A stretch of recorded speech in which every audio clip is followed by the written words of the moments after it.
already discombobulated and unorganized, then you reorganize the deck. You get the deck back on the upward trajectory that me and you were just talking about. And then on your way out, even though everything is going a lot better than when you came in. You really believe that, though? Be a lot. You really believe that on Biden's exit, things are going a lot better than they were when he came in? Oh yeah. I mean, 69 black judges, all. They don't care about the promotion of the black race, though. Stick. That's something that minorities are concerned with.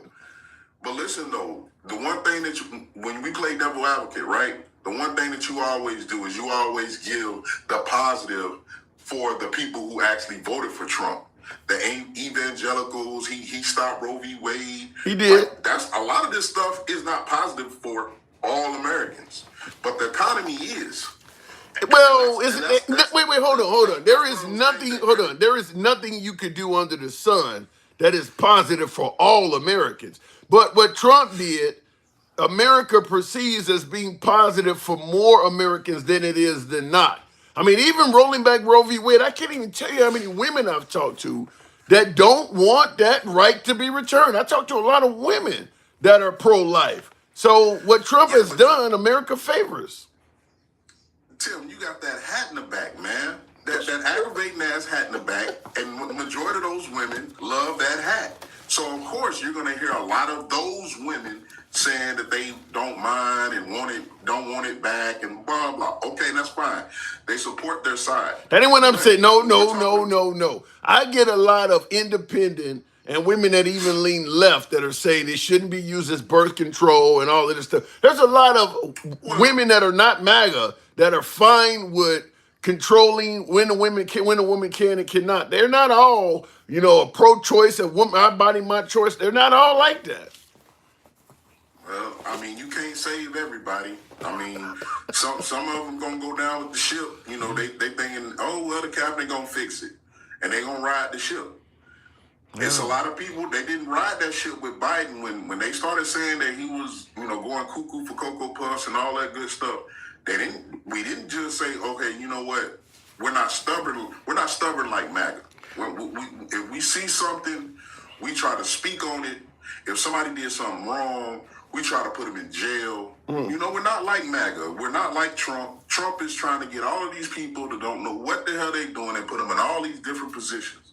And off rip, he ain't even in the office in this turmoil already. You already got those Republicans that don't even like him already saying, oh, we're not putting that guy in. Oh, we're not putting that guy in. How do you respond to folks that might say, no, it's not turmoil. There are just people who don't want to get Trump a chance from day one that are causing all the drama? I would say go back to the election and have the same feelings towards these people as y'all did with Mrs. Harris.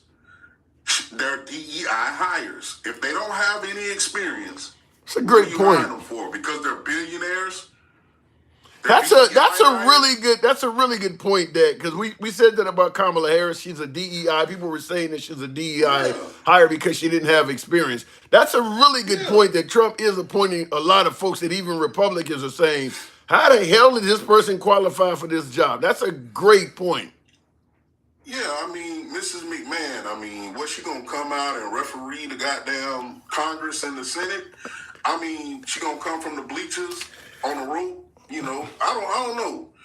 But it's just weird to me. And then Matt Gaetz, of all people, like, I know he's a one and done. They tried it that one time, and now they're not even gonna do it anymore. He's not even trying to get any more seats. They're already gonna replace him in the House or whatever he was in.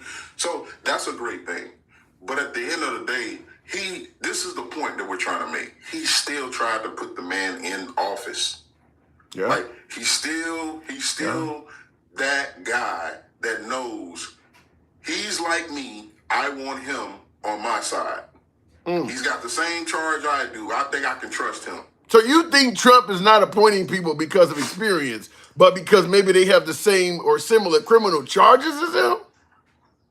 I mean, that's what it seems like, my man. No, I don't think that's the case. I think it's that Trump is seeking loyalists And these are people that have been ride or die with him from day one. And it's like, if this person I know, because that's his biggest perceived issue, is that during his first term, he felt he could have taken America in a certain direction that he was prohibited from doing because there were so many members of his administration that were resisting and pushing back. I think he is putting people in based on their level of how likely they are not to push back. I think that's his primary concern when appointing somebody is, what is their level of resistance going to be? I want somebody who is close to zero as possible. And then he can go down a list of whatever perceived qualifications they have. But I think first and foremost is, show me somebody that has zero resistance to what I'm trying to implement on America. And that's the first thing he's going by. I think that's how he's picking them. Well, I don't think that's true. Now, I was going to say I think he's picking them because of their pockets. A lot of them because of their pockets. But then at the same time, you got J.D. Vance, who initially, Trump would have never said he's a loyalist. No. He would have never said that. Yeah, that's true. Maybe he picked them because like he's done seen every American gangster movie ever and knows you pick the young guy because you can control him. I mean, you think he's going to control J.D. Vance? You think that was the goal? I mean, J.D. Vance is in a seat where, just like Kamala Harris, where you really don't do shit anyway. True. So it's that the control is easy. The control is easy. Now it's winning them over to say what I say, which he already did. He's saying exactly what Trump is saying. He's done fell in line. So now it's not only that, it's loyalty. And I believe with the Elon Musk and anybody else that's billionaires, that's the number one. You rich like me, you're not asking for nothing really, because actually you're richer than me. Yeah. So, and you're richer than all the donors that I got probably. Well, Elon is richer than everybody in the world. So yeah, I mean, like I said, you're richer than all my. I mean, let's be clear. The Democrats have a big issue with Elon Musk, but if he donated 145 mil to Kamala Harris, he would be an ally to the Democrats as well. I don't want to jump in a hypocrisy bandwagon, but people can hate on him, but knowing damn well that if he did for them what he did for Trump, they would like him too. But Tim, let's be honest, man. The main reason that Trump does everything that he does, whether it's in the lines or out of the lines or tightroping the line, he does it because that's him. And he knows, just like as when we found out that the president has immunity, right? Right. My boy Biden could have did a lot of different stuff. He could have got a SEAL Team 6. He could have really weaponized the DOJ. He could have went to the I don't extreme. believe that. I don't believe that. But listen what I'm saying. He didn't do it. Regardless of what the Supreme Court said he could do or what Trump could do, because it's out there now. It's in the ether. You can't change it. You can't fix it. They already done put it out there. Biden is not that guy. He knew Biden wouldn't do nothing that he would do. Nobody is that fucking. Wait, hold on. Nobody is that fucking guy. I don't think George W. Bush, Barack Obama, hell, I don't think Ronald Reagan. Nobody is that fucking guy. Nobody's going to push the envelope like Trump. So that's the point. That's the point I'm saying. Like they know they're safe only because independents and Democrats will not push the envelope. They will stay traditional. They will stay conservative in the sense of politics, and they will try to. I don't agree with you when you say independents and Democrats. I don't think Ted Cruz, who ran for president, Marco Rubio ran for president, Chris Christie, I don't think any of them would have pushed the envelope like Trump. Trump is his own unique dude. I don't think any of the conservatives we've seen over the last lifetime would have pushed the envelope in ways Trump has. Nobody. I can't think of anybody on the horizon. And I agree until they found out that they had immunity. Oh, so yeah. all of these ideas, I'm just going to be honest. Trump is not smart enough for a lot of these ideas. The thing that Elon Musk did with giving away $1 million, that was not Trump's idea. First of all, Trump ain't giving nobody $1 million. That's first of all. I don't give a damn if he's the richest person in the world himself. He's not going to do it. You think Trump is giving out jobs and shit. You think he that stingy? A job means you gotta work for your shit. So he gonna give you a job. But Okay. what I'm trying to say is he will not just give you $1 million. He's not that dude. Well, And the wait, thing hold about it, on. Elon Musk didn't just give out $1 million. They were required to sign a petition that would have benefited the Trump campaign. He didn't just hand out free money. so basically what you're saying is I go take the SAT, I get 400 points just for signing my name. Don't sign my name? No, I'm gonna get them 400 points. So yeah, it's. I mean, he didn't ask anybody really to do anything, and then you're on TV with a big ass check. Like everybody to me when they got that damn check, All of that's they look like buying, my boy but from stick. All of this, and I see in the comments, Queen is asking also about Hegseth. That's another one that needs to be brought up too. Goodness gracious, is it Hegseth? How's his name pronounced? The guy with the tattoos, and they're saying that he's a Christian nationalist. That is, we'll talk about that one in a minute. But I disagree with you, Stick, in regards to what Elon Musk did. Having MAGA, some Trump supporters on TV holding up $1 million check, and all of that shit's buying votes. I mean, it just makes it look like the Republican Party is doing for people, or at the best, you have a better chance of becoming wealthy by getting on the Trump train. That is, the images of it alone is valuable. and that's again, it's not Trump's money. So hell yeah, give $1 million away, give me more votes. Like again, these are things that Democrats and independents will not do. They just won't do it. I think that Democrats could have got George Soros to do that. He got plenty of money, and I think he would. I think there are plenty of Democrats. They just didn't think of the idea. They probably didn't think it was legal. They probably thought it was crossing a moral line and would not have done it. That's the point. Yeah, that's what I'm saying. Point I'm trying to make. They will not cross the moral line. Majority will not, unless they're doing some what's your boy name, Epstein type stuff. Like, just being honest, and that's the upper echelon. The Diddy stuff, because I think all across the board, if you're rich, it doesn't matter if you're independent, conservative, Republican, Democrat, whatever. You once you get up there and you start doing it, you just start doing it. So I'm not going to put that on either side. But what I will say is you have a lot more people scared on the left to commit heinous acts than you do on the right. And I'll just start that off by saying January 6th, the day of love. I don't know about that, because they're going to throw in Antifa, they're going to throw in Black Lives Matter, they're going to throw in Menendez. I mean, there's plenty of people on the left that break the law. I don't know if I totally agree with that. I don't know. I look at what Trump has done and the way people perceive that as something that is not necessarily representative of the right. He's created his own party, and that's some new shit. I'll give you the last. I got to move it on, though, Stick. Well, I'll just say this. The only reason that those people that you named are on the left or considered to be on the left is because of the color of their skin. That's about it. There has never been anybody to run up to any of those riders and say, are you a Democrat? Or you're an independent? Right. Are you a Republican? They just assume because of the color of their skin. For all we know, those folks are Black Panthers and they do social. They believe in socialism. We don't know what they actually believe in or what side they even. Well, just if you're a Black Lives Matter and you believe the cops are mistreating people and you believe that racial injustice, that alone is enough to guarantee. I mean, with almost an absolute certainty, you're not voting for Trump because Trump is on the other side of all those issues. It don't matter what color their skin is, because there are plenty of people that are not Black that are out and know some of those BLM marches and shit.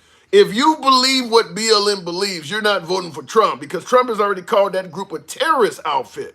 So I think it's a decent assumption to assume BLM is not voting MAGA. Well, I still say it's a bad assumption because you still got Blagger, you still got They ain't BLM. So again though, they could still be those people that have something happen to them and get out there and start marching.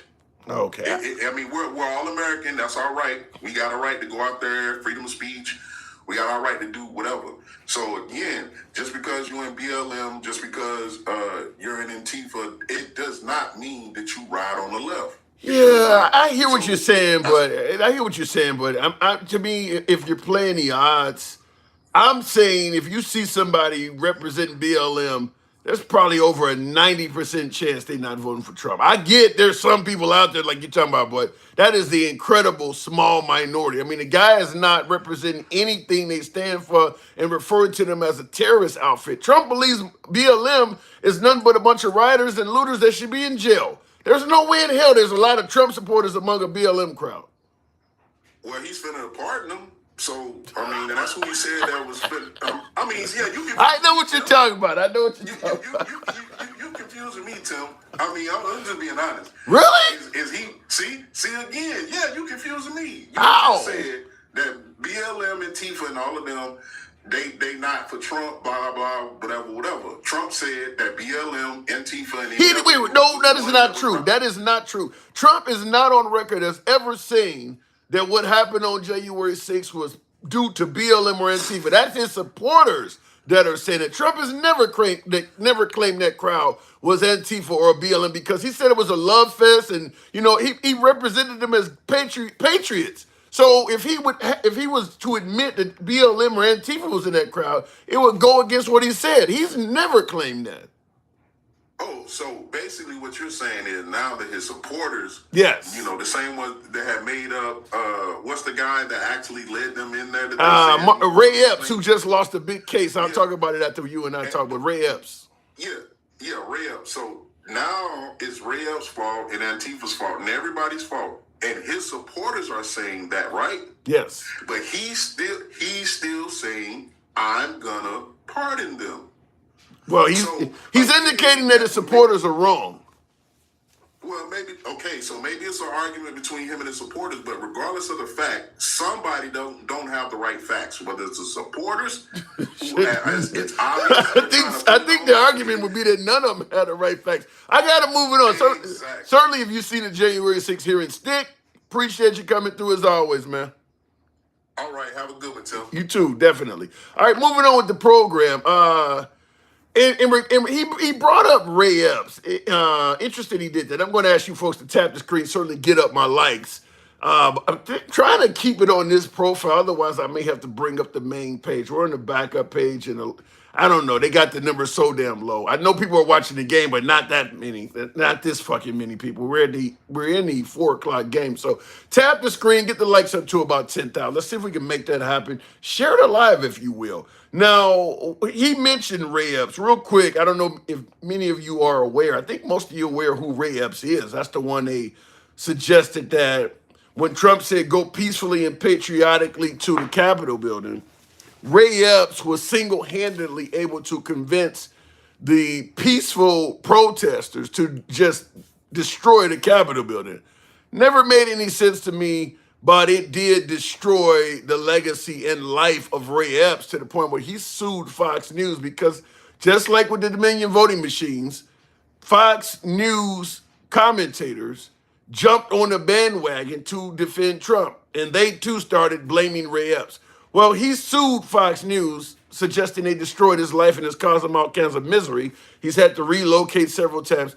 His lawsuit just got tossed out last week. I think on Friday, I think a couple days ago. Last week, his lawsuit against Fox News just got tossed out. So unlike Dominion voting machines, he's not going to be getting anything.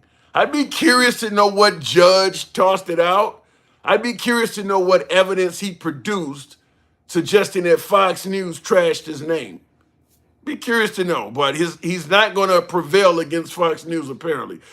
Unlike Ruby Freeman and Shay Moss, who really have prevailed against Rudolph Giuliani. They've done very well. Will they get all the money? Likely not, but when you factor in how much they probably were earning, you don't need to seize a whole lot from Giuliani to live a decent life. I mean, those ladies probably, lucky to be earning $20-25 an hour. So even if they only get, a tiny fraction of the, I don't know how many millions Giuliani was ordered to pay. Hell, even if they only get 1 million of it, that's probably going to give them a considerably better life than they were going to get on their own. So we'll see how that works. Anyhow, going back to the box and looking in the comment section, someone talked about Margaret Sanger and that whole black babies. We talked about the whole pro-choice, pro-life thing. I don't know why that comes up, that so many babies were lost due to pro-choice decisions of black women. I don't think when Margaret Sanger came around with that shit, people had an issue with it. All of a sudden now they're pro-life and they want to bring that up. I don't know where to go with that. Cash will educate you about Ray Epps very soon. Bubble hits. It will be glorious, says Norm Durkin. You're saying that Trump's head of the FBI, I always forget his first name, Cash, that's why I forget it, it's an odd name.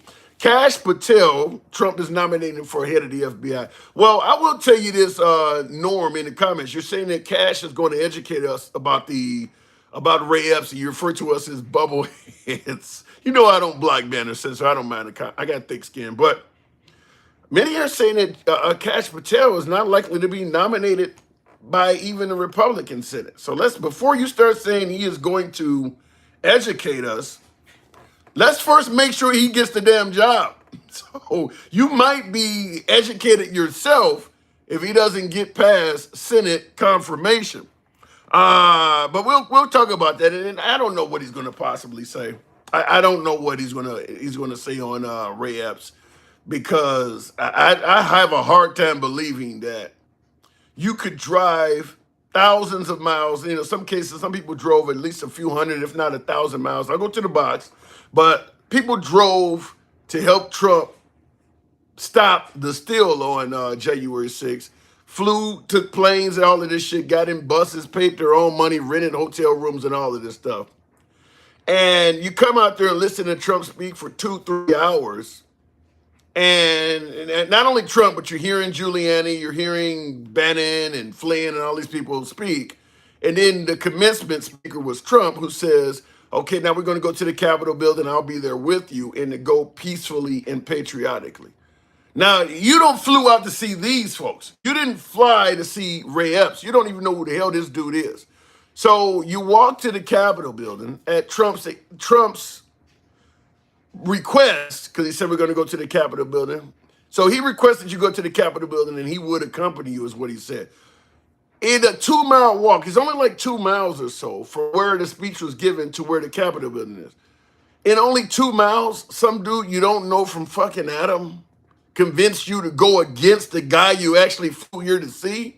He said go peacefully and patriotically. Why are you listening to this dude? You don't even know who he is. To me, even if all of that Ray Epps shit is actually factual, if all of that is true, it makes MAGA look like the biggest group of sheep I've ever seen. In fact, I normally hold up my MAGA hat, but for Ray Epps, he should have been wearing this one. This is the hat Ray Epps should have been wearing if he was able to convince a whole bunch of people that did not know him to go against Trump's go peacefully and patriotic instructions and just cause mayhem. He should have been wearing that hat. Why would you listen to this dude? It doesn't make any sense at all, in my opinion. Heads on pikes, that did come up, fellow with a, does that say Celtics or cello? That all of that came up, but he said peacefully and patriotically. I know that, Giuliani said, let's have trial by combat. There was a lot of violent terms used, but we're going to ignore every violent term that was said during that day. We're just going to go with the one peacefully and patriotically and assume it just erases all of that. That's kind of what we've been doing. Looking in the comments, fog of war, look at you now. That ain't fog of war. You don't follow some stranger in the fog of war when you got clear-cut instructions from the president in a 2-mile walk. It's not fog of war. That's cult shit. Let me go back to the box. Fog of war. Make any excuse that you want. Mike. Good evening. Welcome to the program. When Trump, what's going on, man? Not much at all, man. Did you hear about any of that Ray Epps stuff that I was talking about? Have you heard about any of that before? Yeah, I heard about it. Does that make sense? What part? The part about they went to help Trump and defend Trump that day, but some dude they never met, don't even know who the hell he is, was able to convince them to do exactly the opposite. Well, what's the opposite? Because I kept hearing you saying go down there peacefully, but he also did say fight like hell, right? He did say that. They said a lot of violence. Let's have trial by combat. They said a lot of violent terms. I said Trump said fight like hell. Yeah. You got to fight like hell. Yeah, he did right? say that. Oh, okay. Well, but you keep quoting. You keep saying. I'm being nice. I'm being nice. Work with me. Work with me. But you can't be nice to these cult members because they're going to believe that he didn't say that. And that's the only part they ever quote. He did say go down there peacefully, but they never quote the fact that he said fight like hell.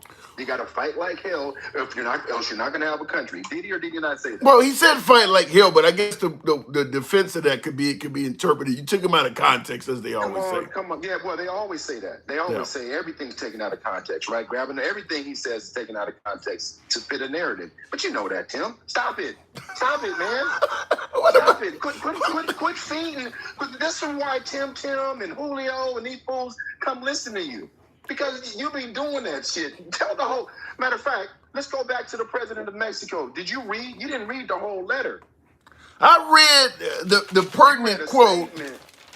I read the quote, which is, in our conversation with President Trump, I explained to him the comprehensive strategy that Mexico has followed to address the migration phenomenon respecting human rights. Now, Trump hasn't talked about human rights at all. And I did read the part where she said, thanks to this, migrants in caravans are assisted before they arrive at the border. I don't know, how are they assisting them? Now, that's it. Well, That's a good question. Yeah. I don't know the answer to that. But she does have a letter, and I need to find it because I was listening to it last night. Her statement. She actually read her letter in a press conference. Did you see that? Where she read the entire letter? No, how long is it though? It was like 2 minutes. Okay, because I mean I got 2 solid paragraphs. I don't know how much more she said, but I mean No, well, because she went into tariffs. She went into basically she went into tariffs. She went into not only since basically I'm paraphrasing here. Since you're talking about the flow of immigrants into your country, we need to also talk about the flow of guns from the U.S. into Mexico because they don't make any of these weapons that they have. That's wow. Yeah, I didn't see that. Sure the hell did. Yeah, you got to read the whole thing. She sure the hell did. She basically told him, maybe you're not aware of how this works. You're going to read the whole letter. She wasn't playing. And the thing about it is, these tariffs, she spelled out how that's not going to work. They put tariffs on us, we're going to put tariffs on them. That's a great point. Now, I definitely want to hear that because we often talk about how much death they are causing us because fentanyl and hard drugs are coming into our country. But that's a great point. If they're not making guns and we got guns coming into their country that are being smuggled in, that would be a great counter argument. Like, you don't realize how much of your shit is killing our citizens too. Well, right, and in that same statement, you got to go find it. I'm sure there's people in here that have saw it. She also said, we don't use synthetic drugs over here. You're pissed at us because we are providing a supply. We're providing a supply for demand in the U.S. They don't have that issue there. Again, that's not my opinion. That's just what she said. That's a great point because we tend to be pro-gun in this country. We view loss of life by firearm as just collateral damage of having a Second Amendment right. But a lot of other countries are like, this doesn't have to happen. I mean, if you don't have guns everywhere, these deaths don't have to happen. In America, we just tend to believe, look, we're going to defend the Second Amendment. If people die because of our gun rights, that's kind of what just happens because people have the right to have access to firearms. But in other countries, like what she's saying, that is a good point. I didn't hear that part. You've got to. Matter of fact, when I jump off, I'll go find it. I'm a direct message it to you. It's the whole interview. And she also brought up how the tariffs, if he wants to apply them, they're just going to apply them on us. With all of the car exports that come out of Mexico, for example, 1.4 million cars were exported from January to July of this year. Mm-hmm. Right? Total from Mexico out. 90% came to the U.S. 90% of the 1.4 million cars came to the U.S. Wow, so that's well over 1 million cars. And 90%, right? 1.29 million. Yeah, but in defense of Trump, if they're going to do that, he's going to say, well, we'll have because those are American cars. Those aren't Mexican cars. Correct. They're just made in Mexico. Correct. So, which is my point. Which is her point. You apply a tariff on us, we're going to apply a tariff on a vehicle that's coming right back to you. What's the point? That was her whole point. What are we doing? What's the whole point? So, again, you got to read the whole letter, because here's the thing. Back to what you were saying about January 6th, which we know everyone that was on that stage knew what the mission was. The whole Stop the Steal, Operation Pence.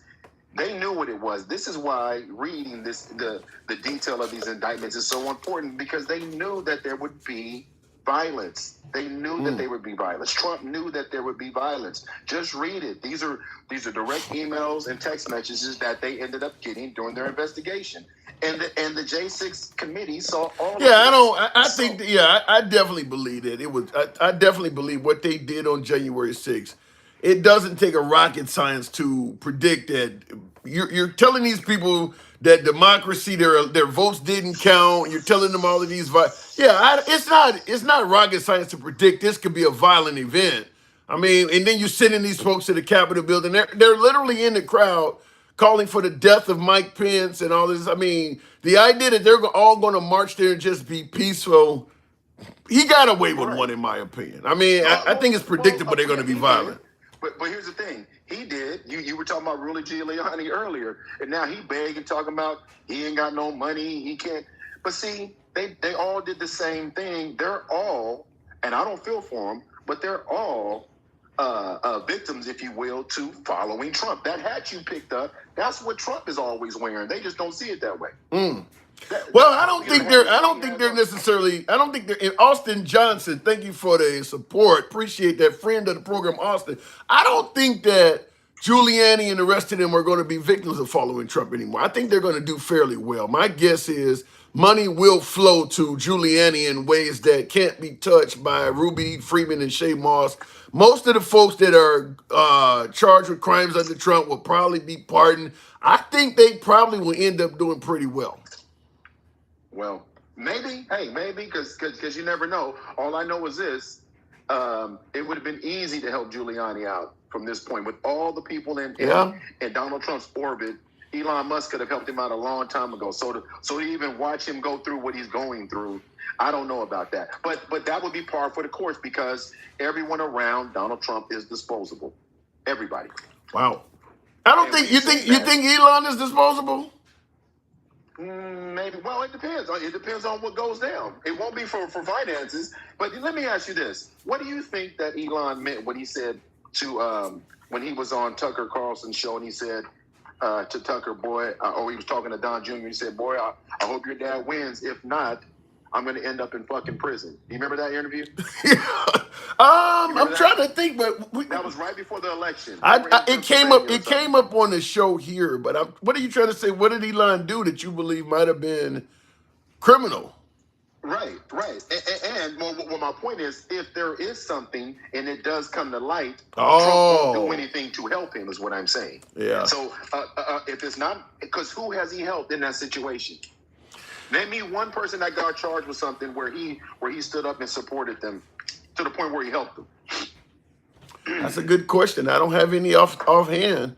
Because everybody you name, he did not. Well, they ended up in prison, all of them. Yeah, he didn't even offer to pay any legal fees or anything. Exactly. Yeah. So that's my point. So at the end of the day, it's unfortunately. Oh, and he named his daughter Tiffany's father-in-law. Yeah. I mean, come on, man. Listen. This is where they have no integrity at all. When they talk about DEI, when they talk about qualified, this is what I'm talking about. It's never been about any of that stuff, because if it was, we wouldn't be seeing what we're watching right now. Yeah. Because most of that cabinet is not can you qualified. imagine if the left was nominating those same people, the right would be losing their damn shit. I can't disagree with that. I got to move it on, Mike, but I can't disagree with you at all that when we talk about DEI suggesting that people are getting jobs based on something else other than them actually being qualified, Trump is appointing people that it would be hard to make a case on how they're actually qualified. You just like what this dude is saying or how he favors Trump. But if we talk about Kamala Harris's resume, because, by the way, I thought her resume showed she was qualified. I thought what she was saying wasn't that great. But what Trump's hires are doing that is making them qualify for these gigs is simply what's coming out of their mouth. Their resumes do not show where they're qualified for these jobs. And you're right, MAGA's not having a problem with it. Are you asking them when they come up? We've asked a few, but maybe we'll ask a few more now that you brought it up. Well, just put a 1 in the chat before you ask DJ Julio if I'm on here, because I don't even want to hear that bullshit. All right, Mike. Don't hate on my guest. Don't hate on my guest. DJ Julio's a friend of the program too. Thank I know you. he is. All right, Mike. Appreciate it. I see DJ Julio with the Elvis. Julio, by the way, DJ Julio is MAGA. We go back. DJ Julio's one of the longer viewers of the show. He's been viewing the show for a while. He's MAGA, and I don't get enough MAGA because you really upset my audience, Julio. I need more of you. I enjoy talking to you, Julio, but my audience don't enjoy hearing you. Let me look in the comments. Steve Bannon just got out of prison for doing something that everyone beforehand did the same thing too, and no one else got prosecuted for it. I hate to say this, but man, I hate to say it. MAGA's coming off as a bunch of snitches. Like, every American that's ever been charged and convicted of a crime got charged and convicted of something that someone else did and got away with it. I don't care if you went out and murdered 5 people. Somebody else out there has done that and got away with that shit. We would not have a functioning judicial system if everybody that went to court stood there and brought up how many other people got away with this. I mean, you seem to hear that every time somebody on the Trump side get charged with a crime. Well, somebody else did it, they got away with it. There's liberals that get charged with crimes, How many liberals are using that as an excuse? No matter who you are, I don't care if you got charged with speeding up to and including straight up homicide. Somebody else has done what you've done and got away with it. That is not a defense in a court of law. Yet it keeps coming up from MAGA, from Trump supporters, is that this person got charged with something that everybody else does this, or everybody. Either they are innocent of the crime or they're guilty. Bringing up that somebody else did it and got away with it is not saying I'm innocent. It's just saying I'm the one you charged. Where are the complaints that you're charging me for something I didn't do? Let's go with that. Let's go with I'm actually innocent. Not, well, you're charging me, you let him get away with it. That just sounds like you're trying to snitch to say you're high. They didn't get away with it. They weren't punished. They were literally found guilty of the same thing as Bannon, but given a slap on the wrist. Jay Krog's, now Bannon went down for 4 months. Was it contempt of Congress? Wasn't that what he was found guilty of, or was it lying to Congress? Because people have went down for that. I don't know if I would say that nobody else went. Casey Roberts, Mayor Pete, what was his expertise other than getting trains? Let me go back to the box. But I always say I don't block bad sense or anyone. I believe in free speech. This is wild. I'm probably wrong for laughing at it, but I got a sick-ass sense of humor. But, oh my God. What was that comment again? Casey Robles says, you're talking about Pete Buttigieg. He was was he the Secretary of Transportation or something? Now, he does make a good point, though, albeit very, very dirty, very derogatory. He says, Mayor Pete, who was the mayor of South Bend, Indiana, he says, what was his expertise other than getting trains run on him? Oh, my God. Now, because Mayor Pete is gay and he's suggesting that people were running trains on him. It made me laugh because it caught me off guard. But I will say this. He is correct. Mayor Pete Buttigieg was not qualified for that position. So that is a decent pushback. I will give you, with a fair bit of hesitance because of how you stated it, but I'll give you the point that you make a good point that Mayor Pete Buttigieg had no resume for that job either. So that's a decent point, but man, were you awful in how you made it. Jeez, let me go back to the box. Casey, you crazy. Transportation. Yeah, Casey says transportation. Man, you crazy for that one. Let me go back to DenCal. And thank you folks that are tapping the screen. Oh, I brought up MAGA. Sorry about that. MAGA Reacts. Good evening. How are you, man? How's everything? I'm doing good, man. Good to have you back on the program. So yeah, I've been taking a vacation. Oh, hey. Sometimes you got to do that. Sometimes you got to do that, especially in this political environment where it's so damn hostile. I need to take one my damn self. But Yeah. since you are here, Sanctuary City War. Now Trump is talking about going after sanctuary cities, targeting them, stating he would withhold funding from those if they're not down with the legislation or the aims of the Trump administration in getting rid of immigrants. He's talking about holding federal funding from sanctuary cities and sanctuary states. Would you agree with that? It depends.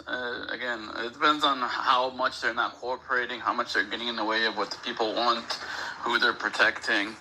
If they're protecting like regular people, then yeah, I would be against it. But if they're trying to protect criminals from being deported, I would definitely be with Trump on this one. Okay, so now some would argue that simply being in this country illegally makes you a criminal. Yeah, but that's not what we're talking about. We're talking about actual like criminals doing other things. Are you certain?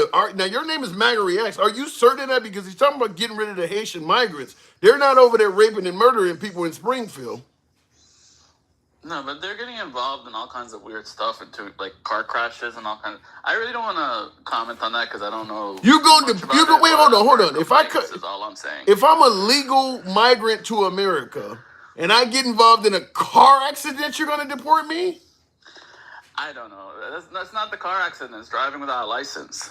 They're not driving without licenses in Springfield. They're given licenses without qualifications. But that's the problem of the DMV. That's not their fault. They have licenses. They just don't know how to drive.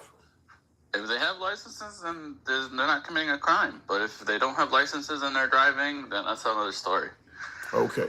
But I don't know. There's too many like factors, and in the end, he's gonna need a judge to sign off on most deportations anyway. I really don't think it's going to be this huge deportation wave that the media is making out to be. Wait, what the? Holding him back. What the hell do you mean the media? He's the one that's talking about the largest deportation in U.S. history. That's not the media. I don't think it's going to be that. I think he's exaggerating like he does with everything else. But I could be proven wrong. I'm like 50-50 on this. Okay, so you do believe it is Trump that may be lying. It's not the media. The media is not making him go from rally to rally talking about the largest deportation in U.S. history. That's not one to blame on the media. He's the one that is orchestrating the entire conversation around this. Like honestly, I hate when you guys use the word lying. It's not an accurate description. It's just exaggerating. Okay, so let me ask you. It would be like saying he's going to do it, and instead he imports more immigrants instead of gets rid of them. Okay, that would be lying. So he's not. I'm going to deport these people and then brings in more people. That's lying. Okay, so he's not. He's not. He's going to deport 100 and deports 10. That's just exaggerating. So he's not lying. He's exaggerating. So if I say my Ford Expedition is the fastest car in America, is that a lie or is that an exaggeration? That is a huge exaggeration. What's the difference between a lie and an exaggeration? Well, if it's not running and I mean, if take your time. Take your time. Yeah, look at every case differently. The car thing is a little different than, like I said, if he says he's going to deport a bunch of people and ends up deporting 20 instead of 1,000, he's still deporting. It's not the same as importing. It's just the intention. Is your intention to like deceive, or are you just bragging? If you're exaggerating, isn't your intention to deceive? No, you're just exaggerating. You're embellishing. When you're deceiving is when you intend to not do it at all. If you drive your Ford Expedition like a grandpa 1 mile an hour and talk about how fast it is, then you're just lying. But if you put like 1,000 horsepower engine in your Ford Expedition and it goes fast, then you're exaggerating. Wow. Every case is different. Like you gotta, look at the intention. Look at. The I can't believe you just said all. No, hold on. Let me just say this to clear it up, MAGA Reacts. If you say something that you are 100% certain is not true at the time you said it, it's a lie. It doesn't matter. It can be exaggeration and a lie are essentially synonyms. They're not different terms. When you're exaggerating, you're overstating something, and you know you are overstating it. That's a lie. I agree with you. It's technically a lie. Technically, calling it a lie is the truth. It's not precise enough. There's different levels of lying. There's white lies. There's just deceiving. Exaggerate. Just call it exaggerating. Call it he's embellishing. No. Call it hyperbole. You call it whatever you want. But when you call it a lie, it's also calling it a lie is also a lie because You know, he has the intention to deport as many people as he can. I mean, He deports a ton or deports a little bit. We'll see what happens. I It's think- not a straight out lie. I think back to the time when I was a young lad and I had a Marine for a father, and he always stressed that I keep my room clean. And I imagine him telling me to clean my room, and I swept everything in the closet. And he comes in the room to check and see if the room is clean. And asks, "Did you clean up your room?" And I say, "Yes." And he opens up the closet, and all this shit falls out. And when he said, "No, I'm just embellishing. I wasn't lying to you, Dad. I was Do you realize how bad that sounds? You still cleaned your room. You just dirtied your closet.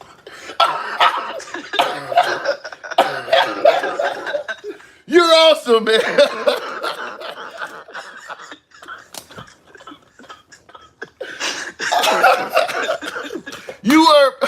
You are perfect for me to test out my. Oh my God! You said. They always get me on these polls that stuff I don't even. I came on here to talk about the January 6th stuff. And then he's talking about his speech and him saying "fight like hell." You know, like the Wait. January 6th stuff. Okay, I'll let you get into that. Hold on, I'll let you get into it. You said you did clean your room. You just dirtied your closet. Wow. I just remember the closet, yeah. All right, go ahead. What did you? That is really good, though. By the way, I think even my dad, as tough as he was as a Vietnam vet, he would have probably broke out laughing at that. I mean, that was funny. Go ahead. Oh man. What you would have? You said J6. What you have on that?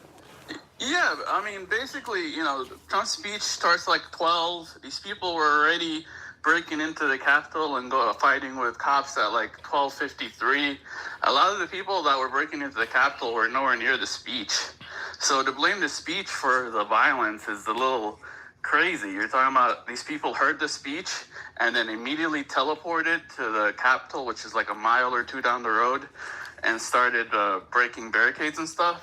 So you're saying that the people who were fighting with the police were not there on behalf of MAGA, and they were just other people that just decided to go to the Capitol building and beat police up? I didn't go that far. All I'm saying is that they didn't hear the speech because they were at the Capitol. You're in front of the line of the Capitol. If you were hearing the speech, there's like a million people in front of you. You're not like immediately leaving the speech and going to the Capitol and going through a million people to the front to break into the Capitol. All I'm saying is the ones that were there at the Capitol were there early.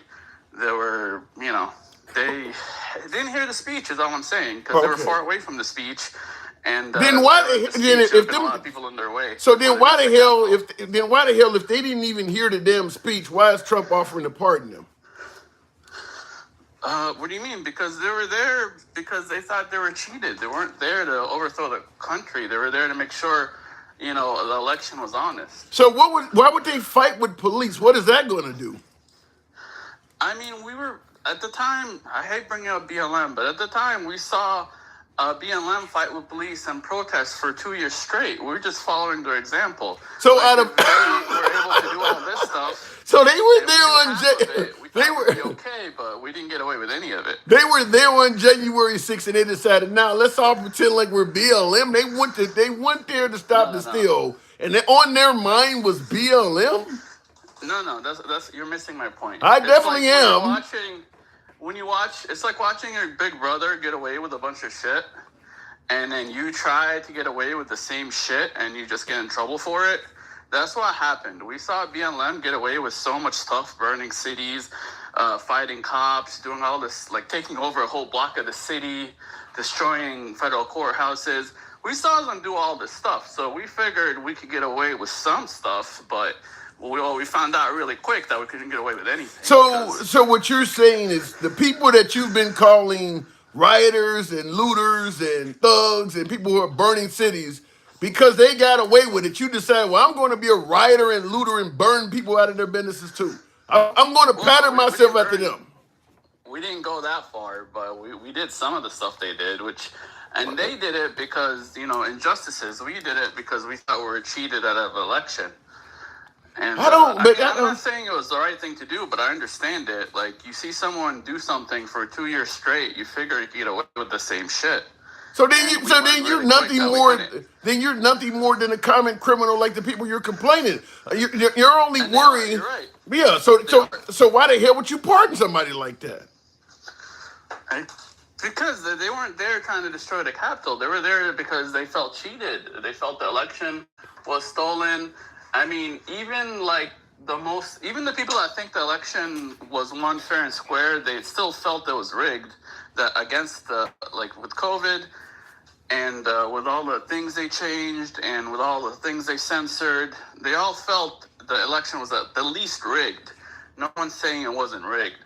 But whether it was actually stolen or not is a different question. So it was a very unusual election. Here's what I don't understand. It's been 4 years since that happened, and there has been no demand by those same people that put their freedom and everything, their legacy, their family name and everything on the line, including Ashley Babbitt losing it all. There's been no demand by them for Trump to show, okay, we came here to defend you, sir. Can you show us why you told us you won by a landslide? There's been no demand that he proved that he won by a landslide. Why is that? Because every time someone tried, they got in more trouble. I mean, look at the people that try to look into the voting machines that got charged with crimes for looking into them. I mean, it just wait. They tried to. Every time we try to look into it, we end up getting mocked and ridiculed, and we end up going nowhere. Do you believe publicly saying that they're switching votes from Trump to Biden? Is that trying to look into it?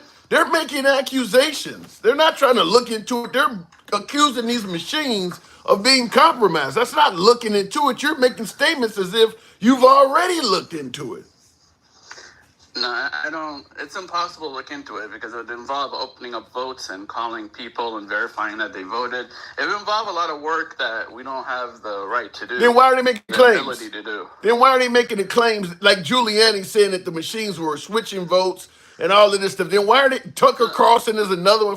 Then why are they making the claims if they are not able to do this? Again, I don't believe in that part. By the way, I don't think the machines switch votes. I just think there was a lot of games being played with the fact that there was massive use of mail-in ballots. I believe the issue was the mail-in ballots and how insecure they are and how they're easy to harvest. They're easy. You can go to some old lady's house and convince her to vote for anyone just by giving her. Yeah, but then that goes back to my ALF. That goes back to my original statement. Then, like I said, why haven't they demanded proof from Trump? Tucker Carlson is one who said that the million voting machines switch. Why is the right still favoring him as if his information is accurate? Why haven't they demanded? Show us what made you say that. He hasn't proved that, and they follow him. He has a huge right-wing audience. They have not demanded he show evidence for what he's been saying all this time. Look, it's one of those things where we feel cheated. We don't know 100%. I'm 50-50 on it. And it hasn't been proven either way. It hasn't been proven that everything was fair, and they haven't proved that they cheated either. So maybe now that he's president, he'll be able to get in there and find the proof. And I wouldn't be surprised if he put some people on it. So at the end of the day, this whole thing... So based on what you're saying, this whole thing was over nothing more than feelings. It was over no actual evidence. They just felt like they were cheated, and they did all of that.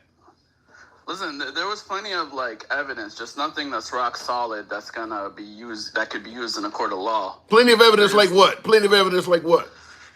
Well, the fact that Biden got 10 million more votes than anybody in history, and all of a sudden the votes were there in that election, and they're gone now, and even the left are wondering where the hell all these votes went. You know, everybody's wondering why, these 10 million people that voted for Biden didn't vote for anyone this year. Here's what I don't get though. You can clearly see suspicion and things that may have worked in favor of Trump, or that make Democrats look like there was some possible impropriety. But when it's stuff like Giuliani, Tucker Carlson, the what do they call them, the fake electors pretending like they had the right, you guys don't mention any of that. There's so much cheating, even people pleading guilty to cheating on the right, that does not come up at all in these conversations. You can see everything suspicious on the left, but you can't see any of that. Well, that part was out in the open. It wasn't like Trump was trying to hide any of that stuff. We knew about the electors. We knew on December 15th about this plan and what he planned to do. And What was the plan? Maneuvering because the system is not set up for this kind of challenge of elections because it's never happened before. The system's not set up for it. They don't care to set it up for it because it's such a rare occurrence for an election to be that close and to be challenged. Yeah, like but it you was. can't. But you can't walk in and say you have election credentials when you don't, on behalf of Trump. I mean, you got his own lawyer like Sidney Powell, Giuliani walking into down there in Georgia, posing as electors that they have certifications that they do not have to access the voting rolls, and the writers don't seem to have a problem with that. I mean, they literally were they literally committed felonies. They were themselves engaging in election fraud. And the right can point to all sorts of things on the left, but they can't overlook that. See, man, we're getting flagged. I hate talking about elections. Okay, you gotta look at it like this. At the time, you're looking at it with hindsight. So knowing that we know now, it's all stupid and they shouldn't have done it. It's a But crime. they thought they were gonna find proof to beat. They thought they were gonna win. They were assuming that they were gonna win, and if they would have won the court cases, they would have needed electors, or they would have automatically lost. Like, even if they proved without a doubt that the election was stolen, if they didn't have any kind of electors, they would have lost because they would have been like, okay, you have no electors. So that's why they did that fake elector thing, because they needed it just in case they would have won, or just in case, So they thought they were being. Without them, they would have automatically lost. So they thought they thought they were being cheated. So the way to deal with it was they cheated themselves to try to prove that they were being cheated. No. The rules say you need electors. Even if they thought they were going to be able to prove that they won, right? They thought they had these evidence, or they were able. They're going to. Yeah, but wait, hold on. You're using fake credentials to try to. That would be like me feeling confident I could prove that my brother, who's being charged with a violent felony, is innocent. So I break into the evidence room. I get fake credentials to go into a police evidence room because I thought I'm going to be able to prove he's innocent. What I'm doing is a crime to go in there. They literally cheated to go in there and do that. Except there's not a lot of rules written about this. There's a bunch of rules against what you just said. There's no rules. Yeah, there is. That's what you call fake electors. You have to have certification to do what they were trying to do, and they faked their certification. And they had to do that because there was no That's a rules crime, for though. electors. But MAGA reacts, that's a crime if you lie. That would be like me lying and saying I have credentials to go into the evidence room, and the credentials I'm presenting are a lie. They presented fake credentials. I agree with you. It was wrong, but this is the only option they had just in case. If they would have won those lawsuits and they didn't have any electors, they would have automatically lost, even if they won. So they needed them. So what is it? All is forgiven because they thought they were onto something? No, not all is forgiven. I just understand why they did it, and I'm just telling you why they did it. They had no choice. They needed electors because if they were able to prove that this is stolen, and they didn't have electors, they would have lost anyway. And now that they could. It's like not being allowed to show up to court, but you need to be in court to prove you're innocent. You're gonna show up to court and be like, "Hey, here's my evidence." But here's why I'm confused. Either it's a crime or it's not. You're coming up without that would be like saying that these. It is a crime. Yeah, I agree with you, it's a crime. It's election fraud. They did it because they're high level Republicans that are engaged in an election fraud. But I'm also saying, if they're trying to commit a crime, why did they announce it to the whole world? Like, this was announced like weeks in advance. Everyone knew what they were doing. They were trying to test the legal theory to see if that's how you could do it. They were following things that Democrats did in the past. And, it's unexplored territory, and they explored it the wrong way. Yeah, you and I got to disagree on it. And I see in the comments, Alan says the ECA is a law. They violated that act. It is a crime. I mean, I don't think there's any book in writing that suggests that they didn't commit a crime. Even you're admitting they Okay. committed a crime. Can You're we just agree saying on they something? committed a crime in 2020 belief that is they a were once onto in a something. lifetime thing that hasn't happened before, right? Why does that matter? Because they had no guidance. They had to figure things out on the fly. They had to figure out what to do on the You fly. don't Like they have had the to, credit. it's Wait, not hold like on. someone did it before No. and they're like, oh, this is clearly You a do crime. not They have were the the first to credit. do it. You're Trump's personal lawyer. You're working for the campaign, and you're the one that believes that you can be the one that look into the oversight. Would you even trust if, let's say, if Biden said the election was stolen, and someone like Nancy Pelosi claims she looked into it? Would you even trust that information? I mean, Rudolph Giuliani. You expect us to believe that the evidence he found is legit when he's working knee deep in the Trump campaign?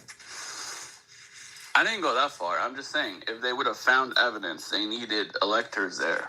If they had I mean, found you're evidence, Magaria, if they like, had found evidence, they would have handed it off to somebody else so you didn't even know it came from them because they don't have any credibility. You work for Trump. Of course you're going to say no, you found some now shit. they don't have credibility. They didn't Back have then it they had then. credibility. They didn't have it then. I mean, a lot of people were waiting on them every day to see if they have the evidence. There were people out there looking. Again, you're looking at it with hindsight. No, In hindsight, yeah, I would have no. said fuck off, and I would have No, never it's not. trusted It's them not with high. shit. Let me. But back Okay, then, hold on. It's we not were high. looking. Let me say this as clear as day. If you believe the election is stolen, you have a third party look into it and prove whatever you're claiming. You don't use somebody that's part of your team. Nobody's gonna believe that. I mean, that's like It Fox wasn't. News looking and saying we determined the election was stolen and Trump won.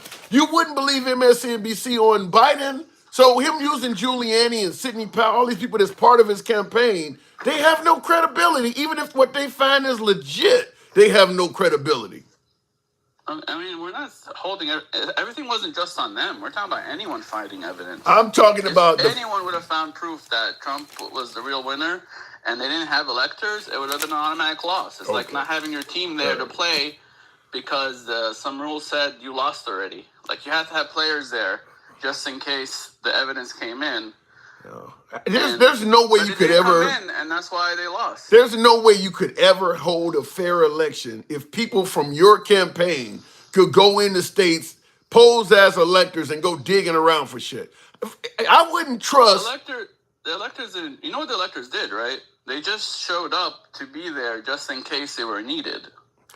They didn't do anything they didn't do anything. They just said, we're electors. We're here. If there's proof that Trump won, we'll vote for him. If there's no proof that Trump won, I don't care how then you phrase it. If you and I are running for office and you believe I stole the election or my side stole the election, so you send the top campaign officials from your side to go to polling places and say, well, we're going to look. I don't trust your people.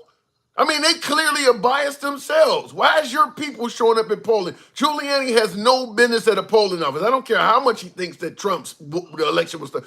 He is compromised. He is 100% yeah, pro but Trump. you gotta realize the DOJ, Bill Barr, quit after 2 weeks. He stopped looking after 2 weeks. Okay, and He should have kept looking. At least spend a month on it. This is very important to us. And he quit after 2 weeks. that's And like then anytime Trump anytime Trump tried to get someone legit to do it, they just threatened to quit instead of looking into it. How are you going to look into this, the most important thing in our history, for 2 weeks and then say, oh, I didn't find anything. I give up. And if you try to hire someone else to do it, they're all going to quit. because They I all mean, threatened to quit. They stopped looking after 2 weeks. You think 2 weeks is enough time to find evidence of anything? I think if you tell them something happened, you should be able to at least give them a path to go down. When you start talking about the Dominion voting machines or switching vote, okay, how long am I supposed to look into this? You told me this is happening. Can you at least show me some examples? Am I supposed to just let you throw everything against the wall and then I spend months looking into this stuff? Can you show any evidence where any of this is coming from? Look, I mean, you're convoluting two things. Like, people always have weird theories. Like, look when Trump got shot. You know that one guy from Spain or whatever that they thought did it, and everybody was posting that this is the guy. And when the cops really came in and found out who the guy was, told us the correct stuff. There's like Twitter evidence and there's real life evidence and real life investigation. The real life investigation quit after 2 weeks. They don't listen to the Twitter evidence. They need to go in there and look into it and spend enough It's time on it's it been where we 4 feel years, and confident of the results. I gotta move it They on, but spend I 2 will. weeks and quit. I gotta move it on. But based on what you've been saying, if every politician exercised the rights to that level, we would never have a fair election ever. I mean, anybody could just claim anything, send fake electors that could just, hey, I'm just here to watch. Even though I work completely for the Trump campaign, I'm just here if you need me. As if you want somebody that's Right. literally working for the campaign to be standing around polling offices saying, I'm here if you need me, when you clearly know who they want to win. That makes No, no sense at I all. want the DOJ to do it, but the DOJ quit after 2 weeks. All right. And so you send somebody like that. All right. I got to We move had it no on. choice. All right. I don't want to pick Giuliani. I would love to pick anybody else, but Bill Barr and the DOJ quit after 2 weeks, and we couldn't hire anybody else because they all threatened to quit on him. Yeah. And that's for good reason. MAGA, I got to go. When it's like Real quick. Someone got murdered, but the cops refused to investigate, and they're telling you, no, it's not murder, it was a suicide. But you're like, All right. we investigate. So you gotta investigate yourself. You're gonna hire your own PI and do your own stuff if the cops don't look into it after 2 weeks. You can't violate the law while you're doing it, though. All right, I gotta go. All right, moving on. Like I said, this is what we're dealing with. This is why things went down that way. But like what he said, you know a crime's been committed, and you don't believe the police are using their resources to look into it. So you do your own. Well, nobody's gonna believe somebody is working for you when you have a biased opinion. That's what I was trying to get him to understand, and he didn't seem to get that. But okay, let's say Trump was right and the election was this or that. And his own attorney general, by the way, Bill Barr is Trump's attorney general. So your attorney general didn't take you seriously and said what you're talking about is full of shit. So you go find somebody else that will look into it deeper, that wants you to win. Even if what they find is accurate, who's going to believe them? That would be like with Hillary Clinton stating that there was Russian collusion in the 2016 election. They looked into it. They didn't come back with any proof that there was collusion. So Hillary Clinton then goes out and hires her husband, Bill, to look into it. Are you going to believe anything Bill says? I mean, it doesn't matter even if he finds something legitimate. You're her husband. You want her to win. I mean, sending Julie, and by the way, Giuliani is an attorney. So, me and my last guest can hash it back and forth, but Giuliani is an attorney. He knew damn well what he was doing was not going to look good by any stretch of the imagination. I'm sure he has picked people apart in court for biases and all of this kind of shit. Nobody's going to believe what you come up with. I mean, you're at his rallies and everything. Nobody's going to believe what you present. Looking in the comments real quick, I want to respond to Will G. If there is a time to that they wanted a civil war, it's now. I hope not. I hope we don't have civil unrest. Talk about Gore's fake electors. Steve, you want me to go back to the year 2000? I don't know what relevance that has now. Other than what I said earlier, MAGA just, every time somebody gets caught, well, he got away with that. Let's get to the part about I'm innocent. I did it, but you didn't charge this other person. I'm going to snitch on everybody else. Like I said, we got liberals going down for committing crimes, like Menendez, for instance, Senator Menendez. I don't hear liberals talking about what somebody else was keeping. I mean, you going down for it. That's the whole January 60th. Well, look at Black Lives Matter. Everything you do, you can find somebody else that did it and got away with it. No matter, you could leave right now and go out and run somebody over with your damn car. Go hunting and shoot somebody in the face and bring up Dick Cheney. You could do this over and over. No case would ever be prosecuted if we allowed the suspects to just simply say, well, somebody else did it and got away with it. And I agree with you, Mike. It's snitches. Like, just go snitch on somebody else and use that as an excuse for why I shouldn't be prosecuted. That's crazy. Dencal, good evening. Just bringing up other people. Hopefully that'll work. We'll see. Dencal, good evening. Hey. Boy, you a better man than me. I take it you heard something that was interesting. Man, I mean, everything he said was, I guess you could call it interesting, but I mean, it was like he was just making up stuff on the fly. And every time you ask him a question, instead of like really bringing forth proof to dispute it, he just morphed into a whole nother conversation. What did he say? I cleaned up my room. I just dirtied up my closet. That was hilarious, Yeah, though. he said the fake electors, they didn't do nothing wrong. They was just there. No, that's a lie. We seen them in Michigan. They went to the door. The police had to stop them from going. They wanted to go in there. They told them, "We are the electors. We need to be in there." They wasn't just trying to be a hangout Right. in case in case the case got broke. They was gonna be there. No, that's not what they did. Yeah. I mean, but he's not the only one that has that belief that, they were trying to. Yeah, I know, but like, dang, do we gotta start like coddling them, making them feel like maybe it's got some validity to it? He talking about Barr only investigated for 2 weeks and he quit. That's a damn lie. There's no embellishment. That's no whatever. What other word did he say? Exaggerating. Yeah, there was no exaggeration. He talked to all of the AGs around the battleground states. They all did investigations and they all came back and told him that stuff they was talking about was bullshit. That was it. Yeah. It wasn't he only did it for 2 weeks. He had every reason to continue that investigation. Yeah, He and would've it's been not able only to- that he didn't just do it for 2 weeks. Also, Trump hired third party folks to do Exactly. recounts and I was gonna everything. say that. Yeah, He Trump. hired. They hired. Well, we know what they did down in Arizona. They hired the ninjas. They hired the crypto, whatever. Yeah, the cyber ninjas. Yeah, the cyber ninjas. The cyber And then ninjas. he himself hired 2 different private firms to investigate. Yeah. I mean, I think that he was given plenty of opportunity. It was just one of those matters of, I know this election is stolen, and if you won't tell me the same thing, then you're less than qualified. I want somebody who will tell me what I believe. And if they really believe that stuff, all of those times when they had Giuliani in court, and all of those judges asked him, "Are you claiming that you have discovered fraud?" The direct word. He said no every single time. Yeah.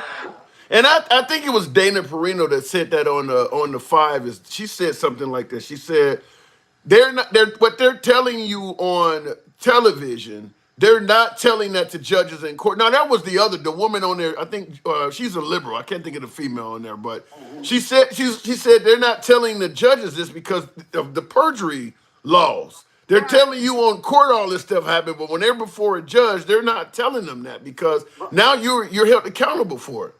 Right, and Giuliani, they was him and the crazy lady. They was holding these mock committees that looked like official government. You know what I'm saying? Trials and stuff, but they weren't.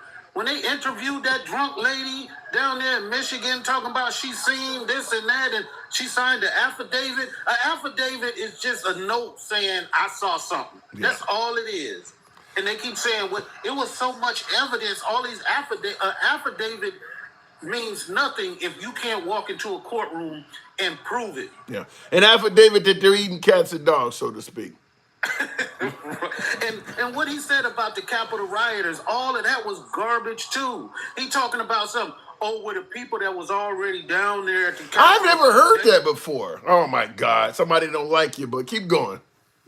Yeah, he said, the people that was down at the Capitol, those people didn't hear him say go down there. What he's not, it seeming like he doesn't understand, is that there was already a plan between Trump and his people to march to the Capitol. They held it until they didn't say anything about actually doing it until they actually had the meeting. I mean, Did that come out at the January 6th hearings that they had a pre? Yes, that I they had don't know. already said that they were going to march down there, and what he doesn't acknowledge is that, remember that the Secret Service told him that there were people trying to get in with weapons, and he said they're not after me.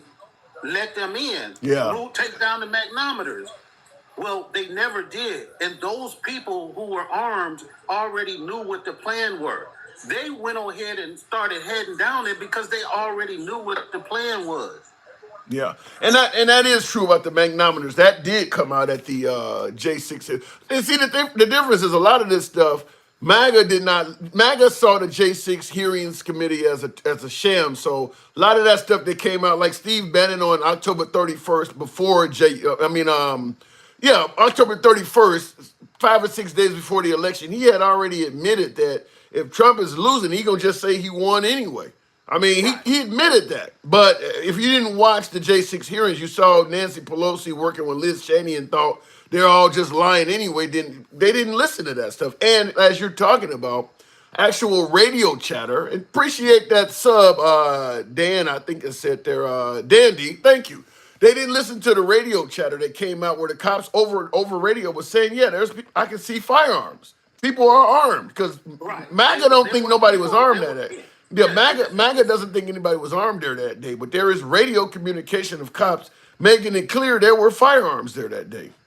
Right, and we know that. Like they've already talked about the ones that have gone to jail because they were armed. I don't understand why we have to keep having this conversation about nobody was armed. They were. They ran Antifa. And I'll be glad when Trump pardons Antifa and get them out. Yeah. My guess is once they get pardoned, I see somebody said that this guy's talking like Lex Luthor. He don't know what he's talking about. What does that says? Shave his head. And somebody mentioned big cover up DC Comics world Lex Luthor is Trump. What the hell does that mean? But I do agree with you that once he pardons them, this whole talk of they are Antifa or they are part of BLM is going to go away. Because now you got to explain why the hell you just pardoned Antifa. Well, that's only him. I've spoken to you about this before. They have been able to separate themselves from anything he says. So whatever he says, they can just say like, "Well, he didn't mean it," or just like he said, "Well, if he said he's going to deport." All of these people, and if he deports like 15 people, he can still say he deported people. Yeah. Like that just separates from the reality of what he's saying. He said that. Well, whenever we try to have a conversation about the things he said, they always have an excuse for either he's not going to do it, which is problematic in itself, or he's exaggerating. Yeah. Well, he didn't build the wall. Well, he tried. Yeah. He gave it a good old try. I say, well, he even took money from military families, to attempt it. Yeah. Well, I will say this: when you look at Biden, even among liberals and independents, the perception is he's done such a poor job at defending the border. It ain't gonna be hard for Trump to get credit for doing a better job because people believe Biden wasn't turning nobody away. So if Trump can show on television where he's gotten rid of a few violent felons, put a guy's picture up and you show the guy in handcuffs being taken to the border, here's another one from Los Angeles, here's another one from Colorado, he's gonna 5 of those guys, and he's gonna look like he's he's eons better than Biden because nobody was shown under Biden. Right, but to people who don't know any better, yes. But if we look at what's going on at the border right now, the numbers are lower than pre-pandemic. But they're never going to give Joe Biden because he waited too long is going to be the complaint. Not that it's done, but that he waited too long. And so now Trump gets to come in and say, look, numbers are down because of me. And they're going to believe it without even looking at what the numbers are. I think that, like I said, in my opinion, Biden did do a bad job at the border. I don't think it's going to be hard for Trump to do significantly better than Biden, even if Trump doesn't come close to living up to any of his promises. Because you're saying numbers are down, fair enough, but they went way up under Biden. Compared to Trump and compared to Obama, Biden's numbers are way up there. So it ain't hard to beat that. You see what I said, Jim? Huh? I said the numbers right now are lower than pre-pandemic when Trump was in office. Yeah, but like you said, it took a long ass time to get there. How much damage has been done before you got to that point? Look, we can have that same conversation and say the unemployment rate was at 14% under Trump. but we don't use that as an example of a person's entire term. Because here's the difference. When you look at the number of people that have come in this country under Biden compared to how many, yeah, you're right, the numbers are down, but there are millions. That's just, I don't know. It's nowhere near what Trump is saying. I do believe what Trump, 18, 20 million is an exaggeration. But there are far more people that are in this country right now on our soil that are undocumented or outright illegal than there were under Biden, under Trump or Obama. Now, you're right, the numbers are down, but the people are here now. So that's the difference. Look, we can all agree. We can all agree, and we understand. Well, most of us understand why that great influx happened right after Title 42 was removed. But we'll people will find a reason and say, look, it had nothing to do with that. They'll just make up stuff, and it doesn't matter. Every time they want to have a conversation about Biden administration, they go back to the worst time in his administration, and they go to the best of Trump. Right, and they go to the best of Trump, and they go to the best of Trump. They $5-6 gas. They don't care that it's $2.50 right now. They blaming that on Trump. They're saying the only reason gas prices went down is because Trump got in office. He's Superman. He's Superman. But it's going to make it more difficult for him right now because of his whole, because his part of his thing was I'm gonna cut your energy costs of your gas in half. So if it's $2.50 right now, I'm looking at $1.25. I have gotta sit down, maybe with you or somebody else, because Trump has made a significant amount of promises. I do want to do a video based on how many campaign promises he's made. If they come true, they come true. But I'm curious because he's made so many campaign promises. I want to see how many come to fruition or how many end up being quote unquote exaggerations. I'd be curious to do that. And you often bring up a lot of them. I told you to go ahead. Even if you just start today, just start. And as you have lives, just add to the board as people tell you more and more stuff. I give it all. You know a lot of them. You bring up a lot of them that I don't forget about. That's why I mentioned you, because you often bring up campaign. I've heard them all, but I'm running shows, I forget some of this shit, but you seem to remember a whole lot of them. So you're like a library of Trump promises. Hey, I'm just listening to what the man said. Listen, I don't watch speeches, been to rallies, I've heard it told to me directly, but I'm somewhat forgetful, I guess. But you bring up, I'm like, yeah, he did promise to do that. I'll be forgetting some of that. You like a library of promises. You gotta start writing them down, man. You got to start holding them accountable. We hold everybody else accountable. We holding Biden accountable for numbers that happened 2 years ago. We hold them what happened in 2022 with the gas prices. We use that as a baseline to determine whether he's effective or not. Yeah. Not that he inherited this mess. Not that the mess got worse when he got in, and then he did all of this stuff to bring it down. They're still talking about the Inflation Reduction Act didn't work. Well, the Inflation Reduction Act went in when the inflation was around 9%. It's now 2.5. Did it go down? Can we admit that it went down? But no, they're going to say, well, it was at 9%, so therefore he did a bad job. Oh, and it was very convincing. Even a lot of there's a lot of liberals that believe that Biden did a bad job. True. So they do. We do. Yeah, a lot of us do. But a lot of us are getting ready to see the result of not understanding or not paying attention to what's going on, and to go with the cult of personality. Man, we went with the guy who made the sneakers. We went with the guy who sold, he sold Christians Bibles. I gotta give it up to the man, though. I'm telling you, to be able to do some shit like that, to sell Christians Bibles when you're not even a Christian, who else could do something like that? I just want to give it up for him. I mean, because who else could do that? Somebody that's not very good for this country, man. That's my personal opinion. Somebody who can manipulate people to that extent is scary to me. But like I've told you before, like I've had this discussion with some of my what I call friends, loosely, that are MAGA and listen to this kind of stuff and defend it. but a lot of them don't. They don't have shit. Like they looking for this man to save them from themselves. But we had him in office for 4 years. Was it really that bad?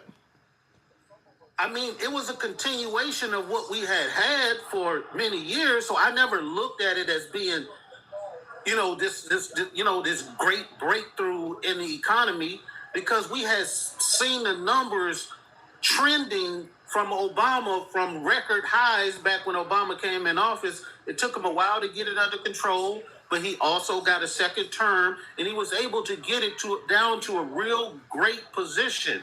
And so the next person that takes over, I don't view them as doing such a great job. I mean, he took the unemployment rate down from 4.9 or 4.6% when he came in, down to 3.4. So it was about a percentage point that he brought the unemployment down. No. Right now, They made it sound like he himself somehow put in this. I don't think it's the job numbers that people have an issue with. It's the cost of goods and services. Certainly the border, and then the whole transgender thing. I never could understand, but that's a big issue with a lot of folks. I mean, even some Democrats. I got members of my family that are talking about, I don't want my kid going in the bathroom with a I mean, it's amazing that how that issue blew up to where it's at, considering how few people we're talking about. Right, and they're talking about what their kids are doing right now, but their kids are going in the bathrooms with gay people right now, and have been their whole lives. But they've been able to take that issue, like you said, and blow it up and throw it in people's faces, although it affects, like, you can look at the data and say is how many of these, assaults happen in bathrooms with trans people, and it's going to be 0.0. Yeah, if there were transgender citizens going in bathrooms and harming kids, it would be all over Fox or all OAN or over the Newsmax. news Yeah. right now. The fact that you're not hearing about it, because they're definitely looking for it. The fact that you're not hearing about it tells you everything you need to know. But that's what we're dealing with. All right, then, Cal. So you believe? You don't believe he's going to have a successful presidency? I have no idea how it's going to end up. I know that a lot of the things that he's proposing is not going to go the way the people who voted for him think it is.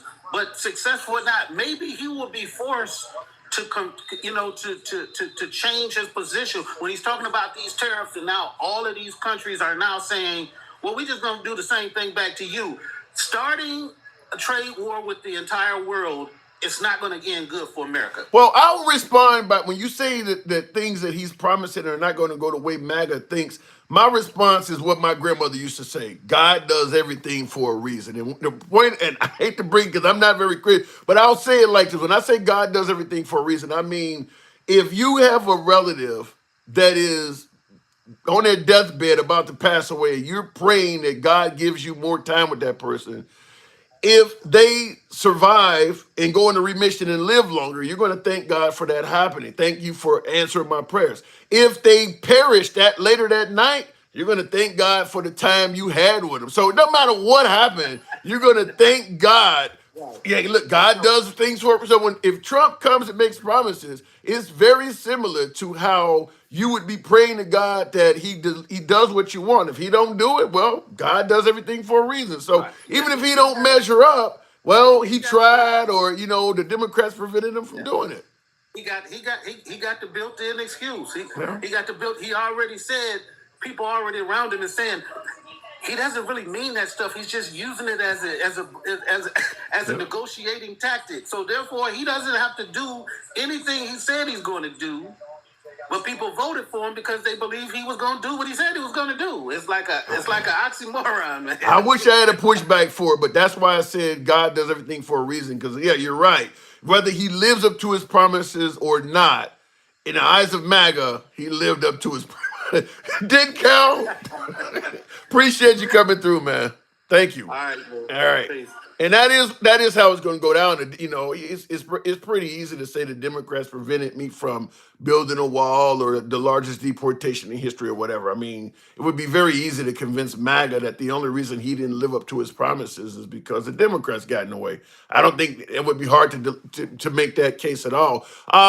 Will G says Trump is definitely not Lex Luger. Why is the villain from Superman? Why is Lex Luger coming up in my conversation? Trump is definitely not Lex Luger. Trump wants to be the president of the United States to hide from his crimes. Lex thinks the president is a demotion. Yeah, Lex was trying to rule the world, not just the United States. I keep thinking of Gene Hackman played that role. Lex Luger, wow. Will G says Trump is a little bitch. Okay, let me read this right. Trump is a little bitch compared to any villain, even the wealthiest ones in comics, even the weakest ones, rather. He said Trump is a little bitch compared to any villain in the comics. So I don't know if I agree with that. Trump is a little bitch compared to any villain, even the weakest ones in comics. I don't know because he probably has more power than most villains. He probably actually has more power. Not in terms of superpowers, maybe mind power. He has far more people captivated than most villains in super. Now that's not to say he's a villain to everybody, but I think he may be more powerful. I may be on the other side of that, Will. But real quick, Will G also says, yes, his first 4 years were that bad because we survived them with his incompetence and the leveler heads, our guardrails around him. Remember, we are inflation because of his trade war. So I do agree that surrounding yourself with yes men can come at a price. And I'm talking about anybody. I don't care if you're a wealthy rock star or an athlete or whatever. If you're surrounding yourself with yes people, you could get in a lot of trouble because they're not going to stop you from doing anything. I remember the old, I'll go back to the box. And by the way, tap the screen. If any of you want to share the live, feel free to do that. Maybe that'll help it out. I don't know. But tap the screen, get the likes up. Same on YouTube. Get us around about 50. We can make that happen on YouTube horizontal. Smash that like button on YouTube vertical as well. I was reading those, I used to be a big fan of Dennis Rodman growing up in Chicago during the Jordan era. And he did his security guard once did a story, and he was talking about how when Rodman would be out at a casino, he would want to tip the waitresses by putting the token in their boobs or down a slip of their back into their panties or whatever. And he had to smack his hand and stop them all the time because obviously that could lead to all sorts of lawsuits and maybe even prison time if they can finagle the wording right.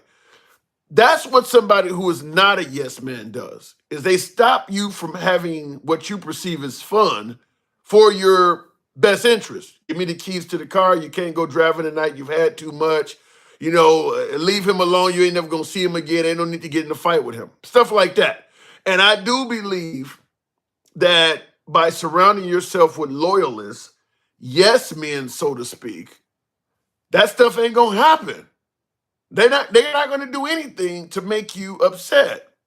So if you're doing something and you perceive it as fun and you're enjoying yourself, they don't want to give you bad news or limit your ability to have fun. And I do believe that in Trump's case, that could come as a detriment, not having people around him that are going. I mean, if you're just putting in a bunch of loyalists, if you do make a mistake, they're just going to jump in with you because they're loyal. I don't want to be perceived as being disloyal by telling him he can't do that or not doing what he asked me to do. I'm going to be loyal.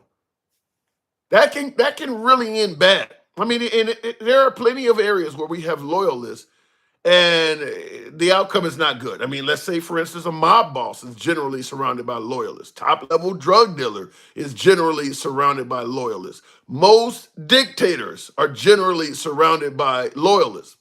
Problem with that is when the top person go down, they generally go down too because you've been listening to stuff that may be immoral, may be illegal. Some cases might even be a war crime.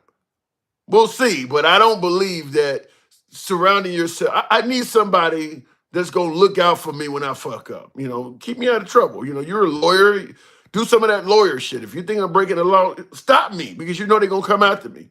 Don't hire lawyers that are gonna let you do this shit. That's my opinion. Looking in the comments, Will G says people that are really not supposed to owe taxes because of his tax plan. Damn. And Trump wants to make it permanent. Yeah, his tax plan for me personally has not been good because I am an independent contractor in my day job. And I used to be able to claim a lot of things that I can no longer claim because of Trump's tax plan. It has not been beneficial to me personally. Maybe you have a different story. Let me go back to the box, tap the screen, get the likes up. Going back to one of my subscribers, Alan. Good evening, Alan. Welcome to the program. Hey Tim, Hey, what's up, man? Go ahead. nothing much. So first, this whole thing with MAGA Reacts, the ECA has been in place since Keep going. I think the 18 or 1800s. It's only been used twice. The last time it was used was 1960. That was Kennedy versus Nixon. Hawaii was having a recount, and they knew that they weren't going to get their slate of electors in time. So the legislature approved 2 sets. It turned out they got it done in time, and they sent the set that needed to be sent. If you do something to impede or you commit fraud, that's why those people are being convicted and going to prison. You talking about the fake electors? Yeah, because they sent fake electors. Yeah. They're being convicted.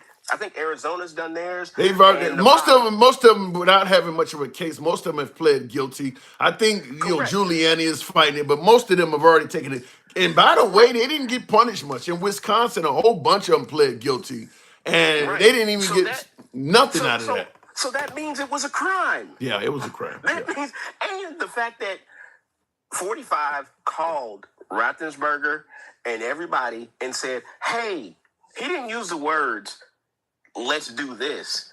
He sat there and said, we just need to find these. Yeah. He implied, let's commit voter fraud. Well, and the thing about it is, they can say it gives them plausible deniability because he was just Absolutely. checking on the election. He knew enough to say something ambiguous, but he inferred what he wanted. Yeah. Anybody with 2 bits of common sense could get that. Yeah, but the problem is with that hold up in court. I mean, it's just enough to skirt the line where, it sucks, it's immoral, but it's not a crime.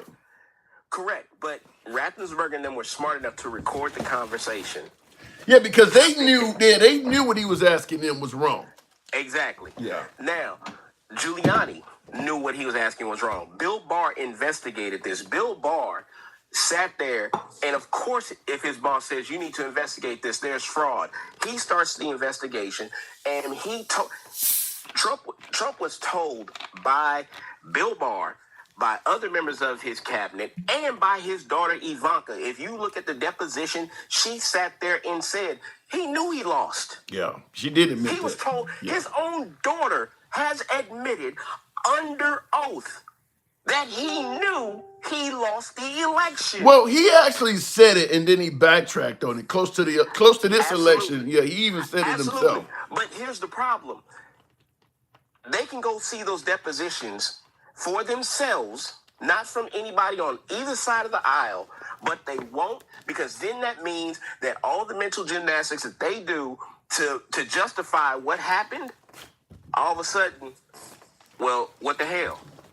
Well, The man lied to us. See, the problem is once you say this stuff and you get supporters fully invested in it, even when you try to withdraw it, they're not going to follow you because you got them fully invested. There's 3 cases of this.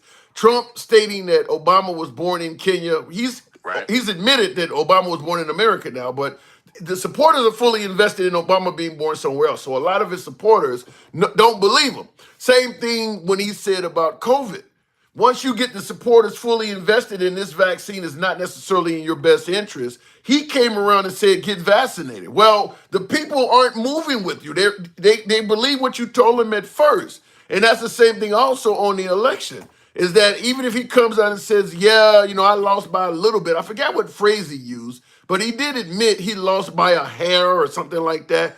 The people are fully invested and you got stole, you got cheated. So they're not going to come over with you now. And so when he makes these statements and then he later admits I wasn't, they're on that side now. You're not going to get them back because you've been telling them this for so long. Right. They're invested and they look like jackasses in front of family, friends, and everybody else. Yeah. The other thing, and you just brought this up, and I perfect segue. He said that only 2 people have ever been questioned about their citizenship or their ethnicity in an election. And both of them happen to be black. Yeah, they were about to. There's 4 people that they started bringing up as others. I've mentioned this on the program several times, is that, and they all are people of color. There's 4 people. You mentioned, obviously, Obama being born in Kenya.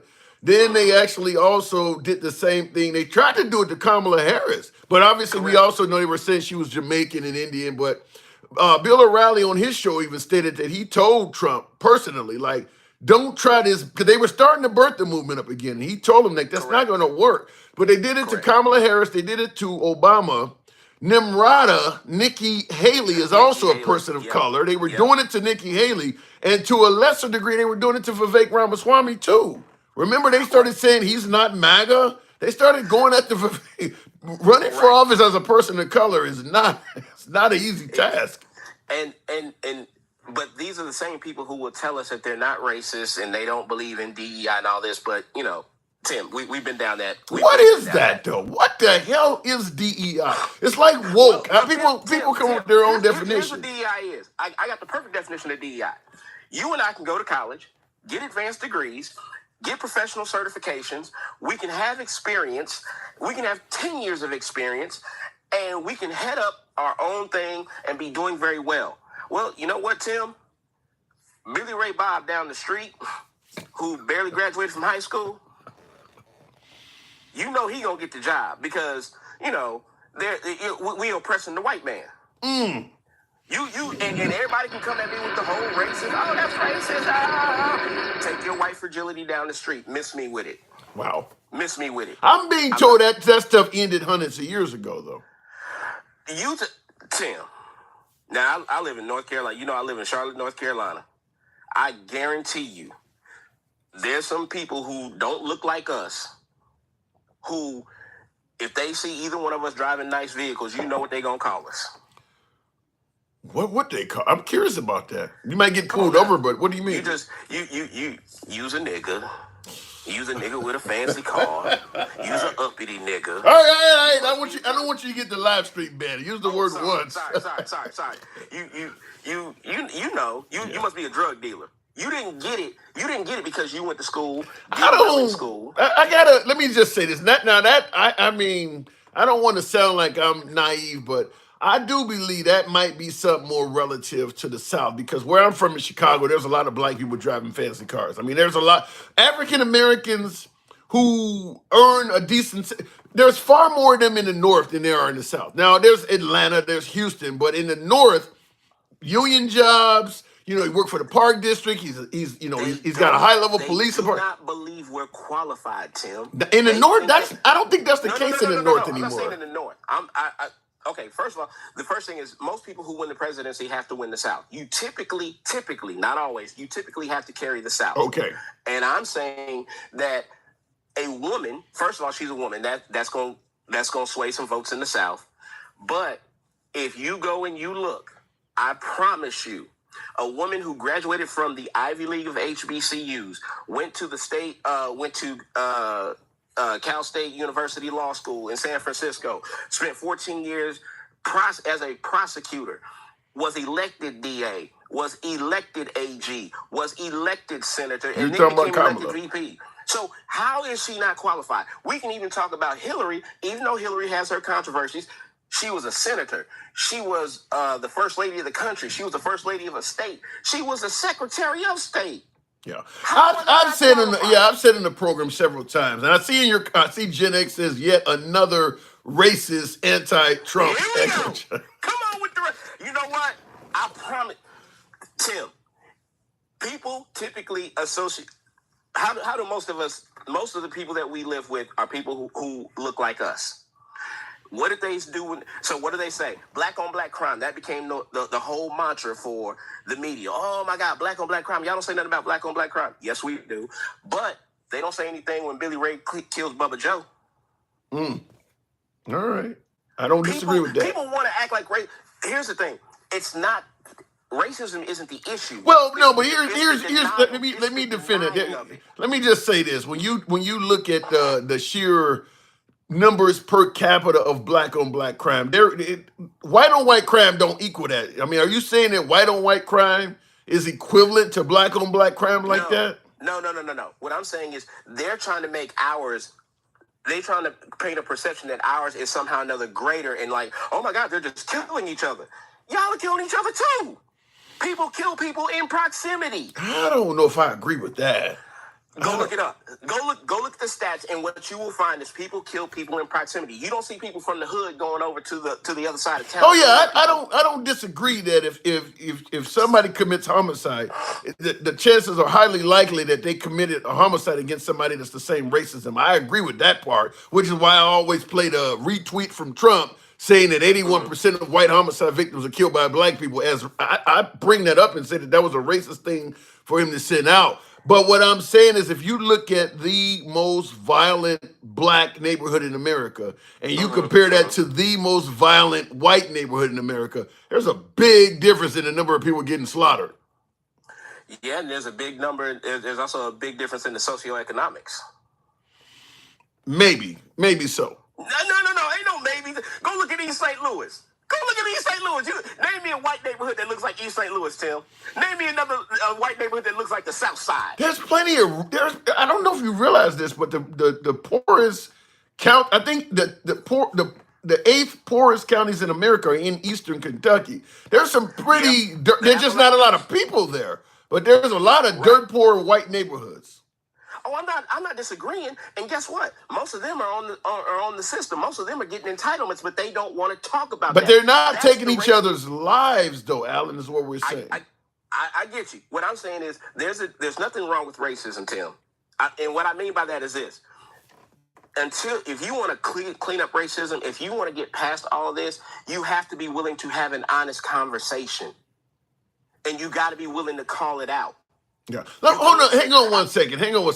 Meow in the comments. I don't block, ban, or censor anyone, but YouTube, you some of the stuff you said is so bad. YouTube is asking me, should I let it through? And I see you are using the N-word. The idiot and all of that stuff. You can call me or any guest whatever you want in the comment, but don't use the N-word because it will. I mean, like I said, I don't block, ban, or censor anything, but when YouTube in particular, because YouTube is far more open than TikTok. When they start telling me, do you want this message to go across? So not you though, not you, Alan. This time it's me. Isn't it meow in the comments? I don't mind you typing what you want, but if YouTube is telling me, do I want to approve your message or not, tone it down a little bit. You can call me any damn thing you want, but use a synonym for the damn N-word, whatever you're trying to say. But keep going. These ninjas. Yeah. These ninjas around. Right. Use a synonym. We get what you're trying to say. And all I'm saying, Tim, is we can't fix this country until we start having honest conversation. And I don't have a problem.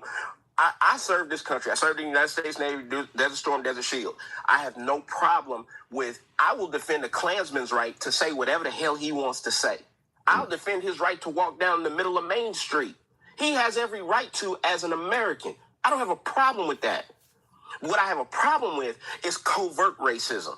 What I have a problem with... That's going to be most of it. Throughout history, we know there's been racist politicians in this country. Try finding actual quotes from politicians throughout history. I don't know if you're going back to the 1900s where they came out and said, I hate these people. They all, I mean, it's almost always covert. They don't ever come out and admit it. But Tim, here's the thing. I don't care about the politicians admitting it.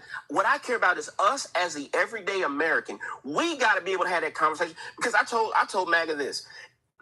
Take the right and the left out of it. Take the right and the left out of it. Look at your tax bracket. That's where you mentioned. You talking about classism. Exactly. They have us looking at racism. It's about classism. I don't totally agree with you there because Oh, come on, let Tim. me explain to you why. Because Okay. I mean, if you are wealthy, if it's about Mhm. classism, it should be rich versus poor. I do believe there are cases where wealthy black people have stated that if they drive down a car as you mentioned in a wealthy car, people are targeting him. He's wealthy. Right. He should be on the in crowd.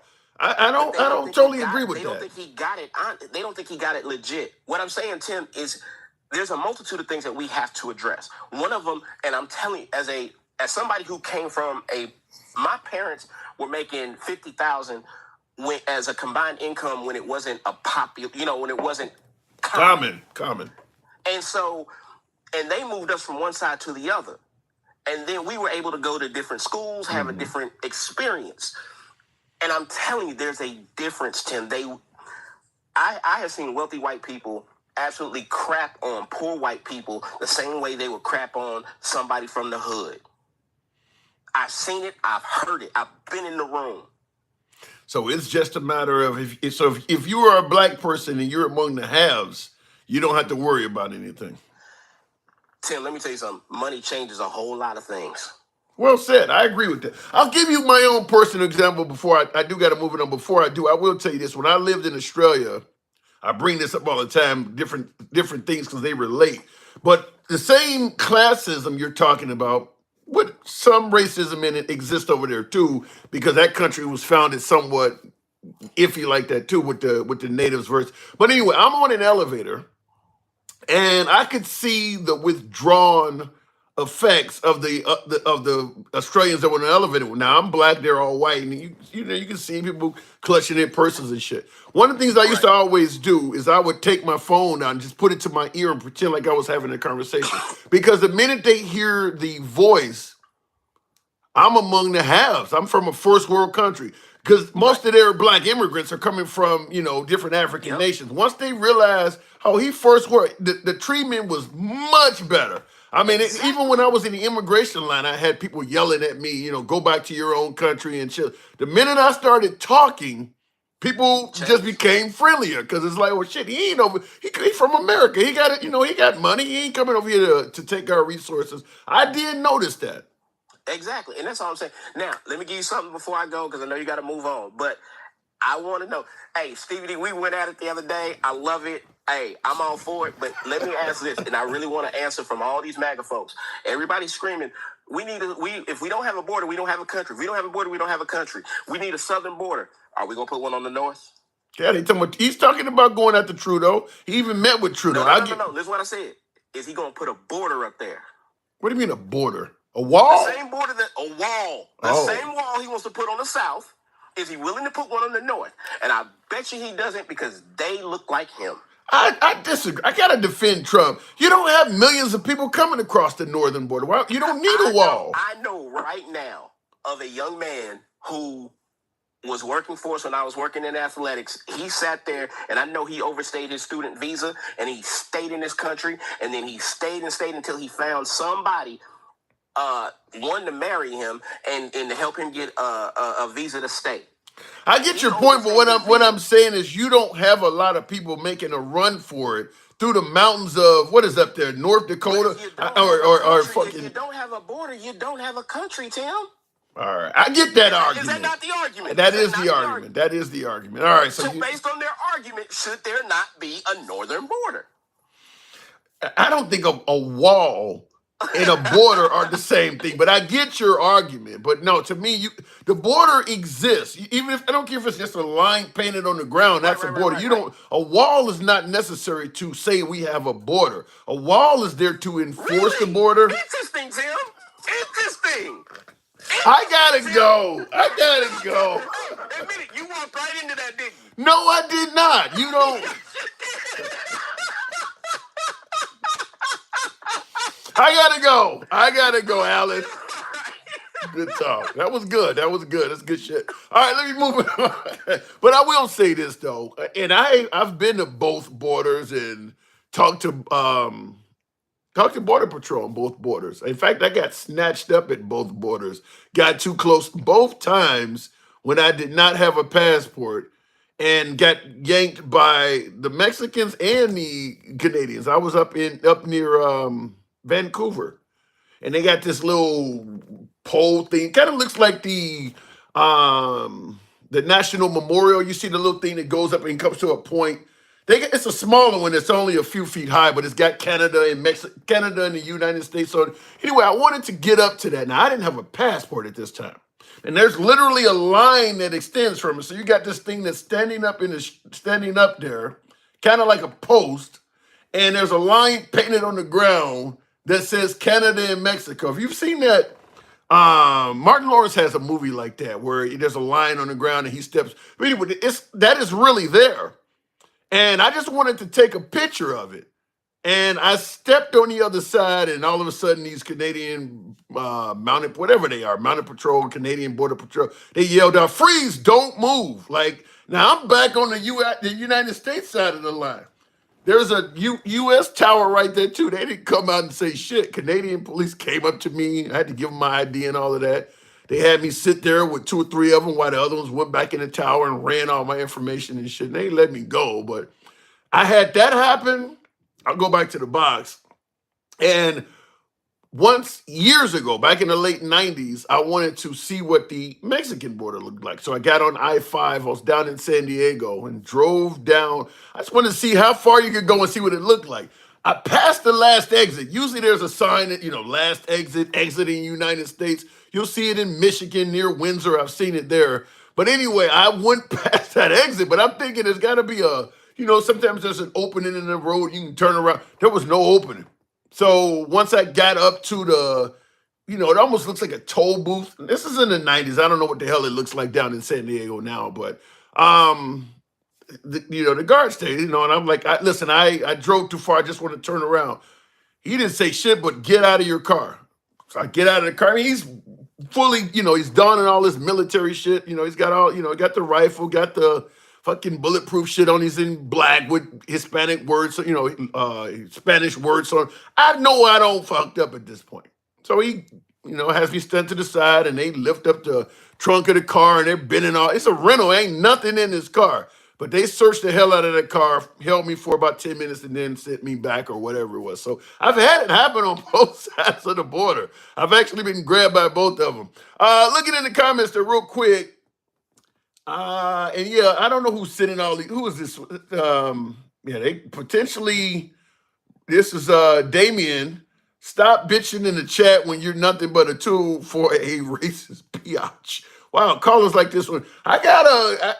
YouTube is really playing games now. Like I said, I believe in letting people speak, but they really are starting to ask me about your messages here.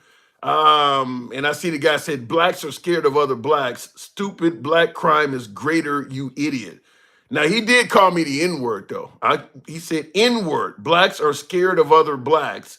Stupid black crime is greater, you idiot. That doesn't sound like a black person using that, but we'll just continue on. Like I said, YouTube warned me of that comment. So continuing on with El Hind, is that what that says? Good afternoon. Welcome to the program, El Hind. I remember when I was 18, we didn't need a passport for Canada or Mexico. That is true. I remember. Started after 9/11. After 9/11, George Bush is the one that passed the law requiring you. Because I have been into Canada without a passport before. Never did it on Mexico. El Hind, is that what that says? Yes, 005 to you, Handsome. I've been visiting your lives for quite some time, and I've been wanting to come up here. And did you have that mega hat on when you try to sneak across the Canadian border? MAGA didn't. I don't even think the Tea Party was really known. MAGA didn't exist back then. Yeah, I don't think because that was before Obama. So even the Tea Party wasn't well known back then. Why are you trying to sneak across the Canadian border? I wasn't. I wanted to just take a picture by the damn sign, but to get the right angle, I was across the border by about 6 feet. I mean, there's a line clearly on the ground that says Canada and in the United States. There's a white line, and on one side it says Canada, and the other side, I mean, it's just a little small line. And I stepped over it to take a picture by this little monument thing, and that was enough to make them come out. I was officially on Canadian soil. Oh, that's that. Yeah. My caller may have gotten a call. We'll give it a second for that. See what happened there. Let me go back to the box real quick. To hell with the government. How do you feed your children? I mean, starving on a biblical level all across the country. We must prepare ourselves for the hardship. Freddie, you think people are starving like that? It says to hell with the government. How do you feed your children? I mean, starving like on a biblical level. I don't think the United States is not that bad. What are you talking about? I'm gonna go ahead and drop my caller. Apparently, she had a call. Real quick, I just want to make sure I can keep the. And I see in your comment, Gen X says, "Hell yeah, Canadians will keep out snow Mexicans." What does that mean? What is a snow Mexican? Canadian wall, keep out snow. Oh, I see what you said. Oh my God. Okay, he's saying now Gen X supports a wall on the northern border, like my last guest was talking about. He says, hell yeah, basically build a Canadian wall. Keep out the snow Mexicans. In other words, white Mexicans. Snow Mexicans. That's worse than the wet bag. I'm like, snow Mexicans. All right, I'm learning. Let me go back to the comments section. For some reason, my YouTube is playing games. Snow Mexicans. All right. What do you think about Trump's cyber policies? What cyber policy are you? Now, he's for free speech. I'm fine with that, but here's the difference. And I'd like to know what other cyber policies you're talking about, but I'm 100% for free speech. You guys know how I run the program. I don't block, ban, or censor anyone. I've been MAGA friendly from day one. Liberals are welcome on the program. You hear I say this all the time. We go left of Bernie Sanders to I'm having dinner with Q. And by the way, I haven't said this. If you enjoy this type of dialogue, follow the program on TikTok, YouTube, horizontal and vertical. Feel free to smash that sub button, the like button, and subscribe to the channel. It helps out, brings more MAGA in, helps out the algorithm. But I'm for free speech. I think where me and some of the MAGA viewers have a difference of opinion is I don't believe free speech comes consequence free. And I do believe in Trump's case, a lot of MAGA believes that as long as he is running the country and doing what is right by this country, he should have free speech to say whatever the hell he wants and there should be no consequence for it. I disagree with that. I do believe if you're insulting people and sending all kinds of mean tweets, just like if you went to your job, if you went to your job and you were one of the top performers, you still couldn't cuss out your boss or say all kinds of negative shit about your coworkers. It would still put your job at risk. Performance doesn't excuse that. No, you can't just say stuff like that. And that's what we're being told, that as long as Trump is a high-level performer, and we'll argue whether he's a performer or not, depending on what side of the aisle you're on. But I just believe free speech comes with consequences. And the right does not. They don't believe there should be any consequences. Looking in the comments, Twitter is for free speech as long as you are on the right and praising Trump, says Blue Flame Chevy. Are you saying that liberals get silenced on Twitter? Really? I have not heard of any liberals. You know something? I think that if you're going to have some, maybe I'm wrong in this. I know MAGA's going to correct me on this, but in my opinion, if you're going to have strong free speech violations or strong violations of speech, I do believe they come more stronger from the right than they do the left, just because of the whole Civil War type stuff and the issues with vaccines and the issue. I mean, some of that, like for instance, there's a lot of hatred of Trump coming from the left, but I believe there's hatred of LGBT and minorities and stuff like that comes from the right. So I don't know. I think you're going to get more of that on the right, but I have not heard of liberals complaining that they can't speak on Twitter. So you're the first to tell me that. I think free speech should be 100%. Let people show how gross they are, and then the public can judge, says Stevie D.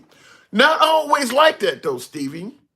Because let's say, for instance, Stevie, you being a Caucasian and you come visit me, and we hanging out, we cool, and you happen to be on my side of town where it's mostly black, and all of a sudden we go out to a bar to get a beer or some shit, and somebody comes in there and calls you a pedo or calls you a racist or something. Free speech. No, it can get you hurt or force you to hurt other people where you normally would not have. Free speech should have consequences. I don't believe you should just let people lie and say whatever the hell they want, which could cause, damage to people, like Dominion voting machines or Ruby Freeman and Shay Moss, or even Ray Epps for that instance. I mean, if you're saying things that are ruining people's lives and destroying folks, because you say let people speak, and it'll show people how gross they are. No, sometimes people believe them. Sometimes, I mean, you've had Al Sharpton.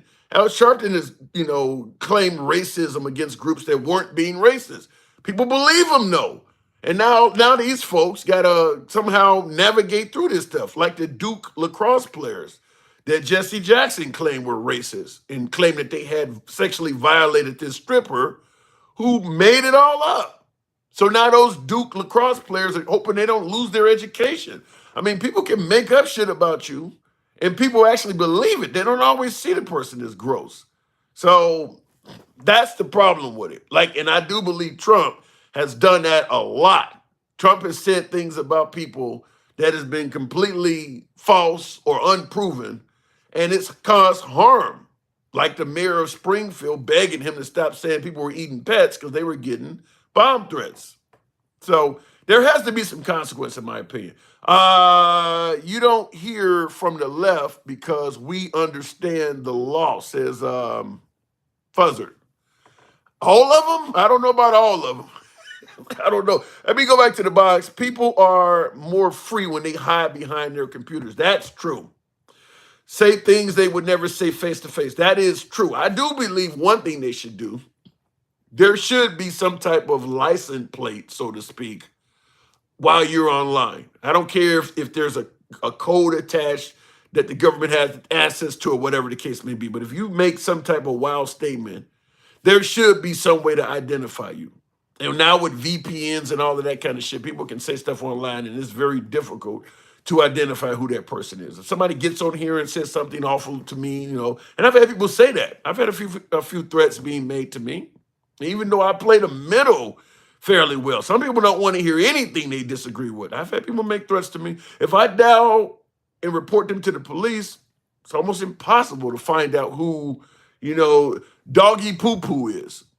His name is Doggy Poo Poo. He said this about me on YouTube. They're not going to be able to find that person. So I do believe they should have something attached to it. Let me go back to the comments. And Stevie says, I agree. I think people should have to have their face on their accounts. That would be a good start, a real face. Not some shit you made up, not a picture of a dog or a cat. Uncle Lucas. Tap the screen, folks. Get your boy up to 50,000. A few lazy thumbs here, but tap the screen. Uncle Lucas, good evening. Hey, what's up, man? How you doing? I'm thinking about Uncle Luke from 2 Live Crew. I'm assuming that's not where you got that from. No, man, no. Right. I don't know why I got that name, man. I got it just because I always feel like an uncle to people. All right, fair enough. So what do you think? Let's just talk about the tariffs for instance. Do you believe that the tariffs that Trump is promising to get the border secure and get these countries to behave, do you favor that? You think that's a good thing, or you think it could actually blow up and backfire? See, and I want to go ahead and say, I voted for Kamala, but I kind of hope he blows up the economy. What? You're hoping he fails? Yeah, man. I hope he gets everything he wants. I hope MAGA gets everything they want. I hope when they start deporting people, the food prices start spiking. You see somebody's abuela getting, So you're literally not giving them a chance from day one. It's not that I'm not giving him a chance. I'm just hoping that he gets everything that he wants. You're hoping the worst. I'm hoping they get, because honestly, I think what we saw with this last election is the Democrats lost because they didn't understand how bad it could get. They didn't understand when they put people like Tulsi Gabbard, a Russian asset, in charge of all of the nation's secrets, how bad it could really get. Are they going to put Kash Patel in charge of the FBI? That to me, yeah, that's the worst one since Matt Gaetz. Hang on before we continue. I did want to respond to a super chat where, because we're talking about Gen X, what he says, Gen X son knows nothing about racial tensions he might extend into the world when he is a full-on adult, and that is on Pop's teachings. You're talking about Gen X, and you're saying that Gen X himself is teaching racism? I just want to hang on a second there, Lucas. He's on the flip side of that. He wants to silence everyone else and take broadcasting licenses away. That was in regards to me talking about Trump and free speech. So he's saying that Trump doesn't favor free speech. He wants to prevent it by taking people's broadcast. Have you heard? Yeah, he did say that about CBS, didn't he? Yeah, he's trying to go out there with MSNBC and I think that's why Joe and Mika went down there and kissed the ring because they understand they don't want to lose their. And that didn't work. And that did not work well for them at all. They went down there and kissed the ring of Trump, and Trump got on his social media page within that same day and said some awful shit about them. I mean, that was just stupid for them to do that. Yeah, it's crazy looking at the right how much they complain about how everybody's coming after them, how everybody's trying to come after their religious freedom, but yet they're trying to take people's right to not have religion in their lives, right to not have Bibles in their classrooms. Like that, what is it, that dude in Oklahoma, the superintendent who's buying the Trump Bible? Yeah, I've covered that a lot. Yeah, they're definitely are shoving Christianity down the throats of kids in Oklahoma. They're doing it in Louisiana and Texas as well. I think Arkansas too. And you notice how there was a big outcry about LGBT and CRT being shoved down the throats of kids in schools. The minute they started shoving Christianity, the right got real silent. They suddenly don't care about things being shoved down kids' throats anymore. So, but I agree with that. What do you think will happen if they started buying Qurans and putting them in classrooms? You'd have some angry parents show up to the school council board threatening violence, probably. I know, man. They started doing that in Dearborn, Michigan. They started buying Qurans and putting them in classrooms. Oh, boy. People who don't live in Dearborn, Michigan start freaking out. Like, I can't believe My guess is something similar to that is probably gonna happen, because if you let them get away with putting Bibles and teaching Christianity, I mean, it is a legitimate argument. If my kid's Muslim, why are we teaching Christianity in schools and not, Islam? Because there are members in this nation that are, there are citizens that are Islamic. Why are we only teaching Christianity other than this is some kind of Christian supremacy or something? Yeah, and then you'll start to see the hypocrisy of it all. Then you'll start to see, okay, well that's a problem. You feel confident that Clarence Thomas and that Supreme Court will see the hypocrisy? No, because I think that's what they're pushing for. Because I think like Oklahoma and Louisiana, they understand it's going to be challenged in court. Yeah. And they want to get it up to the Supreme Court so that, I think what they're going to do is kind of what they did with Roe v. Wade, push it back down to the states to say the states can legislate this.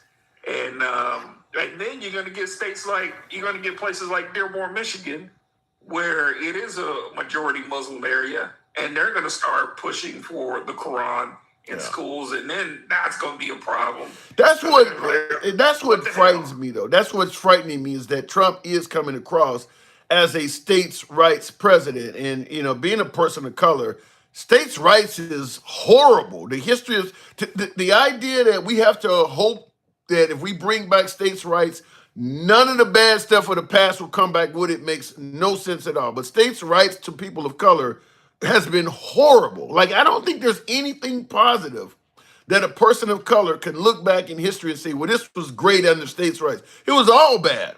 So when they're starting to go ahead. I can't think of nothing. Honestly, I can't.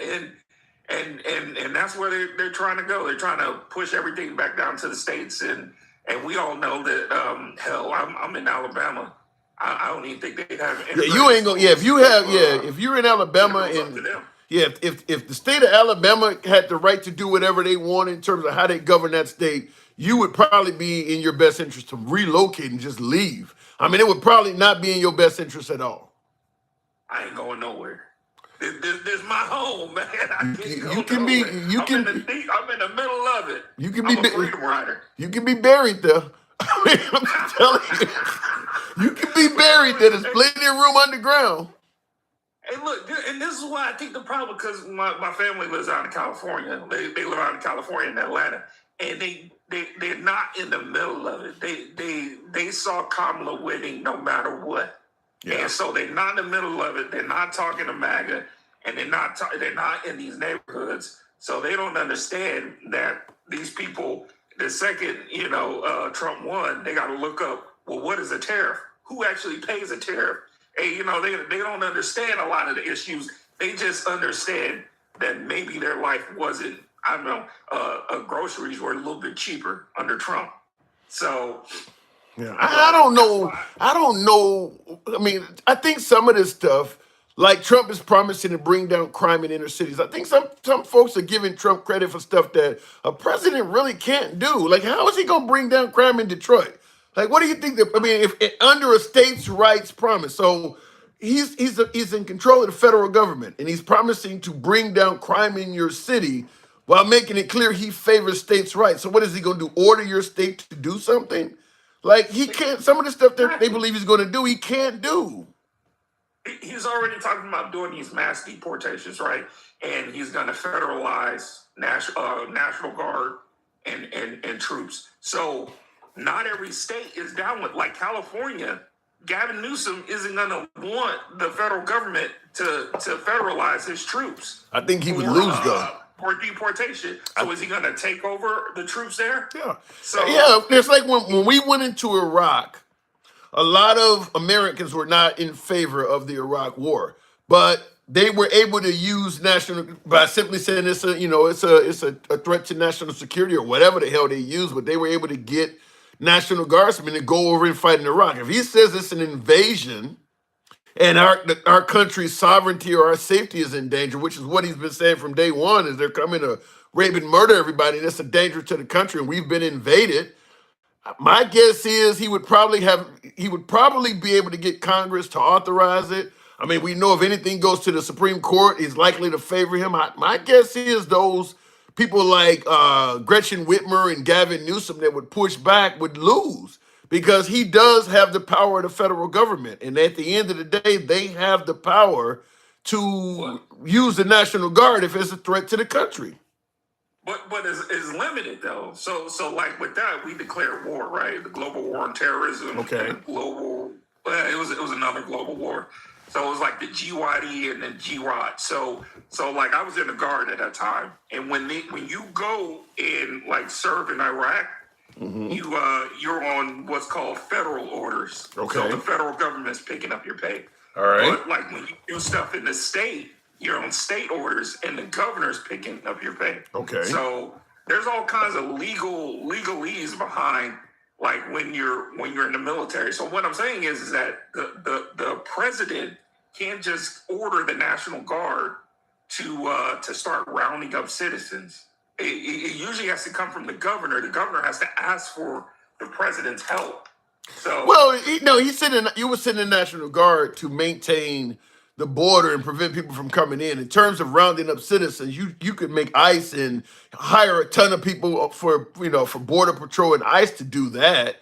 I mean, you don't need to have a National Guard. People in ICE to do that right now, because I was watching a special on 60 Minutes where it was ICE talking about, we already deport criminals. Like, we already deport criminals. Yeah, but you can hire them. It's a complicated process to deport criminals. So there's not enough ICE agents right now. Yeah, but you can hire plenty more. And when you look at the number of Hispanics that voted for Trump, my guess is there's a lot of Hispanics that would be willing to help deport their own and snitch. It ain't like he didn't promise that he was going to get rid of a bunch of these people, and they voted for him anyway. So give him a little bit of a reward. You'd probably have Hispanics snitching on Hispanics.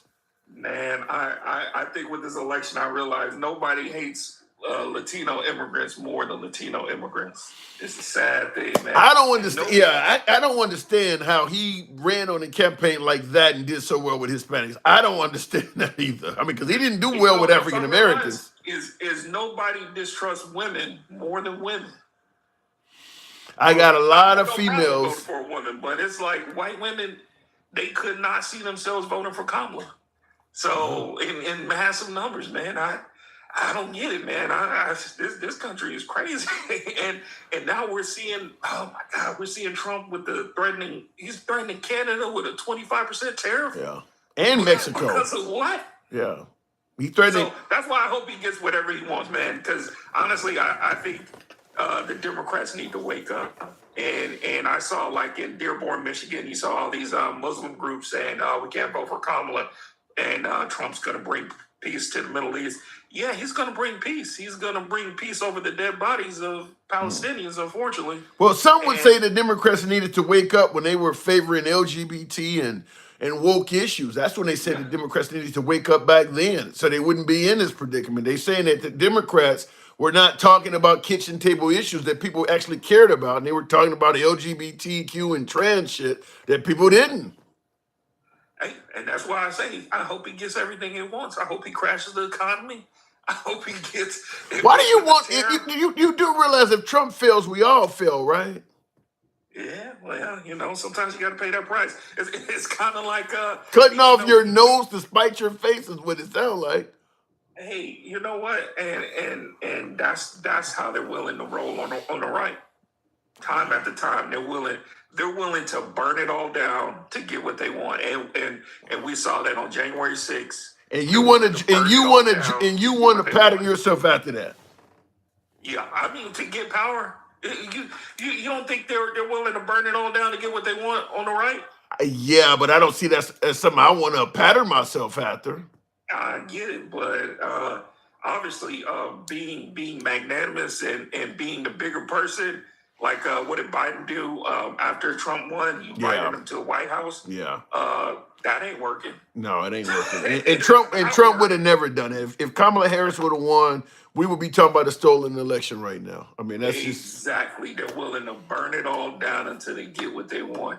And being the bigger person, being an adult in the room, handling the economy with kid gloves and doing the right thing. With raising interest rates so that inflation could go down, it ain't working. It's not working. So what he's going to do is he's going to try to lower interest rates, which is going to spike inflation. And then with the tariffs, man, we might be headed for a Great Depression. I hope at the end of the day, him threatening to raise tariffs makes those countries bend to his will, and that doesn't happen. I hope you're wrong, Uncle Lucas. I got to move on, but I know you're not wishing the best for Trump. Hope what you're wishing. They're going to hit us back with their own tariffs, so it's going to be an ugly thing. And we'll all be paying for it. Lucas, we'll all be paying for it. I hope you're wrong. Thanks for coming through.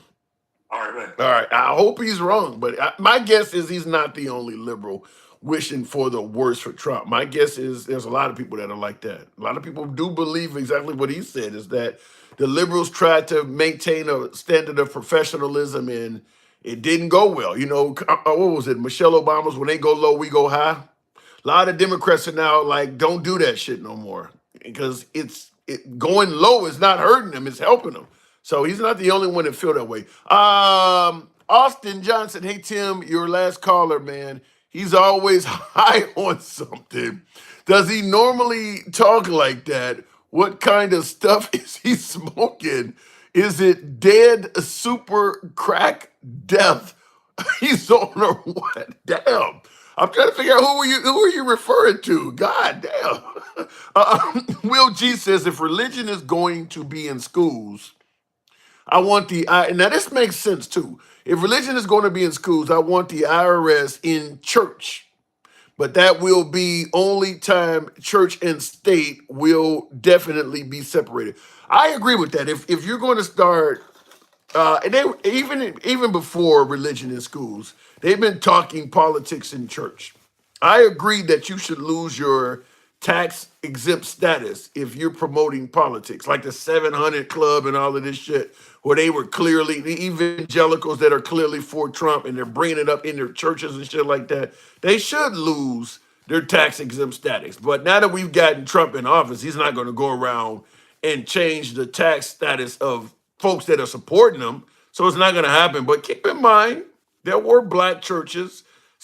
There's always been black churches where the likes of Hillary Clinton visit and things like that too. I mean, I'm from the south side of Chicago. I remember when she went to, when she came to Chicago and went to my family's church. I mean, so it happens on both sides, but I agree with what Will G said. But it's not going to happen under Trump. I can guarantee you that. It's funny how the party heavy on states' rights turned into a party of tyrannical federal government. Damn. Well, they got to be in office first, Will. They got to be in office first. I know there's a lot of fear for what Trump and MAGA are going to do, but they got to be in office to actually do it. They're saying, and by the way, this is not liberal fear-mongering on its face or the media alone. I will say a lot of it's coming because they're making radical promises. They're saying they're going to do all kinds of wild shit. Like this guy, Kash Patel, that Trump is nominating to be the head of the FBI. He's been quoted as saying that Trump's adversaries should be real afraid and stuff like that. He's made it clear. So it ain't like people have this frightening look on their face just because the media brainwashed them. The people he's appointing is making these wild statements. They're actually saying it. And by the way, thank you folks that are tapping the screen. Get your boy up to 50,000 on TikTok. Smash that like button on YouTube. Horizontal, YouTube, vertical. Vertical, we might be to get 70 if you guys would show the program. So let's smash that like button. Tap the screen on TikTok. Going back to the box, you know we don't block, ban, or censor. Looking in the comments real quick. I can't believe how stupid people are. Civil rights are a constitutionally protected right. Abortion goes to the states because it is not a constitutional right. True, but they're stupid because anytime you've been enjoying a privilege, because pro-choice was a privilege, it's not a right, as you're pointing out, it's not a right. But anytime you're enjoying something that's a privilege, eventually it feels like it's a right. If I can get up and, whoa, Stevie, damn. Thank you, Stevie D. Appreciate that. The map Polaris. I've never seen that before. Thank you. If you're used to enjoying something and somebody takes it away, it feels like you're losing rights. Officially, in regards to pro-choice, pro-life, women are technically not losing rights. I don't, to me, if you are impregnated, whether through consensual sex, whether through force, whether it's a normal pregnancy or whether something goes wrong, you're right, it's not in the Constitution that you should get to have the ability to decide what you want to do under that circumstance. My pushback is it should be. It should be. It should not be up to other people to determine whether you live or die in some circumstances or whether you have to carry somebody else's baby that you never consented to. It should be in the Constitution. But you are correct. It is not. It is not there. And as a result, a politician can look down at you and say, you're going to keep this whether you want it or not. It should be in the Constitution. It should be a protected right. Real quick, going back to the box, and I see somebody says privacy of health is protected, period. You're going to get the vaccine people. The anti-vax folks are going to push back and say, well, you're forcing me to put this liquid in my body. So you're going to have some people push back on it. Let me go back to the box, continuing on with Outlaw. Good evening or welcome to the program, Outlaw. And thank you folks that are tapping the screen. Can we get to 50,000? Can we get to 50,000 likes on the TikTok? Trying to get up to 50, F-I-D-D-Y. That was private companies, Tim. It wasn't just private companies, Ed. I believe in the military too, don't you? A lot of government positions. It wasn't all private entities. You're saying where you had to get vaxxed. Were the schools requiring the children? I believe the schools were requiring some children to get vaccinated to continue attending school. It wasn't just private companies. It was more than that. Some businesses, but I do agree, some businesses you couldn't even walk into and shop unless you showed you had been vaccinated. Real quick, that was nobody forced vax unless you were in the military. That's not true. You could be working for a hospital. I mean, I had nurses tell me, because I work in a medical environment. I've had nurses tell me, I chose not to get it. And during that time, people were, I'm quitting, or this hospital down the street doesn't require it. It was not just private entities. It was public. It was government places too. Um, Going back to the box. But like I said, we talking about my body, my choice. It is somewhat of a counter argument. I don't know why I couldn't bring up my last guest, but let's try Beers 723. Nurses have to get the flu shot every season, says Ocean. True, true. I believe it is indeed how Trump introduced the vax with that whole trying to save the economy while trying to. Can you hear me? Yeah, I can hear you. Okay. What brought you on this evening? What's going on here?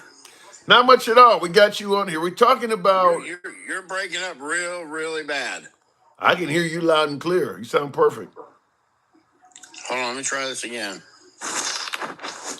Maybe it's something on your end. You got full strength. Yeah, it could be my end because it keeps on blinking. All right. I'll go ahead and drop it. You try to request it again. You obviously got something going on over there because your signal's perfect here. Reminded me I still need my flu shot. Yikes. Yeah, I do too. And I see Ocean says both sides sound fine. Yeah, something was going on his side. We'll keep it moving though. We'll try with L Hind again. I think we were trying with earlier. And you guys are tapping the screen. We might get to 50,000. Good evening. Welcome back. Hi. Hey. Sorry, my phone died out on me. Okay. So you're against pro-choice, huh? No, I'm 100% pro-choice myself. I am 100% pro-choice. Oh, I thought you said you were not No, I am 100% pro-choice. I don't believe that if you're going to prevent a woman from making this choice, but you're not going to help her out at all, I don't see I don't see how that's right. I mean, if you're going to make her carry the baby to term, at least be willing to help her out. I mean, they're not even creating mental health centers to help these women out. Well, I say if they're going to ban ABs, then they should ban the little blue pill. Yeah, exactly. So why would you ban what is that? What is it called? When God says time for you to go sit down somewhere and you can't function properly, then you don't need it. It's plain and simple. So we don't need any more unwanted children in the world. You know what I mean? Yeah. So you saying you saying you know what's going on with that. Elon Musk thinks we don't have enough people on the planet, but you know what he means when he says that. We don't have enough YT people on the planet. That's what they're saying. So that's the whole big thing with the AB thing and overturning Roe v. Wade, and it was a privilege, I wouldn't say a privilege, a right for women at that time when it existed with no interference. But so now they want to send it down to the states, and you know how that goes. It's just like with the schools, like you were discussing with the gentleman about sending the education back down to the states. You know how this is going to work out. It's about segregation. I mean, Marjorie Trader Green. Marjorie Trader Green, which I call her. Trader? Yes, Marjorie Trader Green. Said that we should have red states, we should have blue states. I think there is there's going to be a kind of division there, or that's their accomplished. That's their end game. With the Project 2025, a lot of people don't understand what is about to occur. And then him putting the Bibles up in Oklahoma with the Constitution in it, and then it was elimination of some of the amendments of the Constitution. So he's basically trying to rewrite the Constitution and pick and choose what constitutional rights he feels is appropriate. But I do gotta ask, because you mentioned like with women, more women voted for Trump than they did for Kamala. If what he is doing is taking away women's rights, how did that happen? They're stupid. You saying women are stupid? You voting against your best interest, because having an AB, as you know, it is considered a health care, because there are women who might be put in the position or find themselves in the position that they can't carry their pregnancy to term. And then you have the doctors not wanting to do it because they're so afraid. I mean, you're interfering with that. I mean, it's absolutely ridiculous. Yeah. I mean, if you go back in the early years when women were giving birth, a lot of women were, unaliving at childbirth. So it was fortunate that we have this type of health care. And then you go back to when women were going to back alley. But you do realize though, even in because you're saying women are stupid, but in addition to women, more Hispanics, at least men, voted for Trump also. Now, obviously, we know what's the largest deportation in history. How did he get more Hispanic votes? Well, I'm gonna tell you what, because I talked to a young man who's Hispanic or Latino or whatever you want to call himself. He's here in the United States, and he said it was basically competition. Basically, it was competition. They did not want them. That's why they voted for Trump. And they wanted Trump to deport the ones that were in here that were illegal. And so it was about competition. I mean, the whole thing about the border is blown out of proportion from day one. Explain. You know that half of the population is Latino and Spanish, and that didn't happen overnight. They've been coming in here for decades. And because the United States wanted cheap labor, and some of them came, some of them stayed. And they were undocumented. So, this farce that he ran on that to put fear in people. Pretty much like the mustache man did during the 1930s over in Germany when he used the Jews for the same purpose. Hey, you're saying that Trump is in the same category as you put him in. You see some similarities between him and the mustache man? Yeah, yes, absolutely. You can only look at this documentary. I'm going to give you the name of it. It's called The Longest War, and there's several others. And then you go look at Divide and Conquer, which is about the Roger Ailes story. You know who Roger Ailes was, right? Yeah, it's Fox News. Executive producer of Fox. So yes, you need to look at that. Yeah, I know he's dead now. I know who Roger Ailes is. Yeah, there's a documentary, Divide and Conquer, that tells you everything, the manipulation of the media. And don't be too surprised, like you were discussing with the gentleman, about them taking over certain networks. You might only have one source of media that you're getting. So you're talking about kind of like a state's TV direction. Man, what you talking about? Yes, I am. Trying to go towards. So I am. You think he can do all of that shit in 4 years though? Okay. Well, he said you didn't think he was going to sack the Capitol either, did you? He was going to what? Sack the Capitol. Attack. No, sack. no, but nobody thought he was going to do that. Yeah. So you can expect anything out of Donald Trump, because he said, and the next, you don't have to vote for me this time. You won't have to vote for me again. It will be fine. It will be fixed. And what do you think he meant by that? Well, he did say that, but the crazy thing is, it ain't like people didn't hear him say it. I mean, he said it out loud. Yeah, and he doesn't apologize for anything he ever says. So when he stands up there and tells these people, I don't care about you. I want your vote. And what do? They vote for. So what does that say about them then? I mean, you're saying maybe he was joking, maybe it was exaggerated, maybe it was taken out of context. You really believe basically most of the times when he has a passive aggressive personality.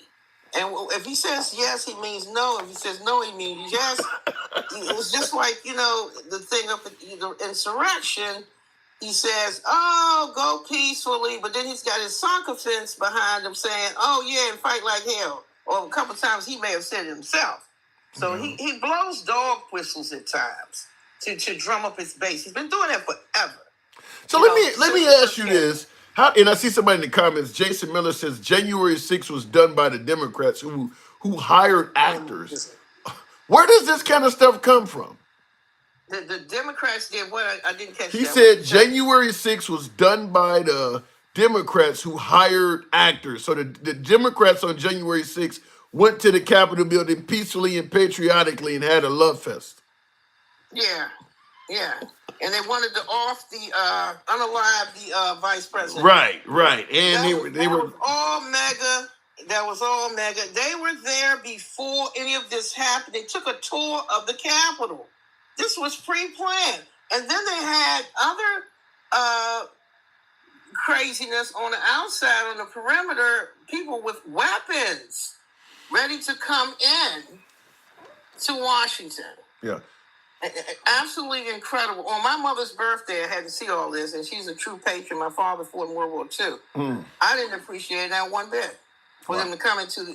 Why do you think so many patriotic Americans did not hold Trump responsible for what happened on January 6th? Patriotic? Who are they? Who are these people? You mean MAGA? I mean, I'm pretty sure it was MAGA. People that say they care about their country. Yeah, they say that. They do absolutely say they care about their country, but they have no idea what patriotism is. I do, however. You know, I grew up in Washington. You know, I take offense to the fact you're going to drain the swamp. You're going to come in here and call my nation's capital a swamp, and you're going to sack the Capitol. Here's a disdain for Washington because Washington sometimes is not for the richest of the rich best interest. And you know, the taxes that they're obligated to that they don't want to pay.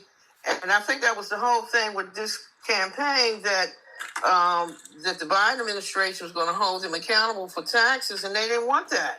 So what most retailers did, they jacked their prices up. They held their prices high to make it look like Biden was not doing his job to get Trump into office. Well, it damn sure worked. I want you, now you mentioned Trump, in your opinion, having similarities to the mustache man, Adolf Germany, 1930s. Yes, I do. Will G in the comments says, I'm pretty sure Trump will set the military back to pre-segregation. Do you believe that's a possibility?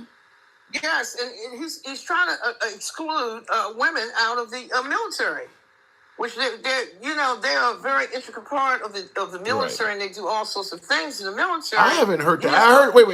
I heard one of the guys was the Pete Hegseth is talking about women shouldn't be in combat, but I haven't heard of them suggesting that women shouldn't be in the military. Well, women already been in combat. They've been in combat. Yeah, but that's not kicking them out. If you say women can't be in combat, which I disagree with, I believe if a woman can prove that she can do the job, she should be allowed in any position. But what I'm saying though, is if he gets his way, and women are no longer allowed in combat, that's still not kicking them out the military. There's a lot of non-combat roles. Yeah, but I want you to Google Michelle Howard. Just Google her. What am I looking for? Howard. Google her. What am I looking for about her? Just look. She'll pop up. Is she a really attractive woman or something? No, you'll see what her role is. Michelle Howard? Michelle Howard. That's probably going to be a fairly common name, you know. Is she a black woman? Yes. Okay. We're getting She's somewhere. in the military. Retired Navy 4-star admiral. Yes. Yeah. Thank you, please. Yeah. What does she command? She commanded forces in Africa, Allied Joint Force Command, Naples. She previously was 38th Vice Chief of Naval. She did a lot. That's what I'm just saying. Yes. She did a lot. She commanded a warship. She did a lot. Yeah. Yeah. You see all them ribbons? Well, you don't make an admiral without getting a bunch of ribbons. You're daggone straight. You see that? These are the women they want to put out the military. You see that? Yeah, I don't. You know something? No, a female, not a female, but a combat in the Navy. I think I think people view that as a little bit different than combat in the Army and Marines. I mean, they're talking hand. They have them in the Air Force too. They have women pilots, fighter pilots. Yeah. But even that case, I think Donald Trump is just trying to turn. We're gonna make America great again. To what point? You say make America great again. When was America great for African Americans? I don't think. Whenever. Well, I get asked. If you want to go back 100, 200, you want to go all the way back there. Make America great. How? What are you gonna do? Well, I get asked that question. The clock back. We're supposed to be advancing here technologically. We're supposed to be advancing. He wants to kill the Chip Act. Well, let me Semiconductor. hold on. Let me just say this. I get asked that question a lot because me with the hat behind me, and folks ask, particularly people of color, when was America great? Like what you just said. My response is this: when they say "Make America Great Again," they're talking about prayer in schools, for instance, or the nuclear family. They're not factoring in the African American experience. They're not. It's not even on their mind. So, because obviously being a person of color, This is the problem. huh? This is the problem. Some We're would argue supposed to that. be advancing here. We're not supposed to be going backwards in time. No. The world has changed. If we don't get on board with the world stage and move forward, we're getting left behind as we speak. China is, advancing. Yeah, but the belief is, as you say, the world is changing, America is advancing. They believe those advancements are not in their best interest. Well, that's just old-fashioned and stupid. No. I mean, you want us to go back when women carried parasols and did curtsies? What are we talking about here? Some of that. Barefoot and pregnant, that type of thing. We're not going back there. Sorry, we're not going back. Yeah, and I see in the comments, Will says if Trump wants to de-wokeify, that's a new word. If Trump wants to de-wokeify the They come up with military. all kinds of silly Hold on, stuff. hang on. Now that's him saying this, I think. Well, maybe Trump did say it. If Trump wants to de-wokeify the military, it will be bad. There are still white supremacists in the military, and they want to take recently relaxed standards away, like protective hairstyles for people of color. So he's saying that there are white supremacists in the military as we speak, and they want to go back to those previous standards that you and I are talking about. Yes, absolutely. Then why the hell is there so many people of color voting for Trump if what you're saying is true? Because they've been brainwashed. There was a influencer on TikTok that said that Russians were contacting him to pay him to put out bad content about Kamala Harris and favorable content about Trump. So you had a lot of interference in this election. It wasn't what they say it is, that blacks didn't come out, women didn't come out democratically. That did that. It was a lot of stuff behind the scenes that people didn't like. They had boom threats in every swing state. People had to leave the polling stations, and they didn't come. One poll worker, stated that. Yeah, I am aware. I have saw a few articles that the Russians were deeply involved in this election. They were deeply involved in pushing misinformation about the LGBT community, about Hispanics, people of color. I've seen that. I have seen it. They were trying to and by the way, America, in regards to Russia, a divided America is good for them.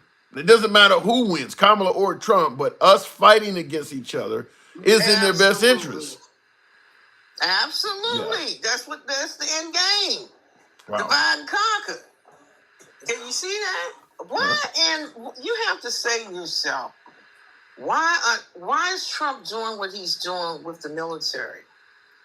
The things that he's doing. Look who he put in charge of the military. Who did he put in charge of the DOD?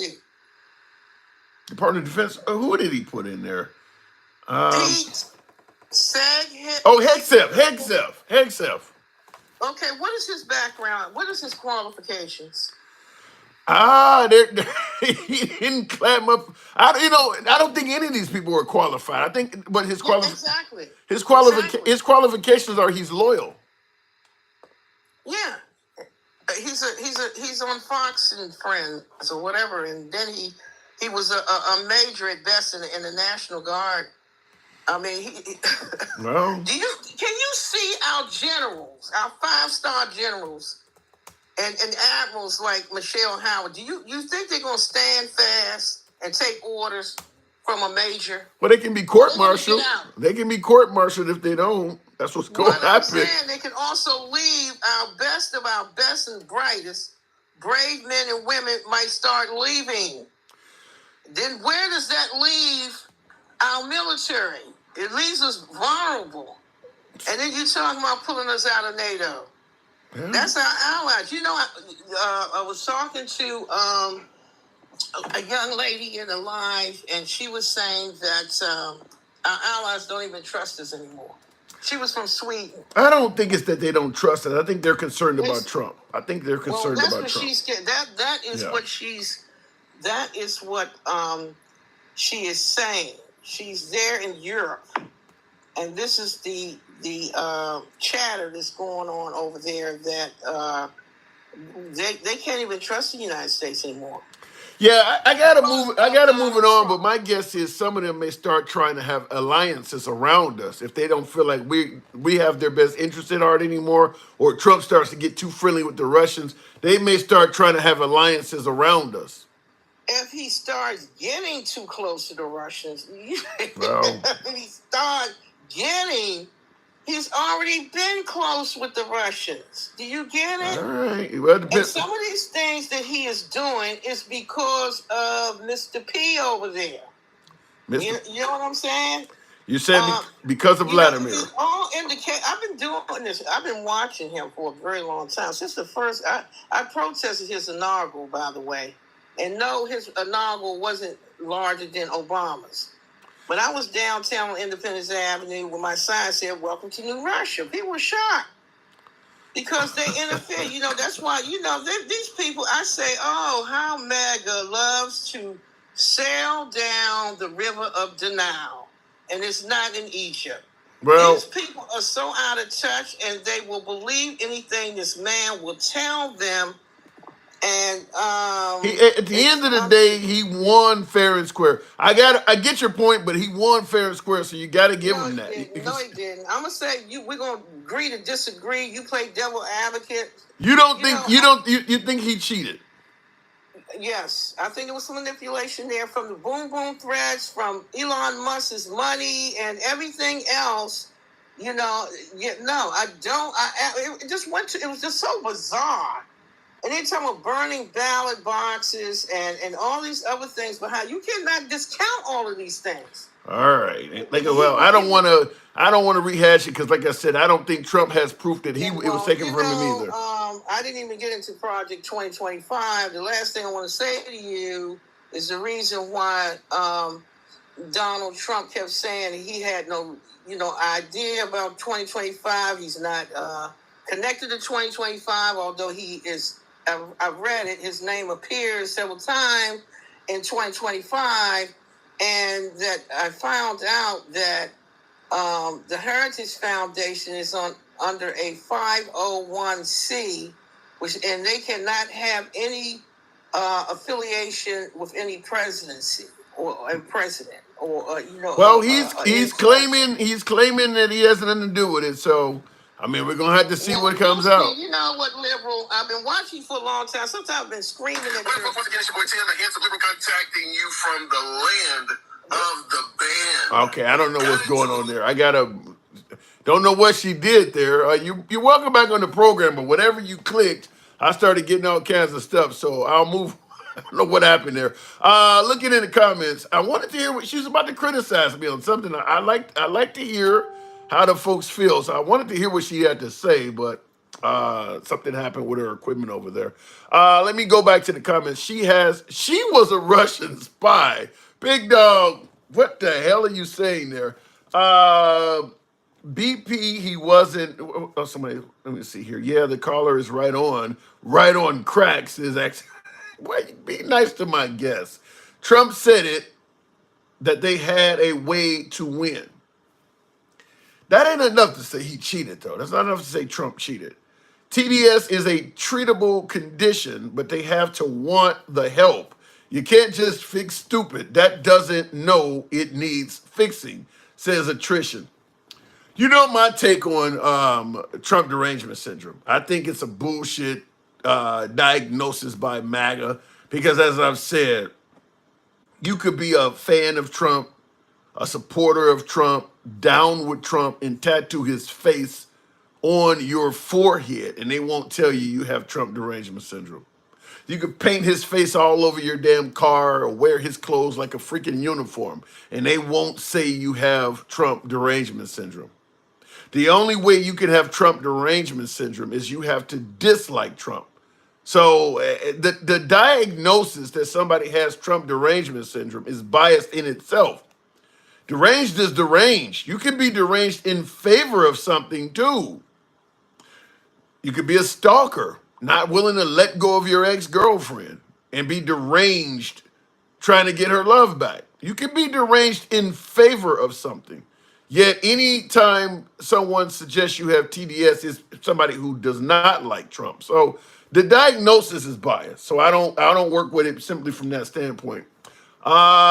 Damien says you don't have it, Tim. Don't worry. I get told I have TDS when I'm critical of them. Facts is facts and lies are lies, says Marlene. That is true. It's funny because I have a white Democrat. Oh, it says it's funny because I was a white Democrat, a white liberal. Well, most of the liberals are white. We will never have to vote again. He did say that, T Advice. He did say that. People acting like Trump became a fascist in 2016. Bro, nobody removed your abortion rights. Nobody removed your right to vote. Non-American POV, I hear that all the time that women did not lose rights or whatever. Well, technically, you didn't have the right to terminate a pregnancy. It was not an official right. So technically, women didn't lose rights, but they certainly lost privileges. How about that? They certainly lost privileges at least. And some folks say that, ABs are not banned. That is flat out false. Well, no, once again, technically, if you can catch it in time, you can still have one. Like some of these have a heartbeat bill or they have a 6-week ban. Oftentimes the ban is before women even realize they're pregnant. But hey, because if you had it caught it in time, you could have had it done. So technically it's not banned. It's playing games with words. I mean, that's all that is to me, is it's playing semantics. Let me go back to the box. We'll try to get one of my subscribers, Gerald MC. Good evening. Welcome to the program here. Massachusetts, Steve. Shout out to you down there or better yet, up there in Massachusetts. Gerald, good evening. What's going on? What's going on, brother? How you doing? You know how it is, hanging around like Jesse Jackson at a Klan meeting. So, hey, you know how it goes. So I'm asking that question. Do Trump promising these tariffs, does that concern you at all? A little bit, but then not a lot. I'll say a little bit because if you really think on the economic side, it's going to drive the prices up because no company, we're a capitalistic society. Ain't no company going to take the hit. They're going to pass it on. What about the notion that they will adhere to what Trump is demanding and leave it at that, though? I don't think he doesn't have the right to tell them to do that. He can't tell them to take a hit on the profits. No. He can tell Mexico, if you don't secure the border. What I'm saying is, what about the notion that Mexico might actually adhere to his request so that the tariffs never have to be implemented? Well, if they adhere to his request, then you're going to lose your migrant workers. Still going to drive prices up. The other problem is, think about what Mexico is going through. Where do most of their weapons come from that those gangs are using? Yeah. From us. Somebody brought that up. Who generates most of the gangs, most of those cartel people's profits? It's our use of their drugs. Yeah, that is true. We generate more problems for Mexico than they're generating for us.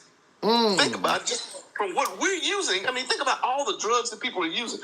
The cartels would not even be here if they couldn't sell because they're about capitalism too. Yeah, that is a good point. And I said that before, that the only reason that stuff exists is because there's a huge demand for it in America, whether it's fentanyl or hard drugs, child trafficking, or cheap labor. Those are the things that they cross the border to give us. Cheap labor, hard drugs, and even in some cases, human trafficking.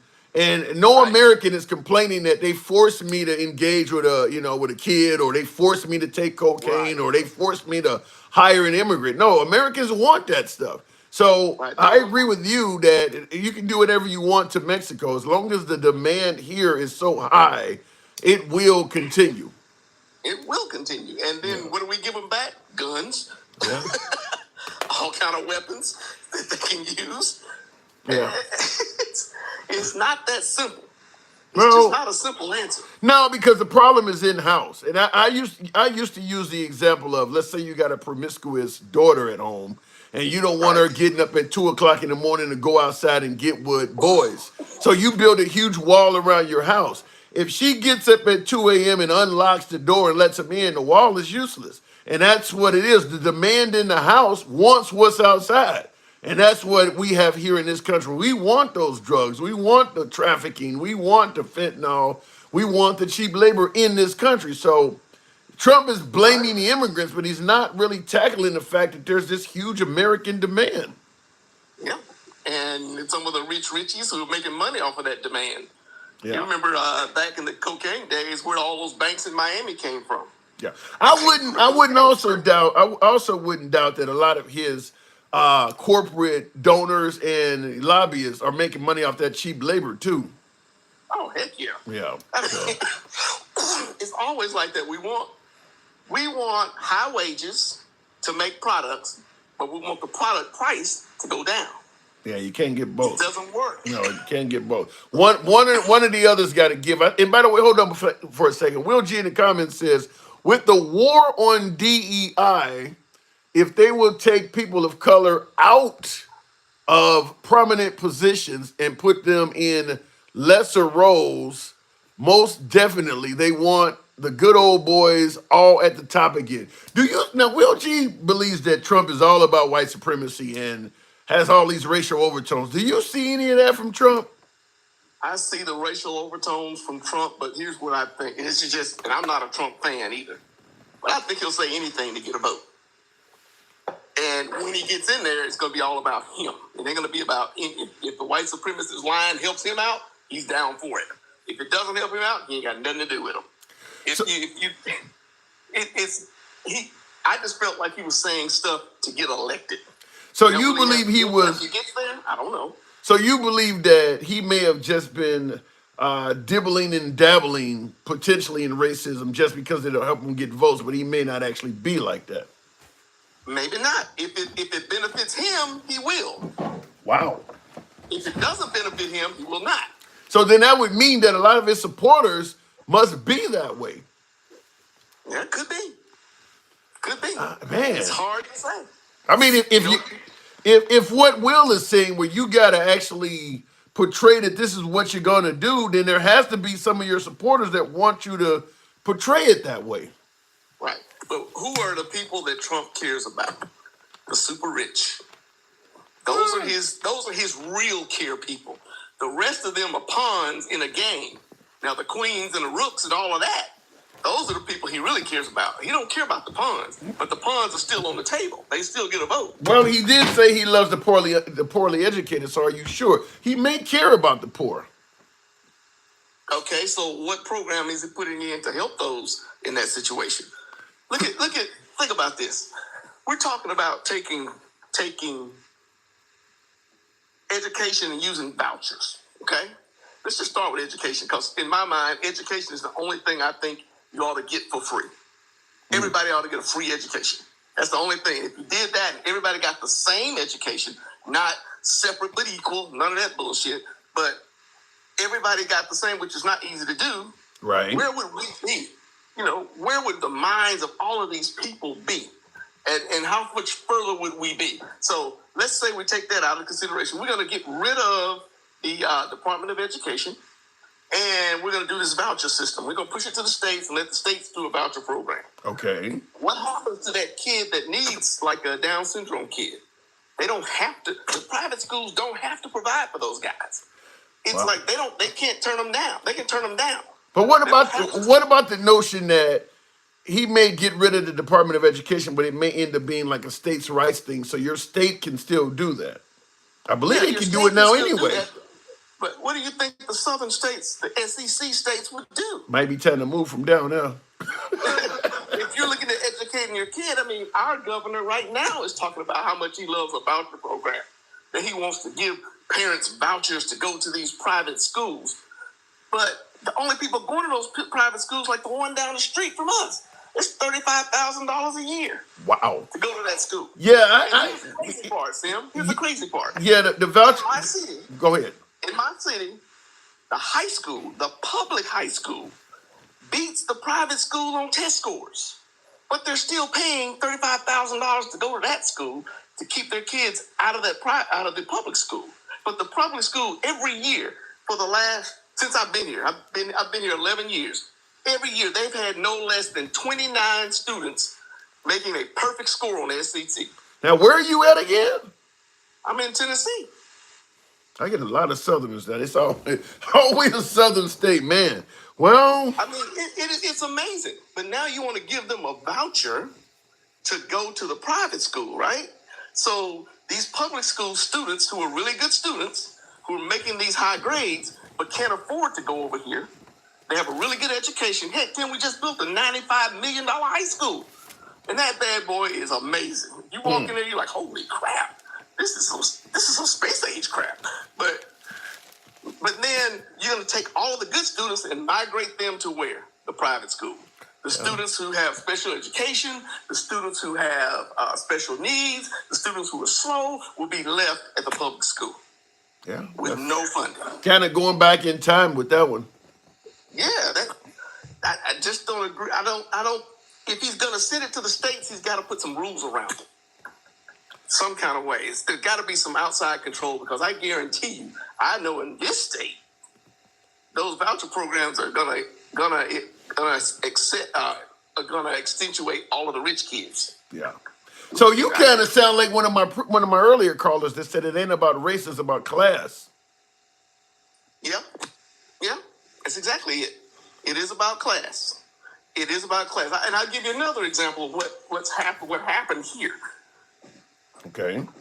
We're in a kind of a well-to-do area, and let's just say the median income in my suburb of where I live is probably about $150K. That's the median. You live in a nice suburb. You live in a nice suburb. There's no denying that. But the school system is excellent, right? Okay. But there's one part of town that is the poorest. It's in our same city, but it's the poorest area in the whole county. It's surrounded by all these well-to-do people. So right now, which I think is wrong, and this is a mistake I think on the Department of Education, they're not allotted funds to support the poor kids.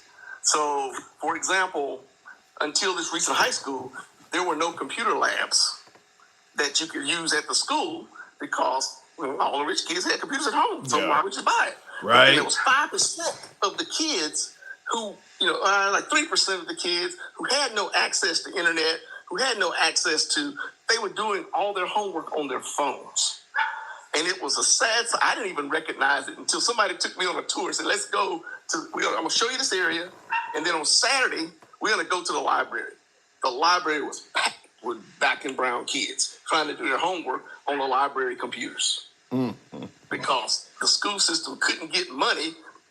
The school's too well to do. How do you respond to something like Angle Fan in the comments says the simple question is, why do Democrats live in red states if they don't like the governance? In other words, if you don't like what they're doing down there, just move. That's what they're telling women with the rolling back of AB privileges as well. If you don't like it, just move. How do you respond to that? I was transferred to this area. I never thought I'd been in the state, but I got transferred here. And if I wanted to keep my job, right, I needed to. So you didn't have a choice employment, Roz. No, I could have changed jobs. Now, where did you come from? Where did you get transferred from? Well, I went around. As I got promoted, I started out in South Carolina, went to North Carolina, then Detroit area. I wasn't living in Detroit City. I was living in, actually back then it was Southfield in Farmington. I lived out there. Then I got transferred back to Arkansas, in a little city called Conway, Arkansas. Then I got transferred to Memphis to the headquarters. So you've been predominantly in red states with the exception of the Detroit suburbs. Exactly. Did you notice any difference when you were in Southfield? Southfield was cool. I mean, I was young and stupid then, so Whole different story then. Whole I different was just story. I was looking for a place to drink, a place to go to work, a place to have some fun. All I right, didn't fair pay enough. attention to none of that. Fair enough. All right. Yeah, that's so. I mean, what do you do? What is your profession? I'm an engineer, Okay. All right. All right. but Well, now I'm in management. That's my degree is in engineering and mathematics. I'm statistics. I think I told you that before. you may have. I was just wondering though, because you mentioned all of the. Yeah, I majored in statistics. And I got my master's in statistics. Okay. But but then I got into the management side, so now I'm operations, and now Now, with so many folks talking about racial issues on the channel today, now you living in a middle class, upper middle class suburb.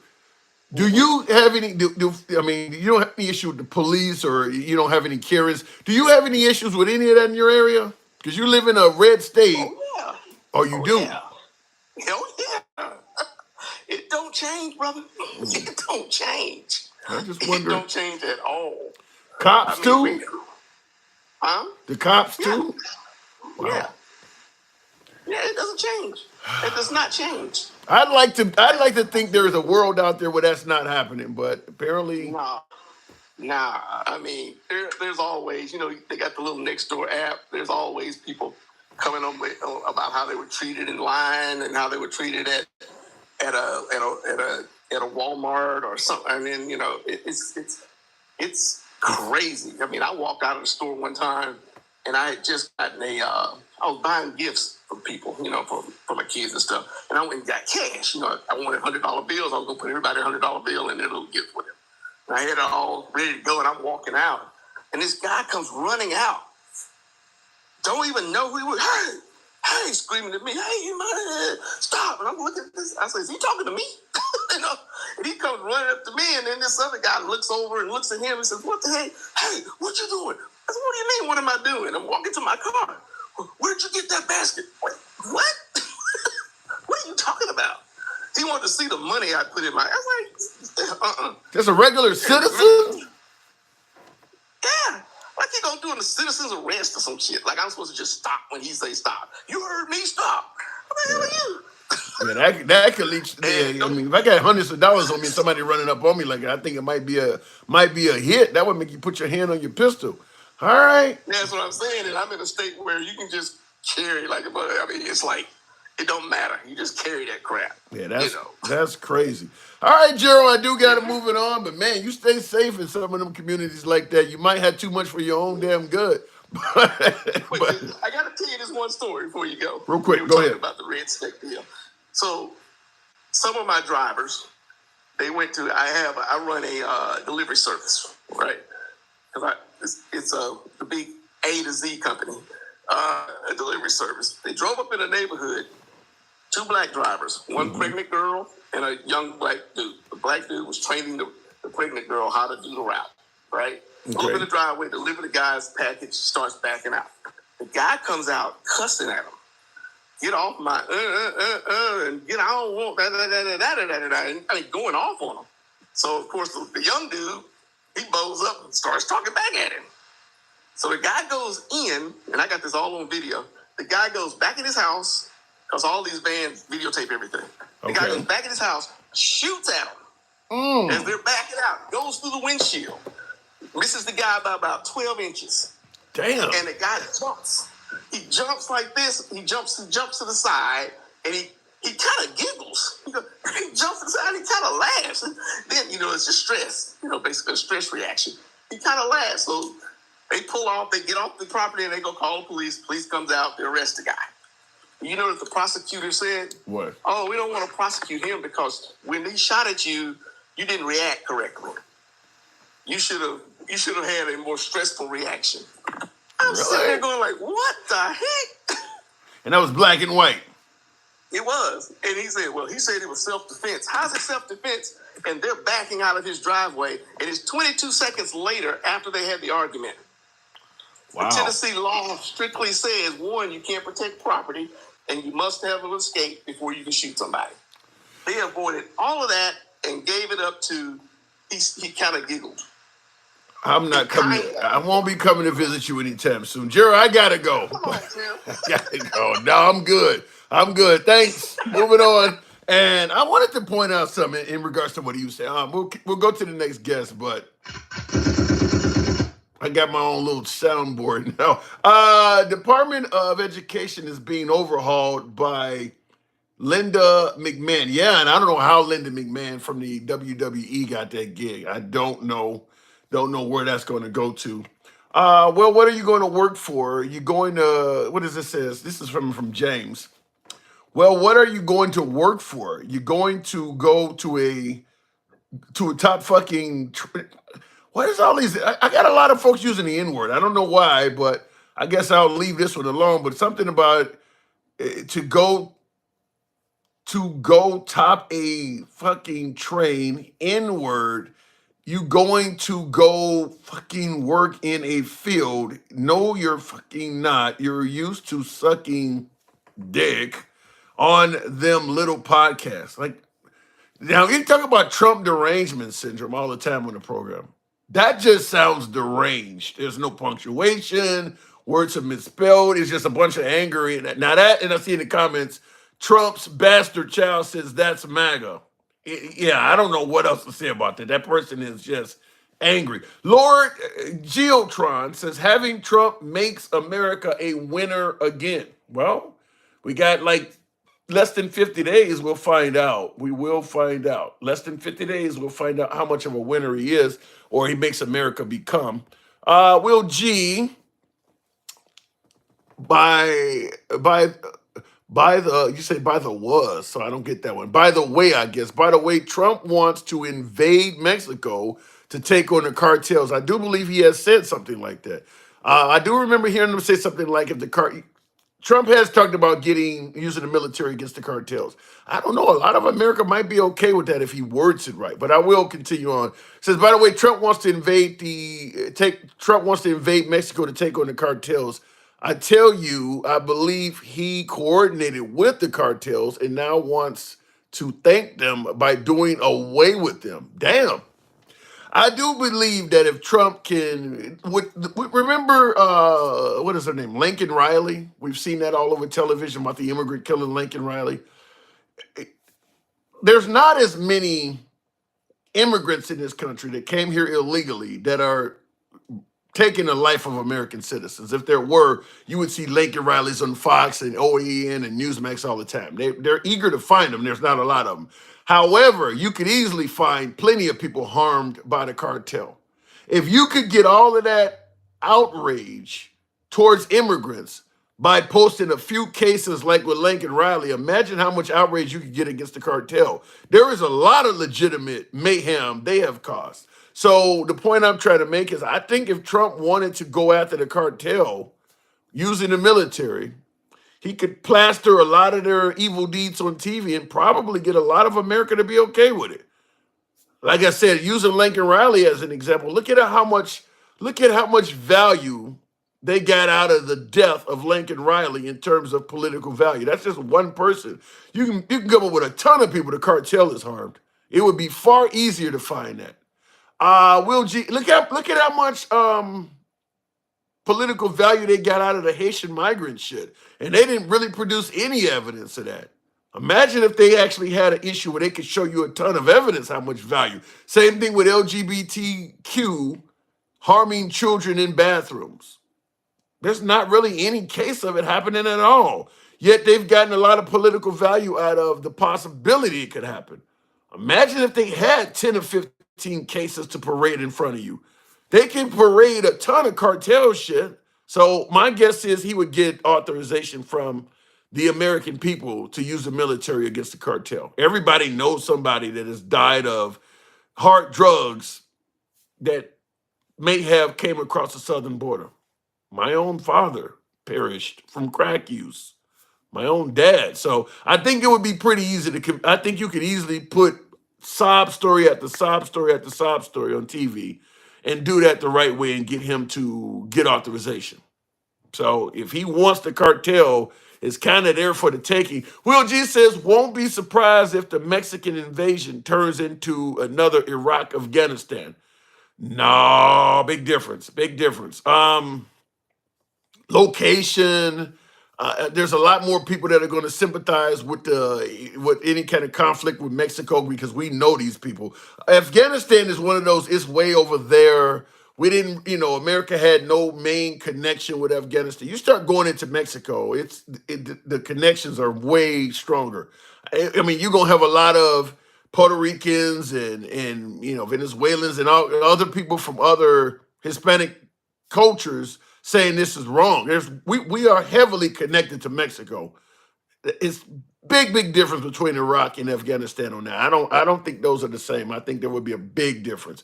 I think you would have a lot more American pushback to going into Mexico if it's not done right, as opposed to Afghanistan or Iraq. Plus, any atrocity that's committed in Mexico would get back to the American people a lot easier than something happening in Iraq or in Afghanistan. The government could hide that a lot easier, I believe. If we had a U.S. soldier go into Iraq and, commit a bunch of war crimes, I think, and that actually happened a few times, but I think it would be a lot easier to hide that than if it happened in Mexico. I just don't see it being anywhere near the same. I think that the heartstrings for Mexicans would be a lot stronger because a lot of Americans know Mexicans. Looking in the comments, PP Slick states, this guy is uneducated. PP, I appreciate the comment. That's why you're here. If you feel I'm getting something wrong, as opposed to simply typing a useless statement like I'm uneducated, point out where, correct me, and we can talk about it. We can debate it. I'm not a know-it-all. I don't mind dissenting opinion, including your own. So I'm all for free speech. I don't block, ban, or censor anyone. That's how the program's been ran from day one and always will be. That's why we are indeed MAGA friendly as well. So let me know what you're thinking that I'm uneducated on. Never know. You might be right and I may concede. Always 0 to 100, says Winston. Yeah, it happens like that. I hope Trump deports all illegals, including anchor babies. Well, an anchor baby is not technically, Greg, an anchor baby is 100% legal. In fact, if you are a foreigner and you come to America and you give birth on American soil, I'm not even for certain a foreign country has to take that kid. Wasn't born here. You got all the paperwork. He was born in your country. So if, let's say you're from China, something like that, and you come to America and you give birth here at an American hospital, I'm not 100% sure there's any law that requires China to take the kid. Wasn't born there. So you talk about anchor babies. First of all, it goes against the law we currently have in place. But like I said, you also got to be for certain that the country you're sending the kid back to will actually take it. If you're born here, you are an American. Nate, that is 100% true. But as my other guest stated, Trump is trying to turn that around. Trump is against anchor babies. He is trying to. The Trump administration will try to pass laws to make it so that is not true. I wanted to talk about something else and get your opinion on this. Now, I'm going to plead ignorance on this because I don't know. I 100% don't know. But people are claiming that Pete Hegseth, the guy that Trump is appointing for Department of Defense, is somehow, some way, a Christian nationalist, white supremacist, or something of that nature. And they stated it because of his tattoos. On the screen behind me is a picture of a shirtless Pete Hegseth. These are some of the tattoos he has on him. I don't necessarily claim that I recognize them, but I'd like to get your opinion on them. Now, you see on his chest, there are several crosses. I don't know what those crosses mean, but you see on his left pec, I think that's left. Yeah, that's his left pectoral muscle. There's several crosses there. On looks like his left arm, there's a U.S. flag, what looks like a M16 or something of that nature. Some type of a long rifle is on his, some type of carbine is on his left arm right under the U.S. flag. In fact, it is mended into the U.S. flag. Now, folks are saying that these tattoos make him some kind of Christian nationalist or some type of white supremacist. That's not, I mean, he's tatted up in other areas too. Here's another one, and I'll get your opinion on this one. This is on his arm. Now, he does have the Gadsden flag, which is the chopped up snake, like I have on this cup I'm holding up. He has his is chopped up in regards to the 13 colonies. Join or die. Think of the join or die where the snake is chopped up and the states are labeled there. So he has that on his arm. I don't know. This is a German phrase. I don't know what that means. Deus Vult. Now, he served in the American military. I don't know why he has that German phrase on his arm, on his bicep. I don't know what that means, but like I said, people are saying that this guy is some kind of Christian nationalist or white supremacist based on his tattoos. He is going to be the head of the Department of Defense if Trump gets his way. So he will be in charge of our military. This guy with these tattoos, he has something else on his forearm there. I can't, but it looks like it's either Hebrew or Jewish writing there, right? There's also a big cross with a sword inside. I mean, these are some interesting symbols on his arm. If Trump hired him, we know he is not on the up and up. Says, stop playing with me. You said it. So anybody Trump hires is not on the up and up. I'll leave it at that. But I don't know what this stuff means. And that's the comments. Bruty says Christian Crusade tattoo. Maybe you wait all the truth comes out. I know the truth. Why don't you state what the truth is there, Betty? And people say he's Christian. I was brought up Christian. I don't know any people from my hood that got these tattoos. I mean, so most of America, I think about 70% of Americans are Christian. How many people you know that got these tattoos? So there's a little bit more to it than being Christian. But let me see what his shirtless photo again. How many Christians you know that have this stuff on them? Now, also on his left shoulder, which I can't see clearly there because it's turned to the side and he's facing forward. So I don't know what exactly is on his left shoulder there, but it's some kind of shield, and below it there's a scroll with some writing in it. So I don't know what these tattoos mean, but I believe he was prevented from being at Biden's inauguration because of some of this stuff. Now, Dog7 says it's for Christian nationalists. The crosses and what is Doors Vault? What does that mean? That's clearly not in English. So what language is that from? It looks German almost. What Deus Vult? Be curious. I may have to Google that and see what does that mean. This is this is going to be our Department of Defense. I hate that Department of Defense. Let me go back to the box. Somebody let me know. The whole election wasn't about the qualifications of candidate. It's about supremacy. You saying the whole election was that way, Jennifer? The whole election is about supremacy? American supremacy? Is that what you're talking about? American to be a supreme country? Let me know what type of supremacy are you talking about. Trig, good evening. Welcome to the program. Trig, what do you think these tats mean? I'm scared to even wonder what they mean. We can guess. You can give me a synonym or something. And no guess at all, huh? You know, I mean, it's like, why in the world would you even be considering putting somebody in a position like that that's got this stuff on him, right? It's like, I mean, you know, somebody was saying this is like white nationalism or, you know, some Christian nationalism. I'm not even sure. Like you said a second ago, that sounds like some German something, you know. It is, yeah. I've never heard of it. I mean, the stuff is obviously not in English. So, I mean, yeah. Obviously, it sounds like you belong to some type of fraternity or something. I don't know. I've never heard of any of this stuff. I mean, and then that one symbol that's on his chest, what is that? Yeah, that one really looks questionable with the crosses on his chest. I mean, it ain't a and with the dots around it and stuff like that.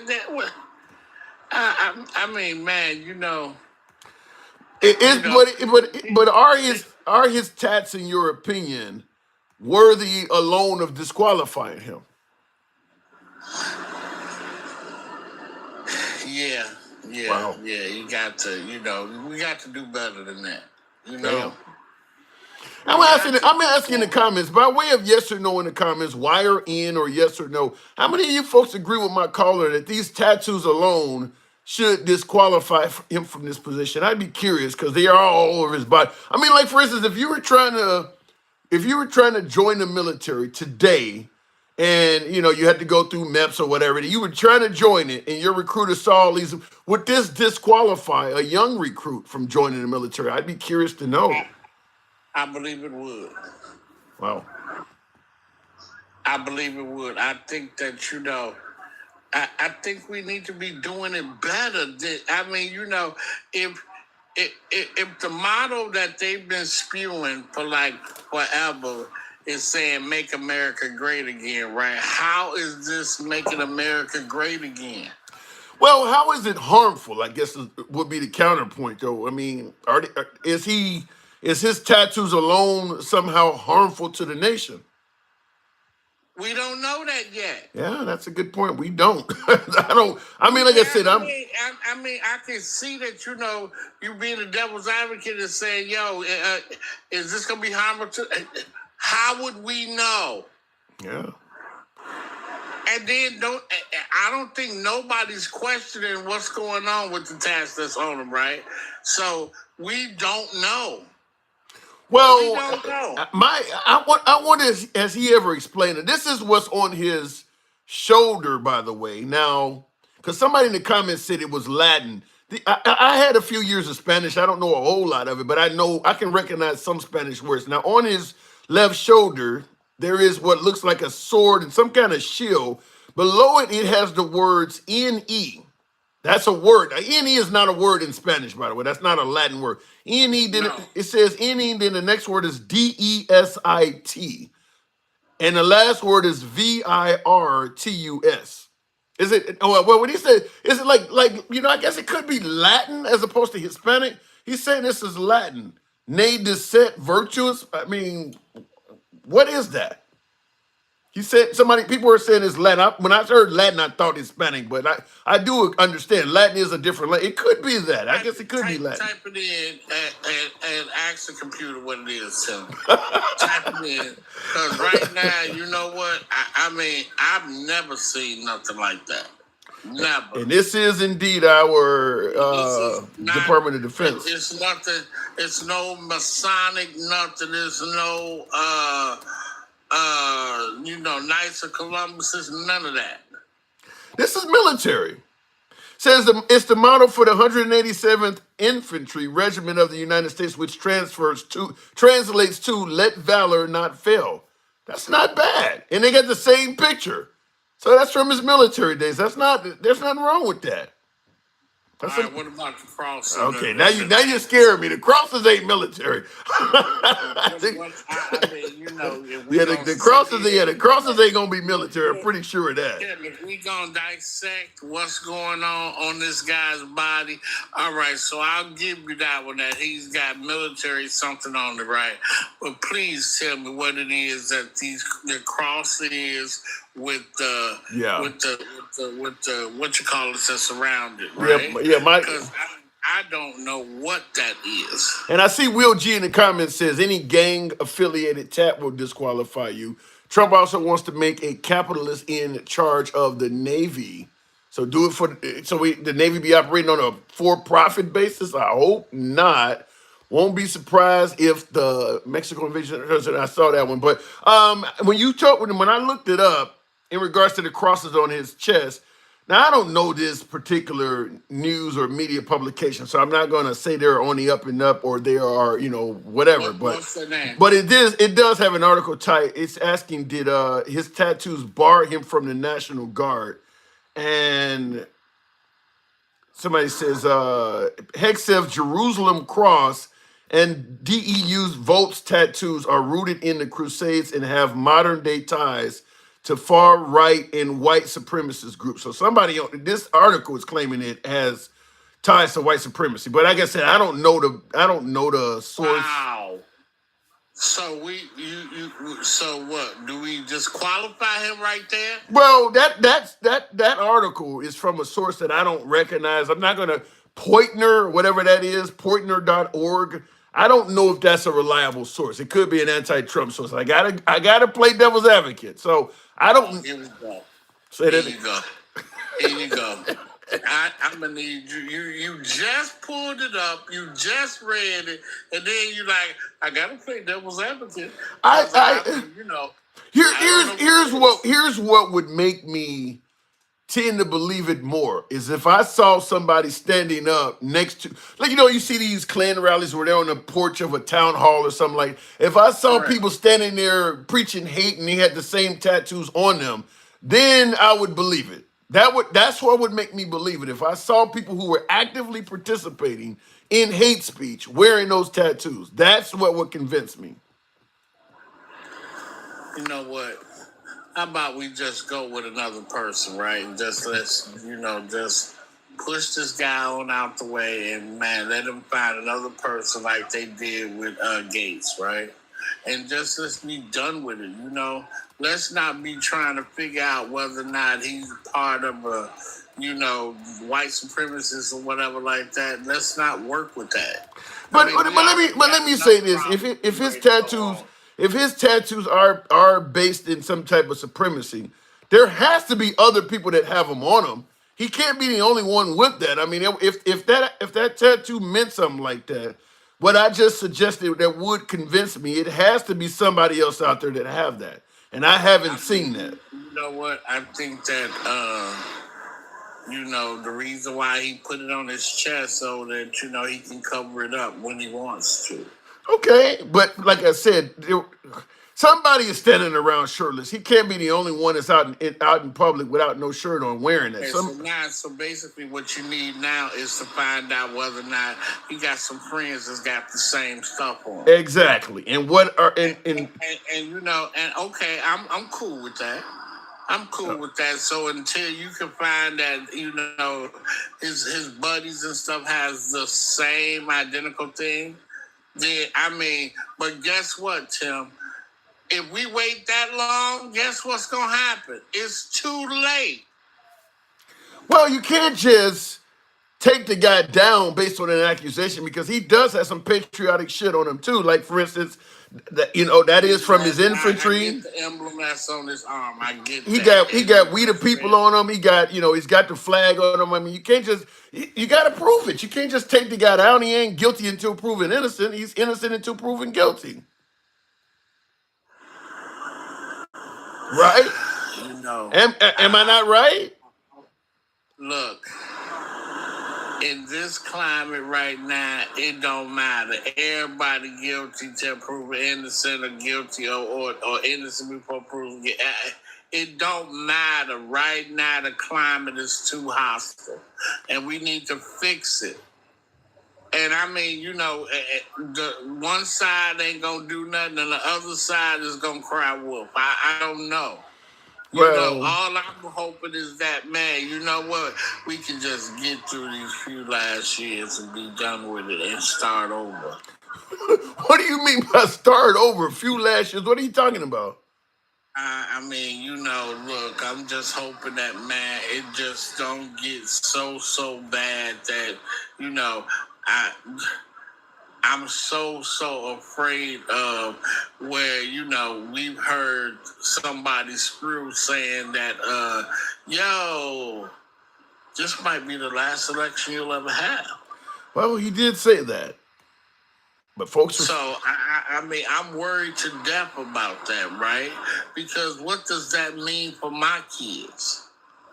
What does that mean for everybody else? And then when you figure didn't we just go through this a few hundred years ago with King George? You don't really think Trump is trying to tear the country up that bad, though, do you? We'll see.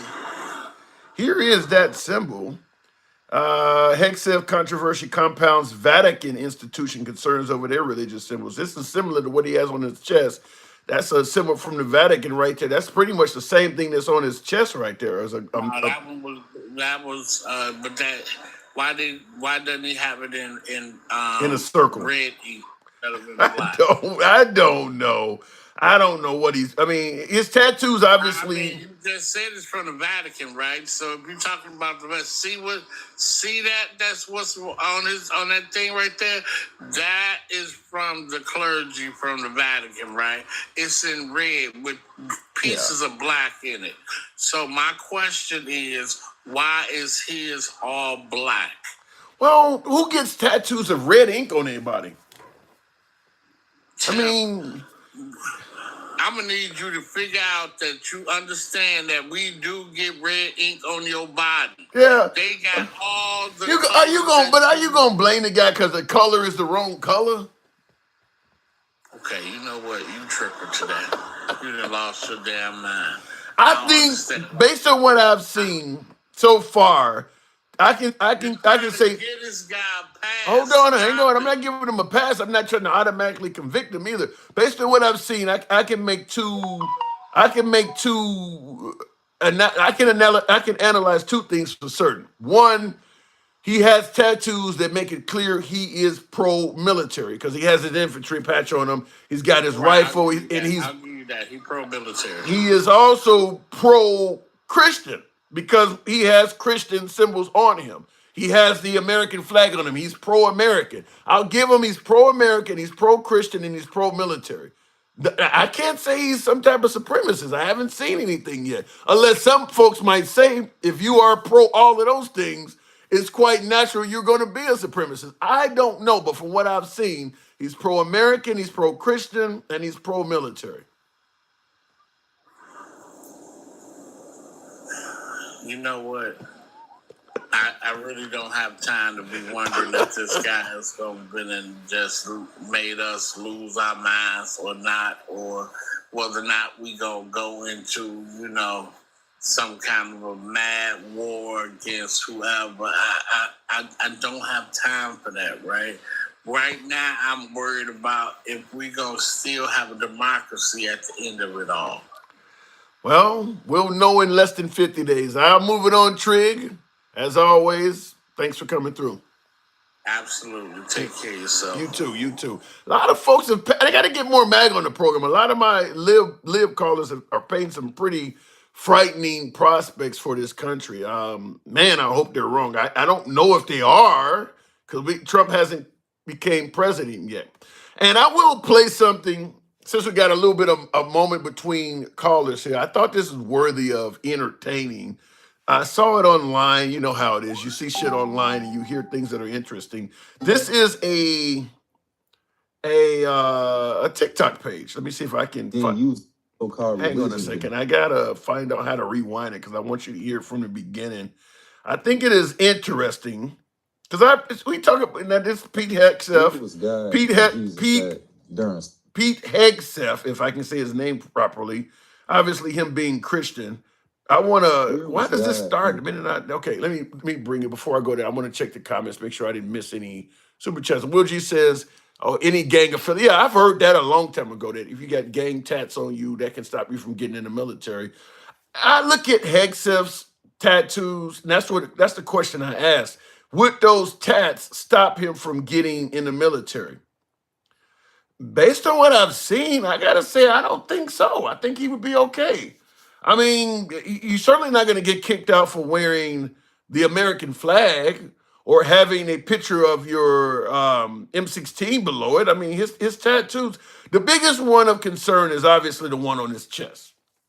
But, I mean, we see that there's a whole lot of Catholics that wear that symbol. You're not going to get kicked out for wearing a symbol of Catholicism.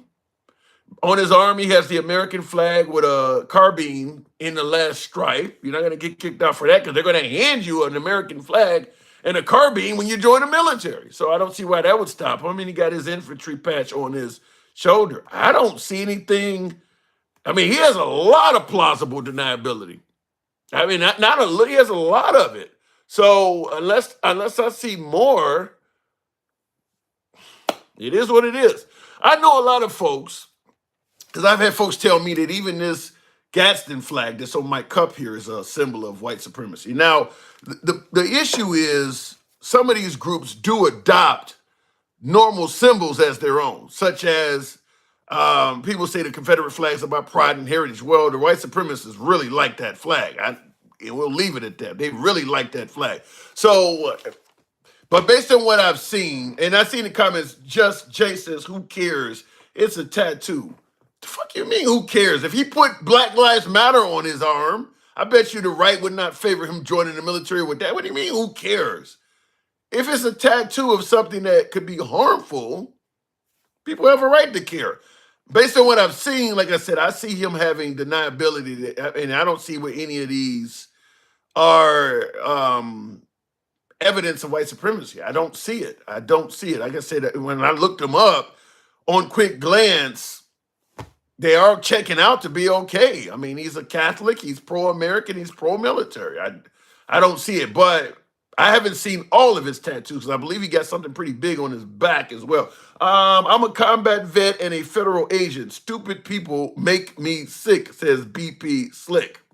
Well, I'm assuming you're around a lot of them.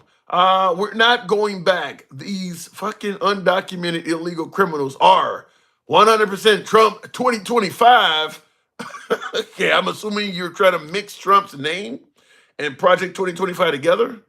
BP03 Felucia here.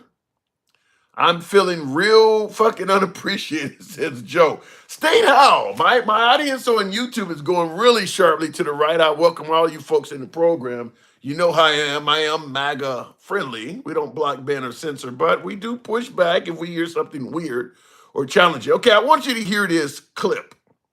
I bring this up sometimes in religious conversations, and looking at Pete Hegseth reminded me of it.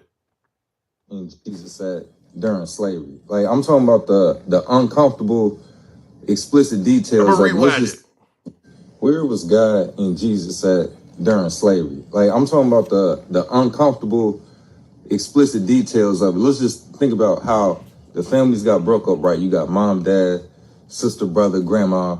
When they decided, oh, let's split them all up so we could change the whole narrative of where they came from.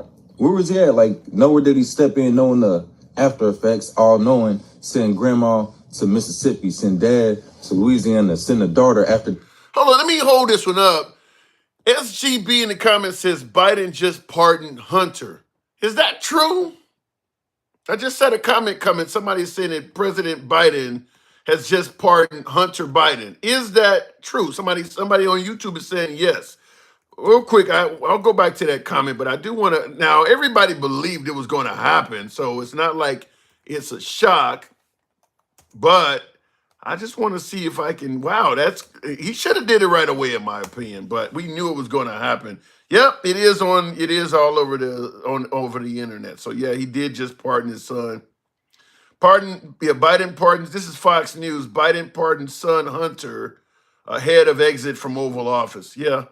I don't know why he didn't do it immediately. I mean, you're going to leave your son in the wake of the Trump administration. You know they don't favor this guy at all. They may burn him at the stake. So shout out to him for doing that. Don't know why he took so long in the first place to do so. But yeah, full. What did he give him? A full? Every statement. The full and unconditional pardon comes weeks before President Biden leaves office and transfers power to President-elect Donald J. Trump, who spent years attacking Hunter Biden over his legal and personal issues. Shout out to him. He should have did it. I know I would have done it. I would have done it right after Kamala Harris lost. I would have did it. I wouldn't want it to interfere with whether she can win or not. But the next day after she lost the election, I would have done it. I mean, it ain't like he's going to gain any points with MAGA by not doing it. So why would you leave your son out there? They're going to say you were a crook or you were demented or you were sleepy or whatever. I mean, they're not going to change their opinion on you at all. So why would you not do it? I would have done it myself. So shout out to Hunter. He is now in the free and clear. Where was God and Jesus at during slavery? Like, I'm talking about the uncomfortable, explicit details of it. Let's just think about how the families got broke up, right? You got mom, dad, sister, brother, grandma. when they decided, oh, let's split them all up so we could change the whole narrative of where they came from. Where was he at? Like, nowhere did he step in knowing the after effects, all knowing, send grandma to Mississippi, send dad to Louisiana, send a daughter after they do you know what to her, send her to Alabama. Then we could say, you know, your ancestors, we went and grabbed y'all from Africa, knowing damn well grandma and them was already native to here. Like, he didn't think to step in, because now we got a bunch of lost people, or buck breaking, for example. Take the strongest slave, torture him in front of everybody, hold him down, and they did you know what to him to assert their dominance. Because that wasn't like a 1 second thing, that whole process, he didn't step in and go, hold on, y'all going too far. This shit went on for years. Nowhere in there did he step in. The lynchings, the whippings, the barbecues, they would literally set our ancestors on fire and eat them. The cannibalism, nowhere in there did he stop in and be like, all right, hold on, y'all going too far. And then using the so-called religion to justify it, obeying your master. You know, y'all did something wrong, and we punishing y'all because y'all need to go through this, but y'all gotta forgive us. Otherwise, y'all not gonna make it to heaven. And they get. I'll stop him. He only goes about another 20 or 30 seconds, but I gotta say, I've said this before in the program. When there was this whole Back to Africa movement, and you know, even when I came up in the 80s, when people were wearing the medallions, I'm sure some of you folks may remember, you know, Public Enemy and De La Soul and all these folks wearing the African medallion in their videos and things like that. For people who remember the 80s and 90s, I'm surprised the African American culture did not, once they gained freedom, reject Christianity. I'm really surprised, because we are Christians. Most blacks grew up Christian. I'm really surprised at once, because even when we came, I'm about whites now, when the white colonists defeated England and separated from England and no longer was being ruled by the king, they stopped adhering to any of the rulings and teachings of the king. I mean, for a few years in this country, which you don't hear about much, we actually stopped celebrating Christmas because it was something that came from England. They wanted to separate from England so much that the American colonists literally stopped honoring Christmas for I think about the first 3 or 4 years. Like I said, they don't tell you about it, but you can easily look that up. They stopped actually celebrating Christmas in this country. That's why we don't drink tea. We're not a Commonwealth country. We don't really honor the Queen. We really wanted nothing to do with that culture because we felt the English was trying to oppress, taxation without representation, all that shit.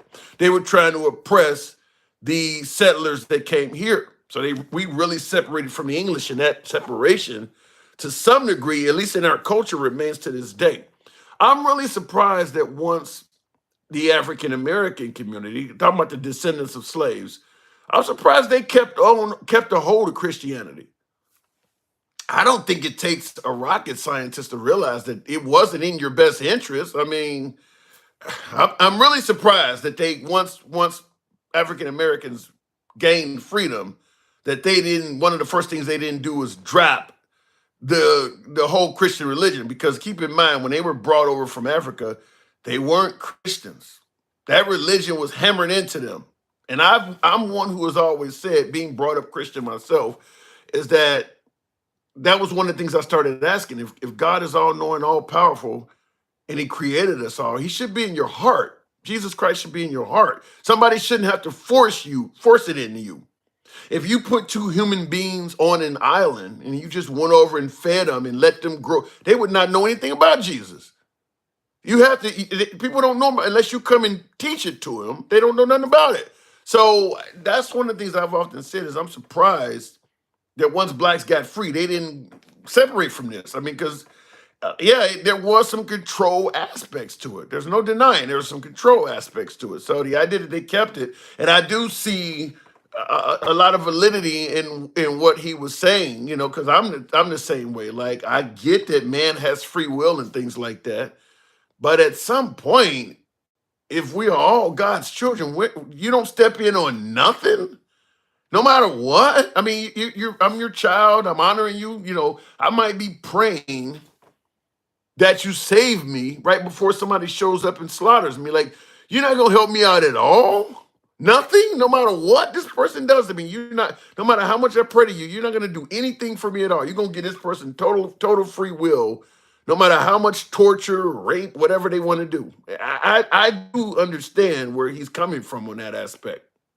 Because like I said, I grew up Christian, and that's what has kind of made me stray, is when I started asking those questions. It doesn't make any sense. Free will to that point, if you can step in and stop it, why would you let somebody slaughter one of your children like that? Or in this case, as he's pointing out, hundreds of years, millions of kids. So he made a good point, and I just wanted to run it by you because I often say it makes me question the same thing. I see in the comments, not against says TDS equals Trump derangement center. That is true. Steve Gallagher says it's a fantasy. And well, they say atheism is the fastest growing religion in America. But thanks to Oklahoma, that may change. Now that kids have to read the Bible. So maybe that is in effort to change some of that, is to no longer give kids an option of whether to hear about God and Christ. Now that it's in schools and it's required, you're going to know about it whether you want to or not. So we'll see. Same as people unalived by cancer. Yeah, like I said, I just, if he is all knowing, all powerful, and all loving, how could you stand by and watch that? How could you stand by and watch suffering the way it is on the planet? I'm not just talking about blacks or, we can talk about World War II. We talk about all that shit. How could you just sit back and watch that? Why not do something about it? These people are praying to you literally when they die. Why wouldn't you help them out? You got to assume that some of the Jewish knew where they were going. They could see the smoke coming out of the ovens. Like, they're praying to you while he's taking them there. Why won't you step in and help these people? That makes no sense to me. Looking in the comments, the only thing Dems need to fine tune is to be louder and more aggressive. Sounds like what is the woman on the West Coast? Maxine Waters. You sound like you're talking like Maxine Waters. Says the only thing Democrats need to fine tune is to be louder and more aggressive. You reduce Harris. Oh, you notice Harris did talk about You said you notice Harris did talk about anything woke. The right did. The Harris campaign was mostly center right. You're saying Kamala Harris didn't talk about anything woke. They found a quote of she really didn't. She really didn't. You are right. The Republicans did a really good job of pinning woke issues on her, like her saying that she was going to follow the law in regards to transgender surgery or whatever in inmates. She wasn't running a campaign on doing that. They found a clip of her when she was asked, by the way, that gender affirming care exists already. And Kamala Harris stated, I'm just going to follow the law on it. If the law says that they can get this stuff while they're incarcerated, her words were, I'm going to follow the law. But the right was able to twist that and make it sound as though she was promoting giving inmates transgender surgeries and shit. And it worked. But you are right. She wasn't promoting a whole lot of woke issues. They were being pinned on her. And they worked very well. I think out of one of the biggest lackings of Kamala Harris qualifications is she didn't know how to speak to the crowd like Trump did. Trump and the right did a way better job in dictating the messaging. Even if some of it wasn't true, they were able to do a much better job at that. Because Donald Trump, because Donald Trump, his first term as president, he made that law for prisoners. Yeah. And the Democrats paid the price for it. That is true. That law came for the gender affirming care for prisoners came out during the Trump administration. And Kamala Harris was asked, what would she do about it? Well, I'm going to follow the law.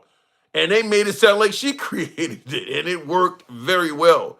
Got to give a shout out to Trump. It worked very well.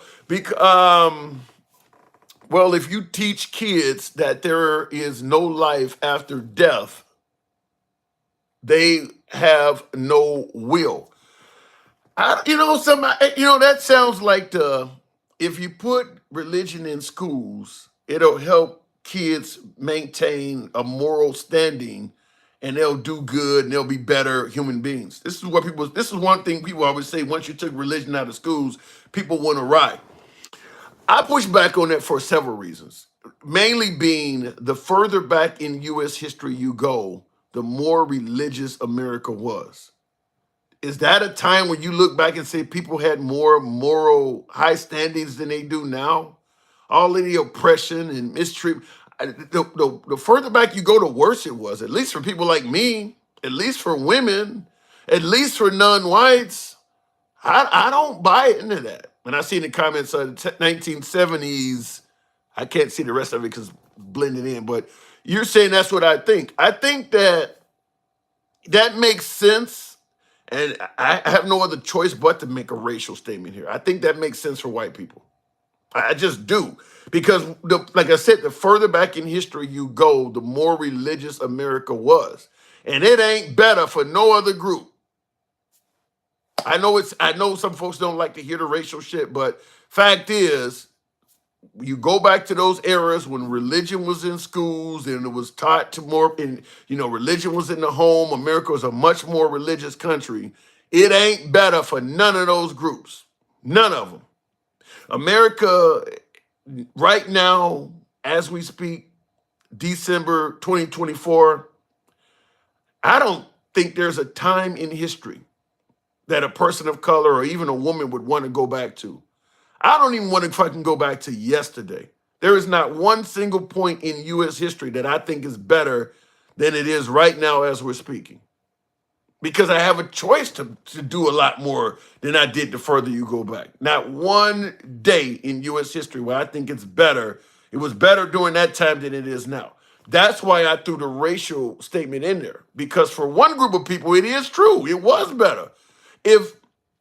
Let's just be clear. If you were white, you had less people to compete with for jobs and shit like that. We talk about DEI hires where people were getting jobs and it wasn't based on their actual test scores or how they did on the aptitude test. It was simply basically she's black or because she's a woman. Well, most of the country's history was based on the fact that you're white. I knew if I applied for to be a police captain or to be a principal at a high school, doesn't matter how smart I am, the white dude's gonna get that. It's guaranteed. You couldn't get it. It was off limits to you. Same thing, female in the military. Doesn't matter how great her service has been in the military. She's not gonna become a general. It's off limits to her. She can't do that. Even if the guy that gets the gig is less qualified than her, he's gonna get it. We've always been a DEI country. From day one, we've been appointing people based on something that was God-given versus their actual talent. It just became an issue when people of color started benefiting from it and women, but it's always been there. Looking in the comments real quick, if God steps in for the believers, he'd have to step in for the non-believers as well. And what would faith be worth? Why is faith necessary? At the end of the day, we want people to honor God. I don't see how does anybody lose out if he actually comes and shows himself? You get what you want. It ain't. I don't think it's about faith. I think it's about honoring a man. So if he comes down, and by the way, I wanted to respond to more of that. I didn't see where the rest of it was, but you said if God steps in for the non-believers, he'd have to step in for you said if God steps in for the believers, he'd also have to step in for the non-believers. Let me tell you something. If God stepped in for the believers, you'd have a hell of a lot less non-believers. If it's one thing that can guarantee people become religious, it's actual evidence. You remove the faith aspect and replace it with proof. You got a planet full of believers at that point. That's the only thing that's creating a bunch of non-believers is not based on anything but faith. You remove the faith aspect and everybody becomes a believer. Wouldn't that be the world God actually wants? I don't see why it's not about faith, it's about us all honoring him, right? So I don't see that one. Look at all the wars in other countries, all religion-based, and that is true, says JoJo. I do agree. There's probably nothing more that starts a fight better than my God is better than your God, or your teachings are wrong and mine are right. And that's why I say I don't believe that belongs in schools. I really believe that's going to be bad, is to put that in schools. Because if you got the Ten Commandments on the wall. The Christian kids can tell the Muslim kids or the Jehovah Witnesses or any other kids, see, this is proof your religion is bullshit. Mine is. You don't see the state forcing your religion on the wall, do you? In fact, you can't even put your books in the library. You probably can't even go to the library and find the Quran. They won't even let you, especially in a state like Oklahoma or a state like Arkansas. They probably ain't even gonna let the Quran be in the library. So you can tell the kids your religion. The kids can tell the other kids your religion is fake. I can go to the library and get a Bible. I can go down the hall and the Quran's on the wall. Our textbooks, our lessons are coming out of the Bible. Show me where your Quran is if your religion is real. And you don't have an answer for it. You don't have an answer for it. I mean, it does create an issue there. So then the kid got to go home and tell his parents about what he talked about in school, and his mom got to tell him, no, your school is bullshit. I mean, and I don't know if the Muslim mom shows up to the school council meeting or whatever, but if she does in a state like Oklahoma, it ain't gonna be good for her. But I do believe it definitely creates a lot of room for a lot of conflict, forcing Christianity on kids. One of the things I've said, why is it that a child should have to wait till they're 18 to decide about gender concerning issues, but when it comes down to what God they want to worship, we can teach them this immediately? Isn't that also a serious decision? We're going to force Christianity on them. We're going to put Christianity on them at a very young age. For the most part, damn near as soon as they can read. But when it comes to gender issues, well, they can wait till they're 18 to make a decision on that. This is where I believe we have selective outrage, because I really believe, just like with gender issues, learning about LGBT, same should apply to religion. But the goal is to indoctrinate you at a young age, because chances are, if you didn't teach kids about religion when they're kids and left it up to them to decide when they get to be 18, 19, you would have even less Christians in the country. It would be even less. You got to tell them that they're going to hell and all these damning things when they're young enough where it may affect them. But when they get older, this doesn't make any sense. They're going to push back. So I do believe that it's done for a purpose. It's done for a purpose. So we are, in my opinion, we are in favor of indoctrination when it is something we favor. And that's a good example of it. I think there is an article about how evangelicals think Jesus is too woke and communist. Really?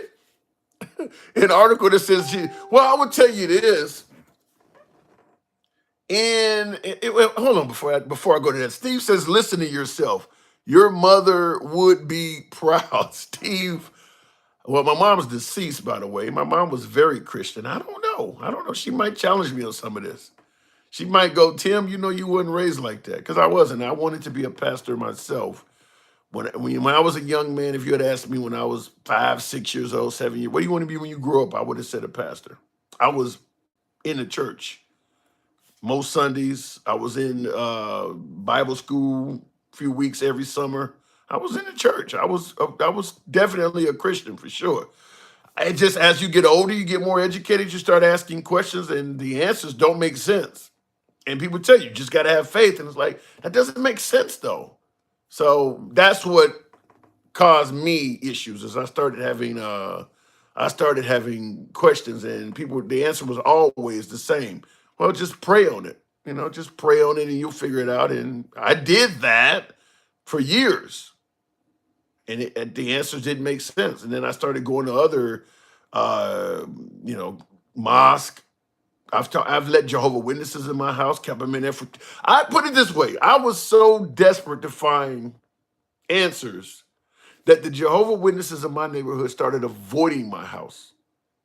I would be the guy on the point, like, come here, let me talk to you for a second, and take them inside and be in there for 2 hours. Well, we do gotta go. We have other teachings. I was that dude. So they started avoiding my crib.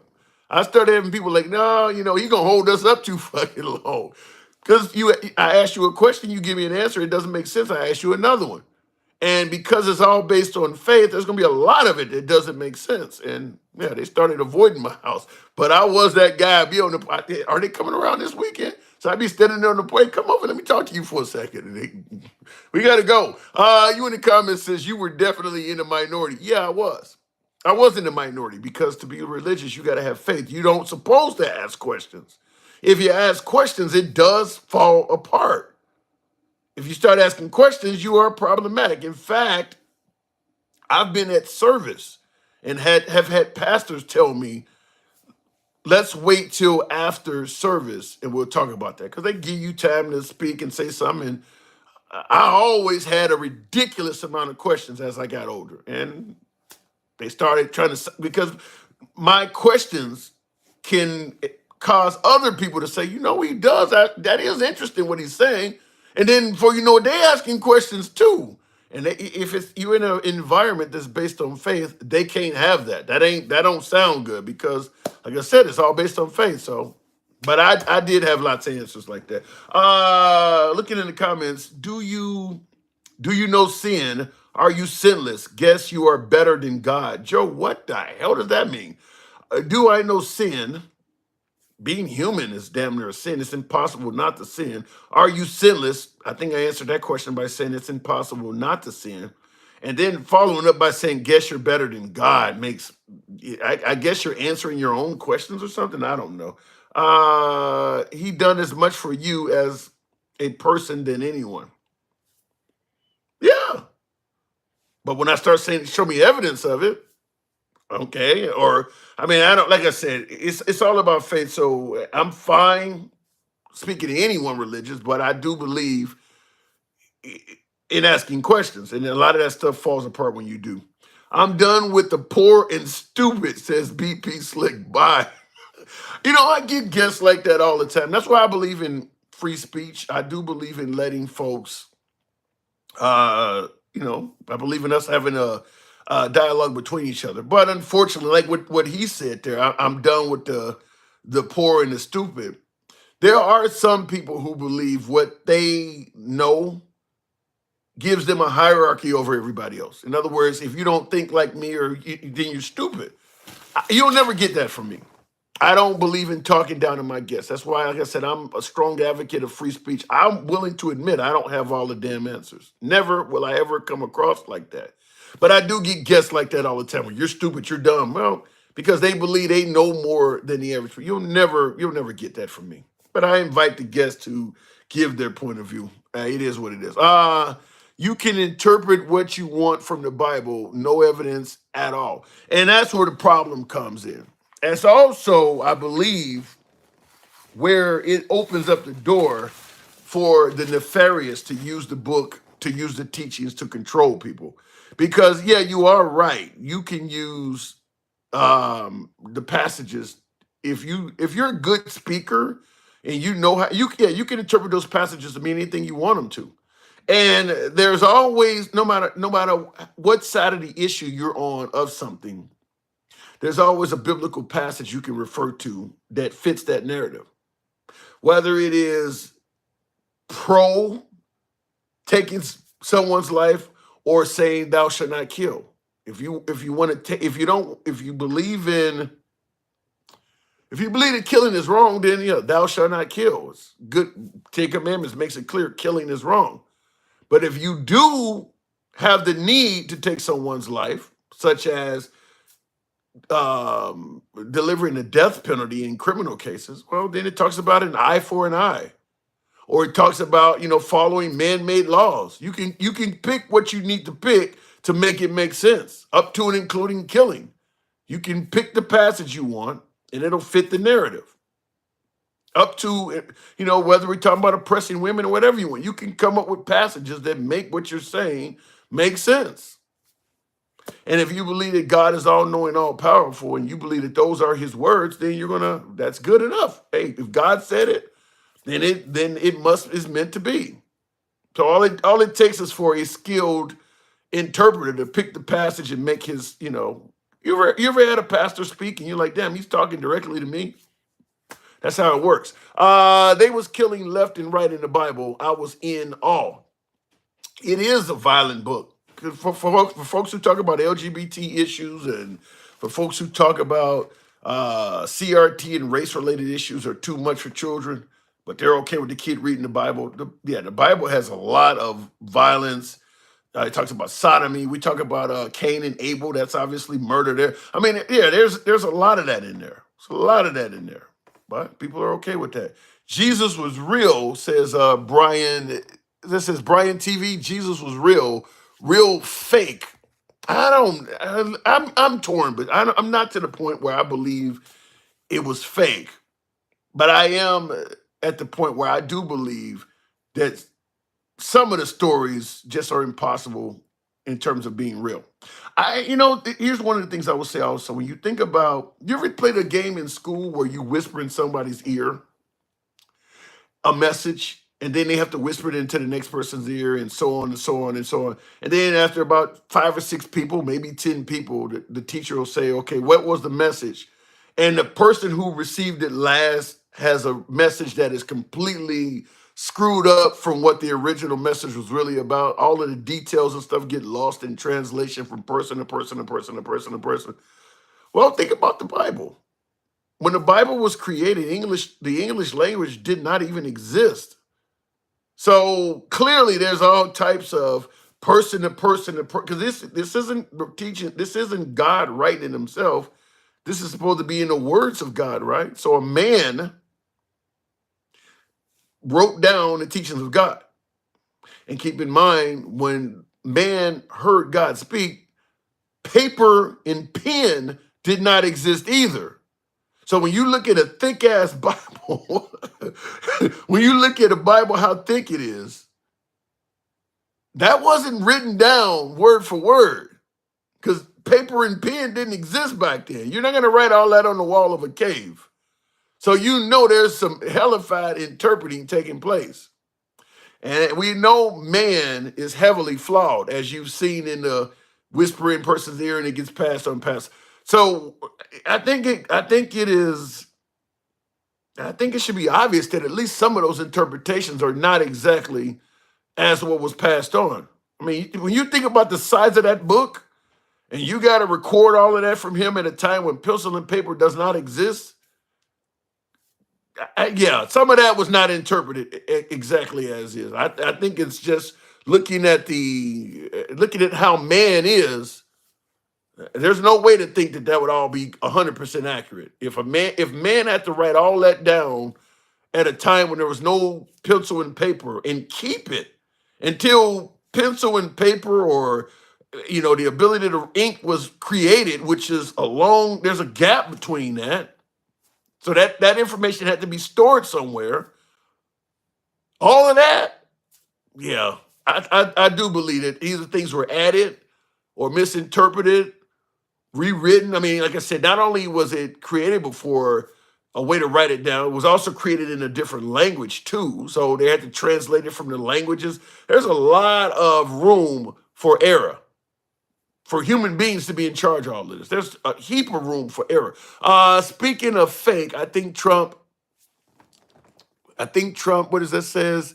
Faked his part in the first shooting because he had a wealthy WWE donor, and we know. You think he faked that first assassination attempt? Said, I think Trump faked his part in the first shooting because he had a wealthy WWE donor, and we know WWE is fake and uses fake blood. I don't know. Let me go to the next caller. I will say this. I've had so many viewers come on the show and talk about how quick Trump's ear healed, and that you don't get hit in the ear with a high-powered rifle and it does that little bit of damage. I've had a lot of people who do believe that's fake. It's a miracle. A miracle, huh? Yes, first one ever recorded. So you believe that's a fake assassination attempt? Well, all I know is that they ain't talking much about it. For a man who's been almost attacked now 3 times, they sure ain't making a big deal about it. That is What true. do we know about the people involved? Yeah, once he won the election, because he was saying that, I took a bullet for this country and all that. Once he won the election, they sure hasn't mentioned much about it anymore. It kind of went away. No, we still talk about Reagan's thing, and that's 40 years, 50 years ago. Yeah. We ain't mentioned nothing about this a couple weeks ago. So, you're talking about religion a little bit. So my thing is, we got Mary, right? Who was Jesus was born of a virgin, so they say. Okay. So that makes him. So if there was no male involved, then where did the male chromosomes come from? Like I said, when you start asking questions, man. I mean, yeah. So Jesus must be what? Is he? It makes no sense. What is it? Yeah. There's no male chromosome. That's the same thing about pulling a rib from Adam and making Eve. Yeah, when you start asking questions, some of these stories don't hold up. It's like, what the hell is that? It makes no sense at all. The other one I asked one time was Noah's Ark. And I know there's a pretty big description of the ark in the Bible. Almost exactly how it was built, right? The size and everything. Okay. And there was one opening at the top that was roughly about 2 feet by 2 feet. Okay. At the top of the ark, that was the only opening. So once they're all sealed up in there, every animal on the planet and the people on the planet, the 8 people who was in there, once they're all sealed up in there, and they were sealed up, I think, for 40 days before the rain even started. So I asked one of them where all that methane gas went, because it is deadly. Yeah. And they said, well, God created the winds that went through that 2 by 2 opening, and that cleaned it out. That was one of their excuses. The other ones were the animals were all asleep. I said, well, I sleep, and I think I fart when I sleep. I think I still do. So they came up with all kind of excuses, and I was just like, all right.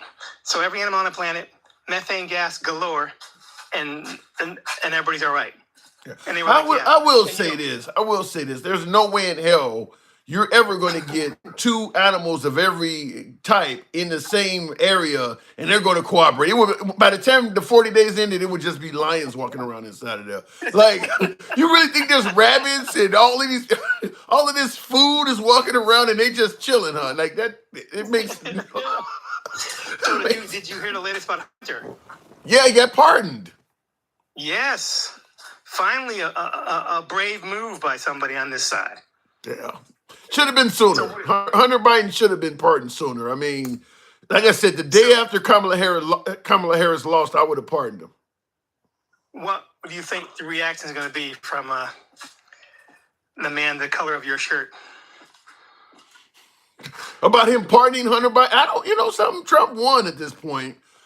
He might attack him. I don't know, though, because at this point, you've kind of won, but he does like to rub salt in the wound, so he may still continue to attack Hunter Biden. But if it was just simply to win the election, because what did he tell Joe Biden when he met with him? Sometimes politics can be dirty, which, in my opinion, I took that as Trump trying to apologize and say, yeah, look, I had to do what I got to do, but that's how the game is ran to win.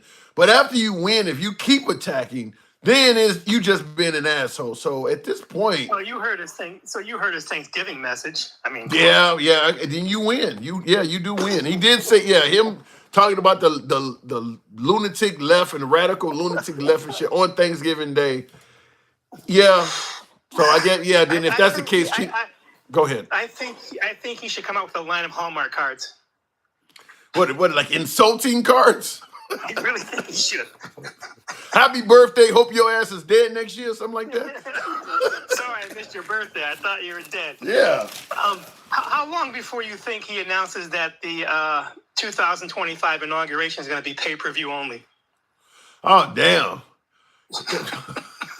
Hey, I don't think he will do that, but I wouldn't be surprised if he took pictures, with him with the right hand up and sold those or something. But I don't think he'll make inauguration pay-per-view.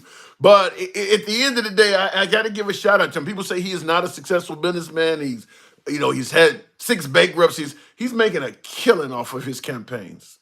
The merchandise, he's making a killing off of that shit. You got the guitars now. Are there MAGA guitars out? You can see that? No. He's got Gibson guitars, and Gibson. I think it's Gibson. The design is Gibson, so they're going after him now for they're trying to sue him now for using the design. I want me a MAGA guitar. Well, the guitar, I think it's $1,500. Oh, I can't do nothing about that. Then he must if think he signs it, it's $13,000. Yeah, I see some on Yahoo Finance. This is from November 21st. That's what a couple of days. Trump selling $11,000 signed MAGA guitars. Yeah, and I see what you're talking about. Guitar brand Gibson hits Trump with a cease and desist. That was 4 days ago. Hmm. You know how much money that'll be worth? I want a MAGA guitar. Shit. Well, I think the ones that don't have an autograph has his name in the fret. Donald J. Trump in the fretboard have his name in there. That man killing it with the merchandise. God damn, he killing it. Yeah, I see it. So it looks like it's got a USA flag on the base of it, and I see it. God bless the USA is in there. Man, he is killing it. Just selling shit. See, but the thing is, man, I don't understand how people can bitch about the price of eggs and bread and stuff and be throwing out $10K for an I was just about to say that the whole claim that the economy is shot and the country is doing horrible. You making a fucking killing off of all optional shit. Ain't nothing you selling a necessity, yet you're probably one of the biggest merchandising companies around right now. So yeah, the whole nation of the country is doing horribly. This shows that ain't necessarily true. Like you ain't having no problems at all selling shit. You could go out and grab a hamster and say it's a MAGA hamster, and people will be going to Pet Mart to get it. So yeah.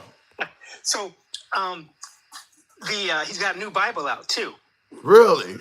And this one is $90. And on the cover of the Bible, the leather cover in the front, his name is inscribed in that. So under the Holy Bible, it says Donald Trump. You know, I like having political artifacts. Because some of them become worth money. I often sometimes. Oh, no, you better not pull out no guitar. No, I ain't about to pull out no guitar. But this is a political artifact. I bring it up all the time. That's my own. Actually, I got two artifacts in here. One is this. The whole birther movement about Obama. That was one where they were saying Obama was born in another country. This is I'm holding up to all my different platforms. So this is the Made in the USA mug. This is from the Obama administration. And I bought this from his website. Now, this was during the birther movement. On the back, it says Made in the USA under his name. On the back is his birth certificate. And I mean, it has all of the details in it. Time of birth. This is a long form, the one they kept saying he won't release. So he put the long form on the back. So I did buy this. This has BarackObama.com. So this was for the time he was in office. But this is his actual. That was from his official site. Yeah, it's got the signatures of his parents, mom on there, and every damn thing. So this is one of my political artifacts. And then, of course, this is more recent. You'll instantly recognize this one. Dark Brandon. So now this one is probably going to fade into the annals of history. I think the Obama mug may be more popular, and I got a heap of Trump shit. I mean, it's just crazy. But talking about politics, I get crazy shit sent to me. Here's something I've been meaning to, because I owe these people an advertisement. Now, you ever been literally covered in liberal tears to the point where you're starting to have an odor buildup? Well, I want to submit to you Right Wing Naturals. This is a soap. This scent is called Razzle Dazzle. On the back it says it does have an American flag. Right Wing Naturals provides superior American crafted personal products for men. We started this company for modern conservatives who want to buy products from a brand that shares their values. You know what that means. We believe that being a patriot should never be out of style. And they sent me this bar. This is the Razzle Dazzle. This is Kingdom of the West. Smells good. It's a soap. And this is Dark Horse. So, conservative soap. So, you get all kinds of wild shit, but this is grifting season. So, I've had a few political. One of my trade. You went on mute. I give him a second to come back. I don't know. One of my trades of profession is makeup artistry.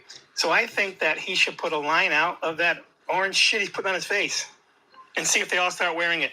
No, I don't think they're going to. You're saying that if he tries to sell the orange tanning cream, you think MAGA will start painting themselves orange? Maybe on Halloween. I don't think they would do that normally. Yo, man, how many ear patches did you see? Yeah. Well, Nelly made a killing off of that with the iPad. Remember rapper Nelly? His friend was in prison and he was wearing a eye patch on his eye or something like that until his friend got out of prison. Yep. Yeah, so Nelly started that, but I don't know about painting your face orange. That maybe QAnon Shaman might do it. Oh my! Let me move it on. We getting too crazy here, but yeah, QAnon Shaman might do it. All right, bro. Take care. Have a go and have a go. I wonder how long will it be before QAnon Shaman is invited to a rally? He probably already has been. Did he run for Congress? QAnon Shaman didn't he run for a political office? Real quick in the comments, that's MAGA buying two of everything. Hey, MAGA merchandise is so hot, you can sell it on bootleg and make money. There are bootleg sellers on TikTok and places like that. That merchandise is that hot. There's a site on TikTok, for instance, that is selling MAGA hats, and they claim they're only like $1.99 each or whatever. You click on it, and then they charge you like $15 for shipping. Even if you buy 10 of them, you'll pay like $20 for 10 MAGA hats, but then it's like $150 for shipping or some shit.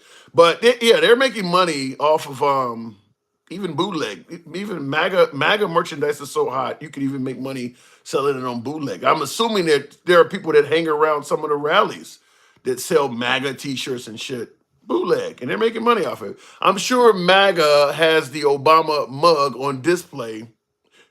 Wait a minute, what? I'm sure that MAGA has the Obama mug on display next to their family Bible as a victory relic. I doubt that. I really doubt that. But he was victorious. Trump wins. He always wins.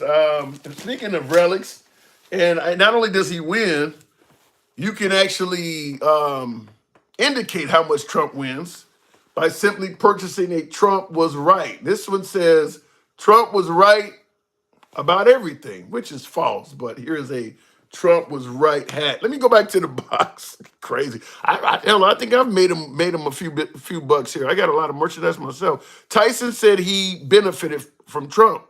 It's always been that way. I definitely believe Mike Tyson benefited from Trump. Look, even if you're a person of color, if economics and the bottom line are your biggest issues, I've said this before many times. There's a lot of reasons for people of color, for black people to vote for Trump. Everybody ain't dealing with racism or police brutality or the woman's right to choose. Some people it's simply about money. I mean, and somebody like Mike Tyson, hell, Tim Scott. Tim Scott is another example. Former South Carolina Senator Tim Scott. He's making a killing rolling with Trump. If he denounced Trump, he wouldn't be shit in South Carolina. I mean, he might be decent. He might do okay in the private sector, but I guarantee you, he's making a whole lot more money rolling with Trump. Clarence Thomas is absolutely doing it. So, I mean, there's reasons for people of color to vote for Trump. We can argue whether they are the best morally, but there are reasons to vote for Trump if you're a person of color.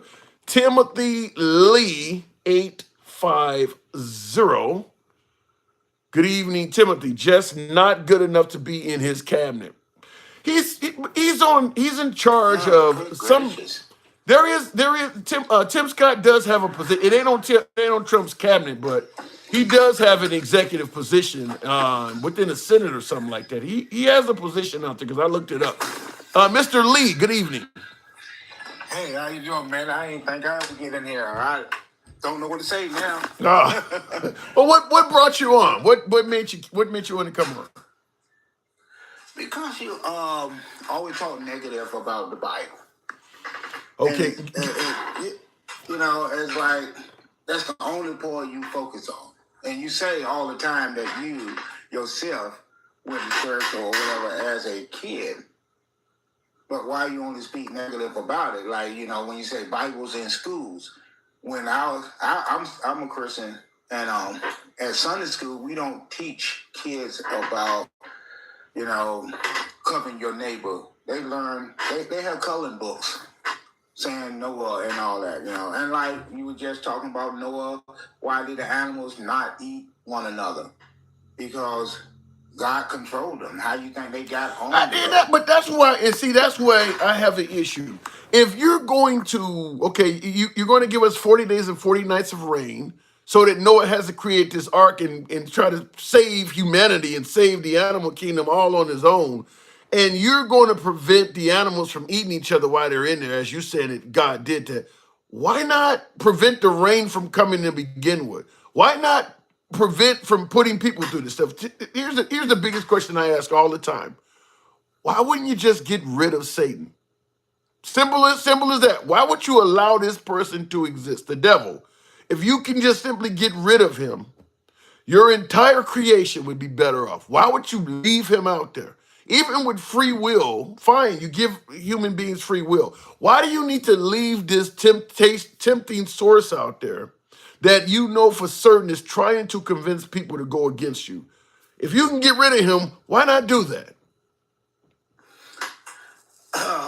Someone else asked that question, and I heard a wonderful explanation. It was, if you been dating this person for the last, let's say, 6 months, and y'all in love, everything is wonderful, you know, you can't say anything bad about this young lady that you dating. Mm-hmm.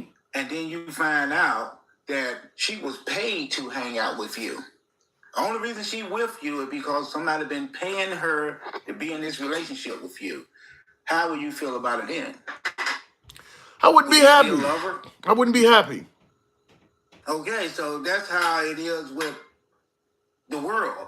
If God had everybody like robots walking around forcing them or making them love him, you created this world. You want the people to fall in love with you because you created it, not because you forced them to. And the people who out there doing harm, like you always say, well, you don't know. Hold on. No. You don't have. You could give people free will without Satan being around. You don't need Satan. I mean, free will is free will. You can get rid of this one entity and still let people have free will, couldn't you? But Satan had free will. Satan was an angel. So he's going to let Satan be around too because he got free will. He was an angel. Why control him? You're supposed to love me. Satan rebelled against God and thought he was better than God and took a couple of his angels and they why you.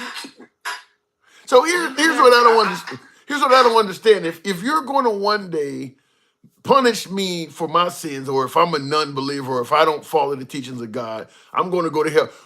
Where are you going to send Satan? Okay, because he clearly don't. He's already in hell, right? And he's happy. He just want company. Yeah, he just want company, and y'all and the people who choose to listen to Satan, it's going with him. But Satan already have been sent to hell. It's. I understand the people who say, well, why, like Dan Cowell, I think it was, maybe I'm wrong, say, well, how they listen to a person who don't even exist and giving money to pastors and doing all this. But then you got to look at it. Y'all go to concerts with butt-naked people running around dancing, rapping about nothing, giving them money, or you go to a therapist to tell you how you feel. What's the difference? I hear your point about giving giving money to something you like, but I could go into a spiel about these. But that's straight negativity. All they speaking is negative crap. You know, what woman who want to go see what's that lady name, the rapper Nicki Minaj? She talking about her body parts and slapping them and they juicy. Why would a woman want to go see her half naked? Because maybe a woman like that. I'm saying, but her man taking her there. It's just, and one more thing, like you said, back in, why we want to go to back in the past when Christianity was more prevalent, yes. But look, I'm the man. The day is my birthday, Tim, and I'm the same age you are. I'm 53. I turned 53 today. Oh, happy December birthday! 1st. Okay. Yeah, and many more. And what. The way I was growing up, the women had more respect for themselves. Yeah, everything wasn't bad back then, but at least my sisters and mothers and, man, you can go to women walking around butt naked with their kids. You know, butt cheeks out and dancing on. You on TikTok, man. It's Let me ridiculous let me say this in regards to women that had more respect. To me, that is also a Christian moniker because in this country we frown on nudity and sexuality. You realize how many other like for instance, I don't want a man going in the bathroom with my kid, transgender comments because of whatever. You realize how many countries have no issue showing children genitalia and the kids don't turn out fucked up? I don't know why that is in America that we believe that if a kid sees genitalia or something like that, they're going to turn out ruined. There are plenty of countries on earth that show that that does nothing to a kid at all. I mean, people hunt with you certainly in African countries where they're barely wearing anything over them at all. The kids ain't getting ruined by that. That's something in America that we. It's not sensual. Because now, like I said, I'm 53 years old. Daggone it, when I was 12, 13 years old, standing in line to buy me a piece of candy, you might have a woman standing in line beside me breastfeeding her kid. I didn't think nothing of it. Or I knock on my friend's door to come visit my buddy. His mom opened the door with her Brazil on. But I'm just talking about when you walk around provocative, making it sexual in front of your kids, man. I know you, Carl. I remember you was yelling and talking about how Pornhub was getting rid of it. You act like you were going crazy about Pornhub. I don't like, I do indulge in a little bit of. I'm like, come on, dog. It's porn. It's why? What are you anti? What are you? Are you anti-porn? Hey, I had so much porn, man, it was ridiculous. But now I just left it alone. I gave away, had all my stuff, and you don't need that. You can watch, man. Porn is down the street now. I go to Walmart and see porn. That ain't what they ain't doing nothing in they ain't doing nothing in Walmart to compare to Pornhub. What Walmart are you going to? Hey, but see, once you see a $1 naked woman,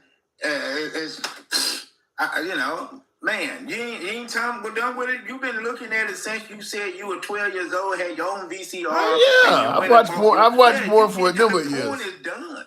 Yeah, me too, man. It's done. Now it's like I seen that. But hold up, my thing is when you talk about the transgender and you go to the pastors and all of that, if a pastor is messing with SA-ing a kid, usually is a male pastor SA-ing a little boy. Doesn't that make him part of that alphabet squad? Yeah, it does. And that's who it is, partly. Whenever you hear about a pastor SA-ing a kid, it's usually a male pastor messing with a little boy. So it really... But they also were messing with nuns, too. In the Catholic Church, nuns were getting it, too. It ain't just same sex. It's both. But the majority of the time, it's little boys. It's little boys been SA by male pastors. So when you try to make it look like because it's easier to get away with. If you are a male pastor, it's probably more acceptable to take a young man under your wing and have people thinking you're helping them as opposed to having this little young girl around with you. That's not going to look right. So they're probably easier targets. Young boys for pastors probably make for easier targets because the family isn't going to, the alarm bells are not going to go off as easy. But if you got a pastor that's my age hanging around with an 8-year-old girl, it's probably going to cause alarm more easier. So the boys are what you can get access to easier. Yeah, but I don't even call him a pastor because pastors don't supposed to act that way. So once he started acting like that, he's not a pastor no more. Yeah, but the churches knew he was doing. The churches were hiding that stuff. They were helping actually. Yeah, but that's just like the police officer when they mess with somebody. I had an officer in this area that he was waiting by the club just so when women come out, he know they've been drinking in the club. Yeah. So when they come out, he pull them over and he do what he do. And he did it so much that he pulled over the wrong young lady, and her dad was somebody important. So he lost his job. But he just went to the next city over. That has happened to me before. I've walked out of the club. I remember telling the cop, he had me blowing the breathalyzer. I told him, if you get anything other than straight zeros, your machine's fucked up. I've never had a drink in my life. I said, I don't care if it's 0.00001. There should be nothing on this. And it was clean. But that happened to me. The minute I walked out, they pulled me over. And it was simply because of what you're talking about. Somebody was fishing for DUIs. Exactly. They know what you're doing in there. Yeah. They looking at the cars in the parking lot. It's crazy. This world is crazy, man. And like I said, I listen to you. Like I've been listening to you for about 2 years, man. Thank you. I Wow. enjoy you, and sometimes you upset me. But you know, because you like. Well, look, like I said, I'm surprised. You mentioned me being negative in regards to Bible and the religion thing. I'm really surprised, particularly with African Americans, that once they gained freedom, they didn't get away from that. I mean, this religion was forced on you. You didn't become Christians organically. This was what when they brought them over here from their homeland. Whatever religion they practice, they were told, if you keep practicing this, we're going to kill you. You have to, this is what you are going to believe in now. Their names, everything, their language, all. If you continue using any of that shit, you're over with. I mean, they completely took everything culturally away from them, up to and including, like I said, their name. Even your own family, everything about you is going to change once you get here. So I'm really surprised that they kept honoring this religion that was forced. I mean, because you mentioned God being in favor of free will and all that. Your religion, if you are all of this, why isn't this in my heart? Why did I have to have this guy come to my homeland, kidnap me, and then force it into me? I don't think God would want. Is that how God wanted us to learn this? Well, they say everybody on this earth, before they leave, they would know the true God. And if you are in Africa and you worshiping goats and chickens or the sun god, maybe it was not forced, but told to you so you can know. Yeah, that's hard for me. Some accepted it and some didn't. But you know, if you would have never left that area, unfortunately, you left in a horrible way. But you didn't get to know who God was, because you know. I challenge my pastor in church, which is a white man. And I tell him, you know, the people in the Bible. You would say that. You would say, "Oh my God!" You know, speaking of white, there is a white pastor that's been all over social media, and he is saying that something similar to what you just said. Is that one of the benefits that blacks received is the teachings of Christ, and he said something like, if you hadn't been brought over here, and he prefaces it by saying, I'm not saying it was right, is what he says. He says, but if you weren't brought over here, you would still be over there practicing your voodoo or whatever, and you would not have been taught about Christ. He is trying to use that, and you believe that. Yes. I mean, I don't knock anybody else religion. You know, you believe whatever you want, but once you start, like, I got a Muslim guy who worked with me, and once he started telling me, like, it was probably like 7 months ago, it was in the news that kid didn't want to practice Muslim or whatever, and the father or the parent or whoever it was harmed the girl, and he was telling me, yeah, if you stop, you stop practicing that religion, yeah, they got the right to keep off you, unalive you. And that's when I said, well, now I can't. I mean, I honestly don't see any difference. Okay, if I'm practicing some religion and some guy tells me, if you stop practicing this religion, I'm going to take you out. Well, isn't God himself saying he's going to do it to you eternally? He too is saying he's going to cause all kinds of mayhem to you. So God is pretty much telling you the same damn thing. I was saying, I was telling him, why are you taking God's place? I don't. If somebody in my church stopped going to church, I'm not going to take them out. I can say, "Hey, man, sorry, brother.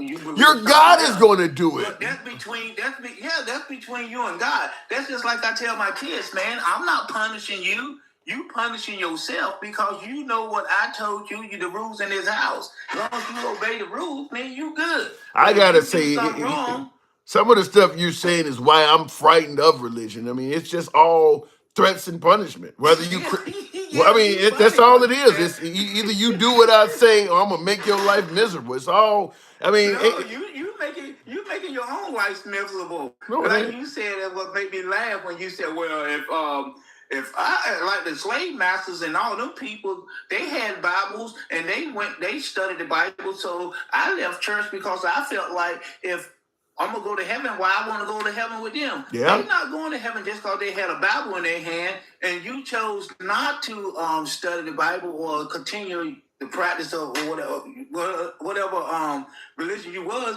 Now you're going to hell with them if if you believe that, because they wasn't going. It's to true. heaven. I'm just gonna tell you. I got to move it on, but I'm just gonna tell you, it's a complicated subject. And the whole free will thing is where I have a problem with, but that ain't gonna change, obviously. And it is what it is at this point. I'll keep asking questions. I got one. Real quick. I you know how you say, well, they put Bibles in schools and stuff, and other, people probably practice Buddha or Hindu, whatever, in that school. So how they going to force these Christians? How they going to force them to study the Bible?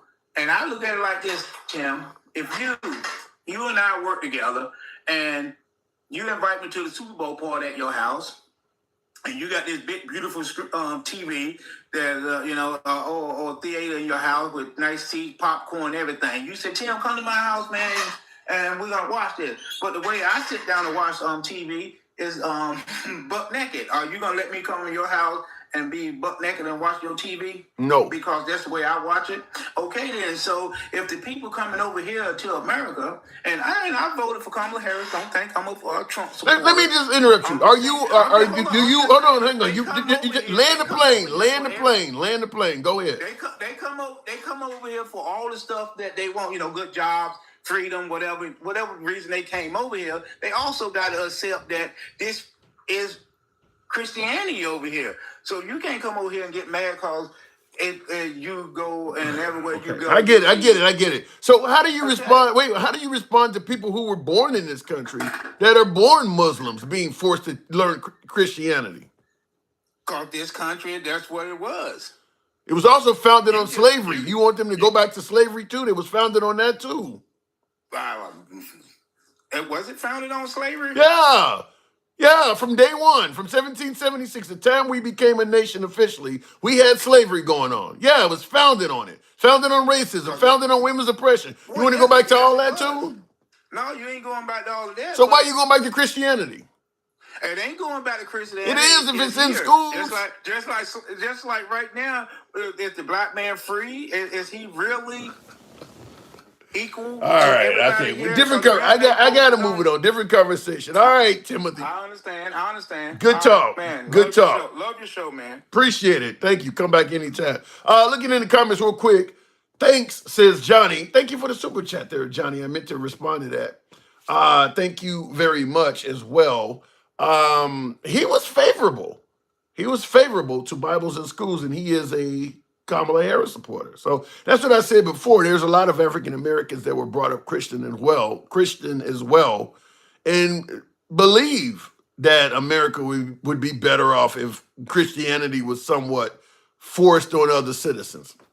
I'm not one of them, but I'm sure there are plenty of black people that agree, obviously whites too, but there are plenty of blacks that agree with what my last caller was saying.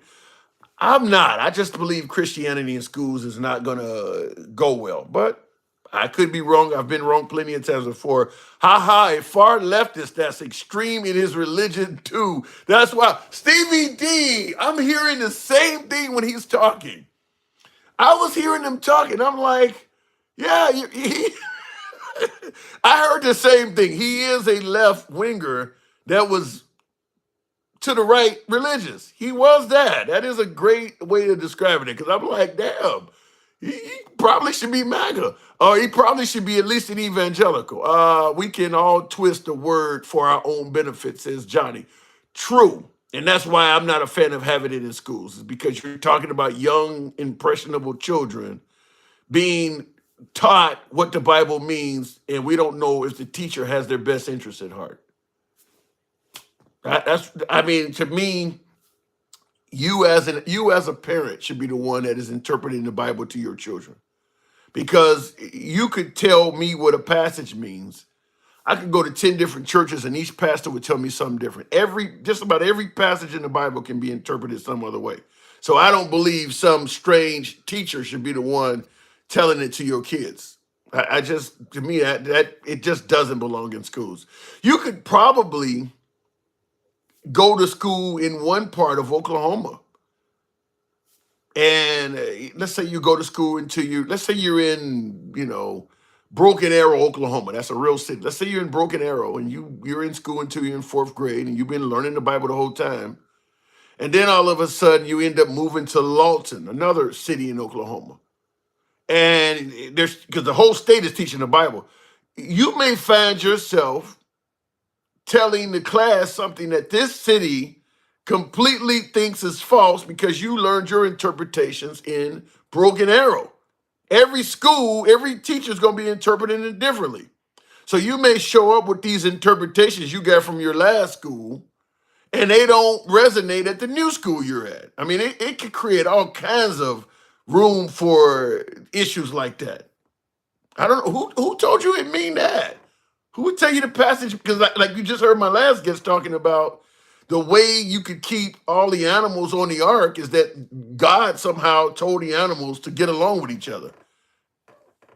You go somewhere like, where the hell did you hear that from? So this is what we're talking about. The interpretations can go wild depending on who's telling you. This should be your parents. Your parents should be teaching this, not somebody in school. I can tell you this. Even people that are totally in favor of Christianity being taught to kids in schools, I guarantee you're going to have some parent that is a deeply devoted Christian going up to the school and talking to his teacher about a way a Bible passage was interpreted. You're going to have Christians arguing with Christians. This don't mean that, it means this. Guarantee that's going to happen. Somebody is going to come home and tell their parents they read the Bible, and my teacher says this means that, or sitting around the dinner table and something comes up and, well, God said don't do that. This is the passage. And the parent going to look at them like, what the hell? Who told you that? This ain't what it means. I guarantee that's going to happen. You're going to have Christians pushing back against Christians on the interpretation of the Bible in schools. Don't be teaching my kid that it means that. It means this. I mean, isn't there passages about it being okay to beat a slave? Isn't that in the Bible? Okay, well, my kid came home and they're playing slaves and they hitting each other. I mean, I know it sounds ridiculous, but what I'm saying is it opens the door to a lot of that. Austin Johnson, thank you for that support of the program. I want to go back to the box. I just said, to me, in schools is the wrong place for it. I just don't want to see kids argue with other kids. My religion is better than yours and all of this other stuff. If religion is real, why do we have all the same number of ribs? Huh? If religion is real, why do we all have the same number of ribs? I don't understand that. You had to explain that one to me. Stop using me to get a lie across. You've been reported. Says, oh my God. Somebody in the comments on YouTube, he's using the name God. So this comment is coming apparently from God. This says, stop using me to get a lie across. You have been reported. Who the hell is God going to report me to? Couldn't he just ban me on his own? I mean, if I'm talking to you folks and I suddenly have a heart attack or the bottom side of my face starts drooping and I'm having a stroke on the camera, then God got me. I like that. That was good. It was creative. Tim, that was a different slavery. They didn't have prisons for prisoners of war. There's a good example of what I'm talking about in regards to interpretations. The Bible talking about beating slaves. Draco says, Tim, that was a different type of slavery. They didn't have prisoners for prisoners of war. See what I'm talking about? How you can interpret this to mean something. Now, obviously, the Bible does not talk about prisoners of war. So he's getting that interpretation from somewhere else. See, this is what I'm talking about, how you can interpret it to mean something else. All right, let me go back to the box. We'll go back on the topic. We're actually talking about tariffs. We're meant to get into a religious conversation, but my last guest wanted to challenge me, which I always invite, about my statement. I want to make sure I didn't miss any super chats.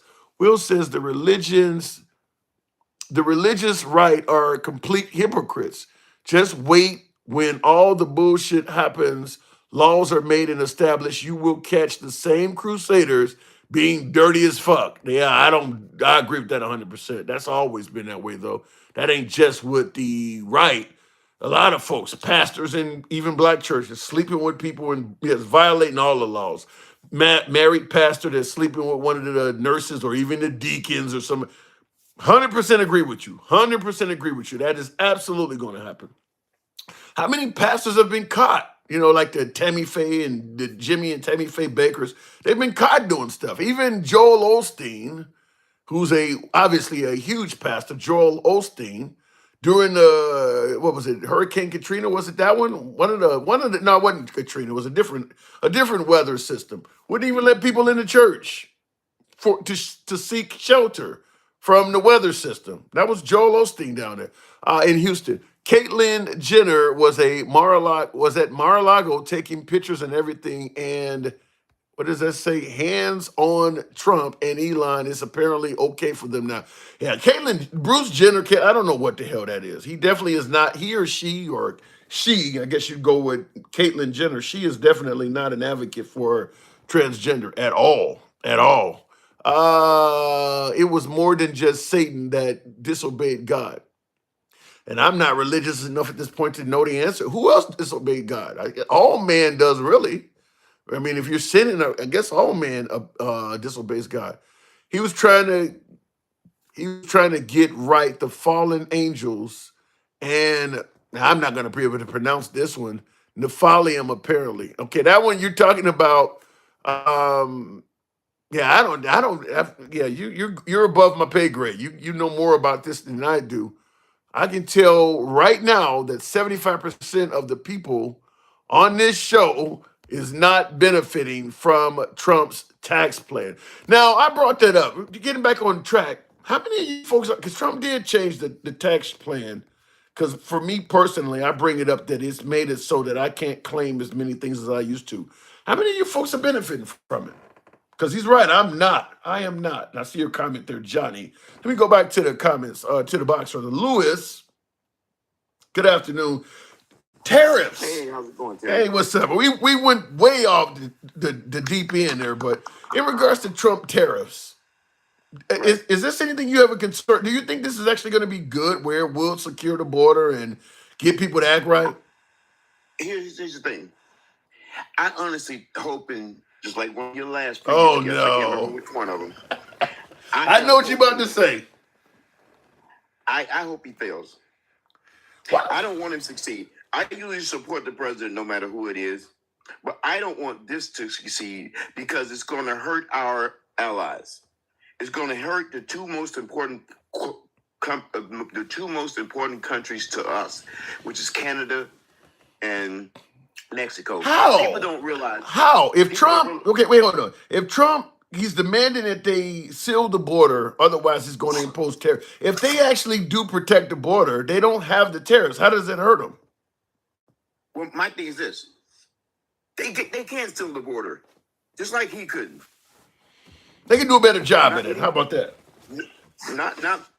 Well, they are doing a better job now. We actually, people crossing the border now is down lower than it's been in 50 years. So right now, we are protecting the border. I think the problem is not protecting the border. The problem is actually getting people processed when they get to the border.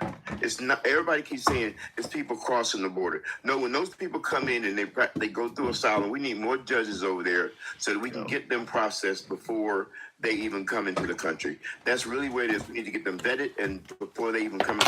And people think people are just walking into this country, we're patting them on the back and saying, okay, we'll see you in 6 months, or we'll see you in 6 years. But I think they have a legitimate reason to think that under the Biden administration, they were just walking up and claiming asylum, and they kind of were getting a pat on the back and being told, we'll see you in 6 months. Bobby will tell you, he worked on the border. He has a website now. Go on there and just go on to Bobby. He'll tell you. Bobby who? Who's Bobby? Bobby is a border patrol agent. He's not a border patrol agent now. He's going to school to be a lawyer. But he actually will tell you they do a quick venting. They run them through all of the international services, do fingerprint checks and all that stuff, and run them through all the services. A lot of those people coming from those countries, you're right. They don't have the technology to put people into the system. But my thing is that, let's just face it, Tim. All is just a scare tactic with this criminals coming across the border. What people don't understand is that if it wasn't an ocean between any of the South American countries, be the same problem.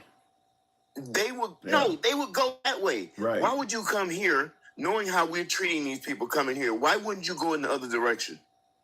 I don't disagree with that. Just about every first and second world country has an immigration problem. We are not, we don't have a Absolutely. pattern. It's just easier to get here.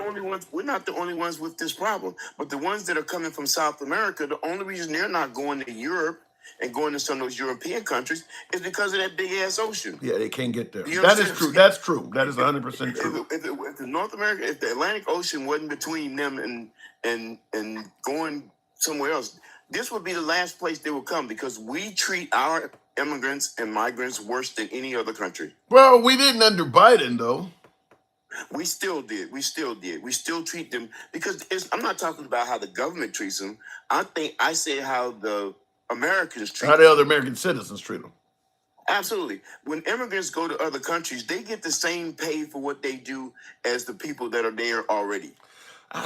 Well, if you enter a country, wait, hold on. If you enter a country. I lived in Germany. I even lived in Australia. And I'm telling you right now, I was stationed in Australia. I can tell you right now, those people who come to Australia as immigrants get the same pay. If you're working in a field, you're going to get the same place as an American working in the field right next to you. But if you're in a country and you're getting the same pay as an immigrant in the field working right next to you, that means you have worker rights. And you know how they do it? This is how they do it. They use hiring agencies. They use Delco. They use those companies to keep track of it. That's how they use those people to take care of them. That's why I'm wondering why we don't have temp agencies on the border to process those people and track those people. That way, when they do get hired by American companies, they have to pay those temp companies the same thing they would pay Americans. Now, the temp companies don't pay them the same amount, but they get the same amount for monitoring those people, tracking those people, making them go to their meetings, doing all the things they should be doing, keeping them out of trouble, and all that stuff. That's what the temp agencies do. And Well, one of the issues is we are a capitalist country. So even if they try to do things like you're suggesting, immigrants are always going to get exploited because people know they're coming here desperate, and there is no reason to have to pay them the same as you pay an American. You know they will work less. So I don't think you should pay them what Americans make. I'm gonna tell you why I say that. I'm not trying to be cruel to them. I'm just saying I don't think they should get paid. I'm just saying that's one thing they could do. I'm saying that I think they shouldn't get what Americans get, and that's why I feel like if one of those guys can come over here and take your job, Tim. I don't know what you do, but I think it's something in the in the medical, I'm in the medical field. Huh? In the medical field, I supply so medical my stuff. thing's like this. In the medical field, if somebody can come over here that don't speak no English and can't even count to 12 in English and take your job, you don't need your damn job. Damn. You follow what I'm saying? Yeah, I hear you. Because if you're worried about them taking your job, then you don't need your job because they're coming over here desperate and they're willing to do a lot more and most of them can't even speak the language. So if they can come over here and take my job, they can have it, number one, because they're better. These people work harder than most Americans, and that's what they're afraid of. They're afraid that they're going to come in here and they're going to work their tails off and they're going to surpass them. That's really what it's all about. Well, under Trump, we shouldn't have to worry about him anymore. So you don't believe in, so you don't favor the largest deportation in history. Absolutely not. We've done that, Tim. Go back to 1954. We've done that. We've done Project Wetback or something like that, where we've deported over 1 million, and over 3/4 of those were actually American citizens. That's we crazy. sent them back to Mexico before. Yeah. Well. And guess what? Guess what happened after that? We went into a mini depression. Yeah, but I gotta say this. This is why I always give Trump credit. It ain't like he didn't tell you what he was going to do. So even though you're saying it doesn't work and you don't recommend it, one thing we can never say is he didn't tell us he was going to do this. He made it clear over and over again. It's going to be the largest deportation in history. As people have brought up in the comments, he's talking about getting rid of anchor babies, even reversing naturalized citizens. I mean, he said all of this at rallies. So Tim, time out, Tim. This is going to be just about as big a deal as build the wall and Mexico is going to pay for it. It ain't going to happen. Trust me. You really think that? Going to happen. You don't think he's going to have it? So you don't? You believe that the largest deportation in history is just it's not going to actually happen? It's never going to happen. No way. These business people are never going to let this happen. It's just not going to happen. That's who's going to stop him. If his buddies are going to say, "Look here, dude, you lost your freaking mind." It's a good campaign slogan, but this is not happening. You know what I'm saying? It's just you'll be breaking up too many families, man. You'll be breaking up too many elders. You think they care about the if for some reason the largest deportation does not happen under Trump, I think it would be more financially related. Whereas we can't find all of your supporters are complaining that there's nobody that's going to do these jobs on farms. I think it would be far more financially related, where some of your farmers that supported you are saying they need them, but it ain't gonna be because of families getting separated. No, I'm saying that. That's why I personally think it shouldn't happen. I'm saying because of the aspect of that you'll be sending away a lot of good people that actually are here, like parents, siblings, anchor babies. If you're talking about sending all those people away, this country's gonna shut down. And what I mean by shut down, you won't have any workers. We already 7 million jobs unfilled now in this country. We're talking low wage. What about the ones here? What about the ones that are here that are not working? Can you send them out? Oh, they should go. They should go anyway. I think you could probably deport enough unemployed, and I think immigrants that have criminal records. I think you could deport enough of them to satisfy MAGA's urge to see people getting kicked out. There's probably hundreds of. This is the thing right here, though, is that's not as many people as you think. Doesn't matter. Hold on. It doesn't matter the number. I'm saying you can parade them on TV and make that. Lincoln Riley is only one person killed by an immigrant, yet MAGA thinks it's thousands of. You don't need it to be a large amount. You can make it look that way.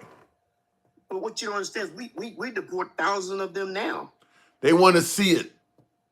They need to just put it online because it happens all the time. All right, and that's what Trump will do. ISIS says that it costs so much money to deport one person that, number one, if they tried to even deport 1,000 a month, it would be astronomically impossible. It costs about $100,000 to deport one of these people. Yeah, but as Trump's borders are stated, how much would you put a price on safety? I mean, yeah, it costs a lot of money, but these people are coming in and rape and murder everybody.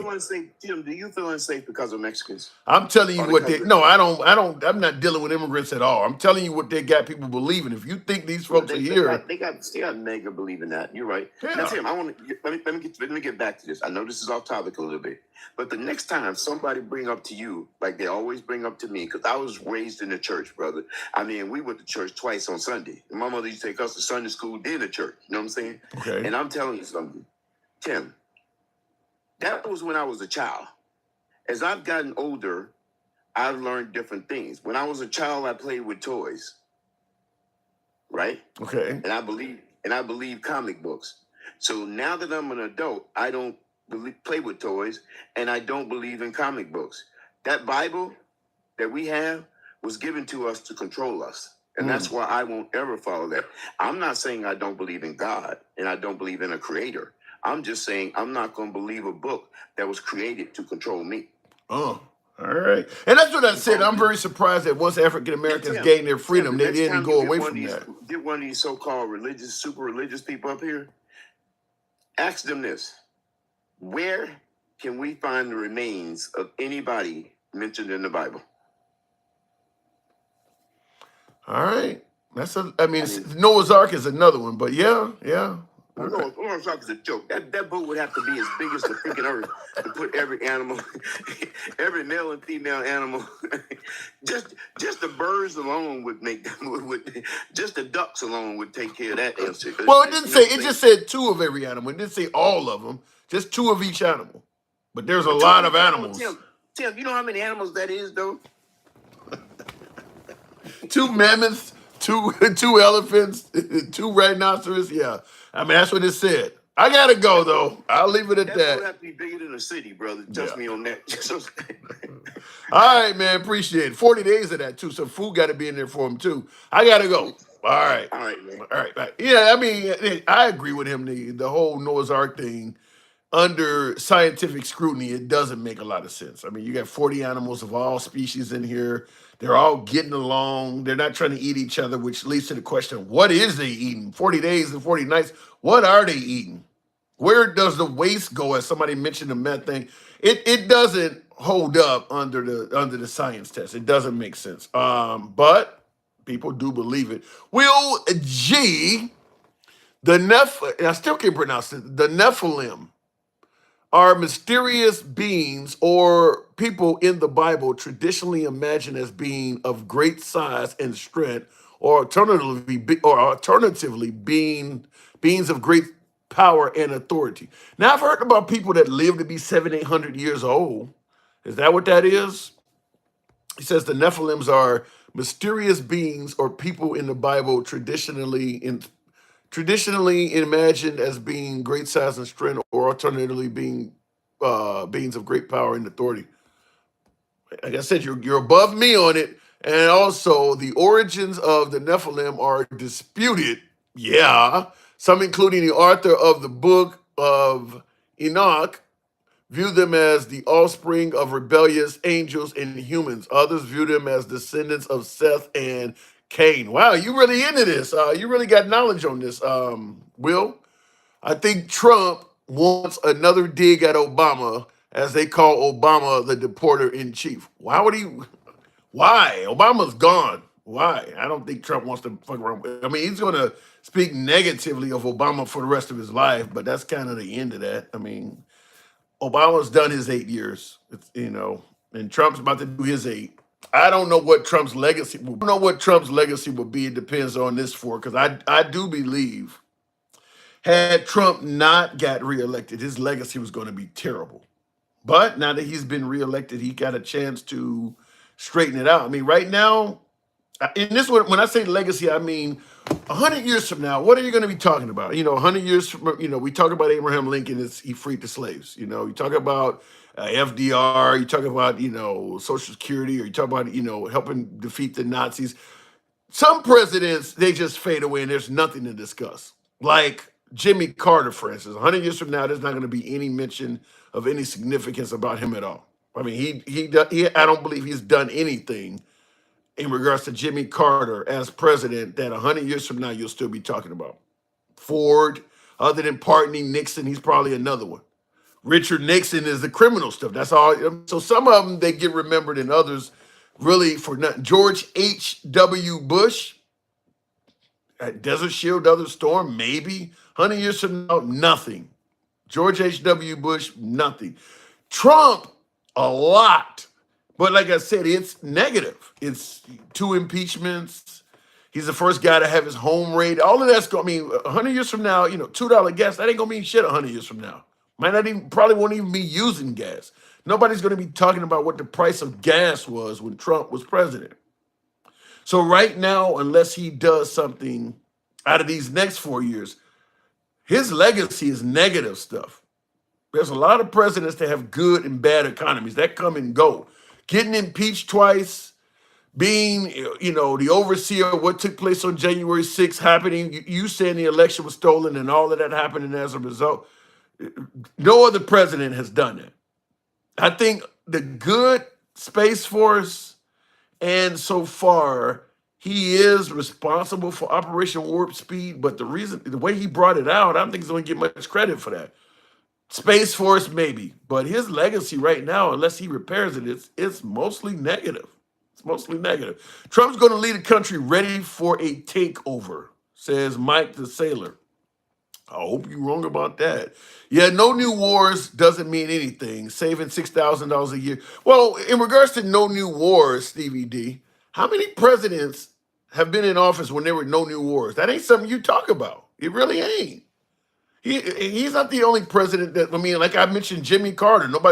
Was there any new wars under Jimmy Carter? We know about the Iran hostage scandal, but that wasn't a war. There were no new wars under Jimmy Carter. Nobody's going to bring that up. That's not necessarily an accolade. Now, if he gets in there and he puts an end to a major war, like FDR or maybe like Ronald Reagan with the Cold War, that'll get remembered. But just simply saying there were no new wars under this president, that's not much of an accolade. There's a ton of presidents that have had that. That's not something 100 years from now people are going to be bringing up, unless for the next 100 years, every president after Trump is dealing with a war. Well, we ain't, you know, the last time we had a president in office where we didn't have any new wars was Trump. That's the only way that would come up. So that ain't much of an accomplishment. And you said saving $6,000 a year on the average per family, nothing. Once again, that's a good economy, Steve. I think that plenty of presidents can point to how much money they saved each family. Every president that has had a good economy can brag about how much money they saved the family.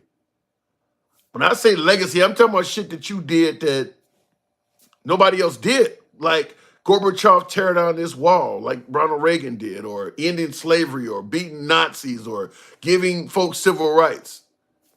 I had a good economy under my presidency. Well, ain't that what you're supposed to do? I don't believe that's 100 years from now, but nobody's going to be talking about that. I just don't see that.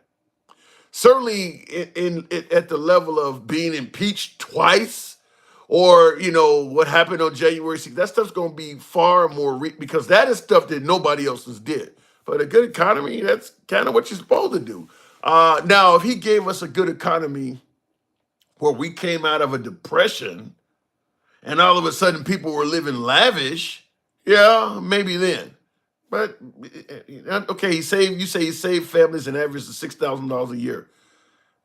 The way people were living under the Trump administration, actually, is it? I mean, okay, let's say we didn't compare it to how you were living under Trump. I mean, under Biden, because people say I was living way better under Trump than I was under Biden. What about comparing how you were living under Trump to how you were living under Obama, or under Bush, or under Reagan? It ain't that much of a difference. It's not that great for people to be talking about it 100 years from now. That's what I'm saying. It has been 2 years after tear down this wall that they tore down the wall. Well, the fact that he got on stage and said Gorbachev tear down this wall, the wall came down in 89 and Reagan left office in 88. So I get your point, but he is known as the one who ended the Cold War. Ronald Reagan is. He gets credit for that. So, and that'll be talked about for a long, long time. Like I said, I don't know anything Trump has done really that 100 years from now, 50 years from now, people will really be talking about, other than negative stuff, him being on social media and that kind of stuff. But he has 4 more years, so we'll see what can happen. We can still write our own ticket, says Lake. Yeah, plenty of time to change that. That is true. There's plenty of time for Trump to change that. But right now, that's what I said. If he didn't win, it was going to be negative. It was going to be negative.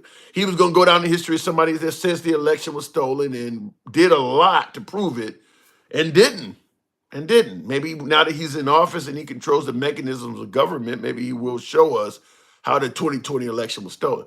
And by the way, 3 assassination attempts might be something we talked about forever. Nobody has had that happen. Speaking of fake, I think Trump faked his part. I saw that already. Said Trump faked his. He believes that the first assassination attempt on Trump was something that Trump faked, and bringing up that now that he's appointed one of the heads of the WWE, you know, WWE is fake. He believes that. It's crazy. And people in the comments said they believe it too. Trump constantly wants to upstage Obama. He does. Some similarities. He is a great speaker. Trump is a great speaker, just like Obama. Now, they do it differently. But you do walk out of a Trump rally, just like you'd walk out of an Obama gathering, really being entertained by the speech. Trump's speech is different. I'm going to tell you that. His speech is totally different. It ain't about hope and change. It's more about doom and gloom and I'm going to fix it. But people do walk out of Trump's rallies feeling empowered, just like you might walk out of an Obama rally feeling that way. They both are really good at talking to a crowd and selling themselves. So there are some similarities, but and I see in the comments, Alan Quinn says Obama did not lie. He said, if you want your doctor, you can keep your doctor. That wasn't true. Obama wasn't 100% honest, but yeah, I think Trump has been caught in more falsehoods than Obama. Nobody ever accused Obama of embellishing alternative facts or exaggerating, which really are all synonyms for lying. But in Trump's case, because he does this stuff so much and you don't want to say he lies, people have come up with all these other terms. But if you're, I got the largest inauguration crowd in history. That's either true or it's not. Or he's exaggerating. No, it's a lie. It's a lie. That was a concession in the bill, but I'll give you that one. Thank you, Alan. Yeah. I compare it to 1,000. I don't quite get that. Anyhow, folks, we didn't get to 100,000. I was asking you folks to tap the screen, but you know how TikTok works. I do appreciate the 73,000 on the likes. Only former president they attempted to lock up multiple times, assassinate multiple times, and reelected by a major majority. Draco, good point. Now, him winning the popular vote, that'll be talked about for a while because that's uncommon with Republicans. I think Reagan won it, but that's not common for Republicans. He also won some areas that have never went red before. So in those areas, that certainly would be talked about. I think there's a border town down in the near the southern tip of Texas.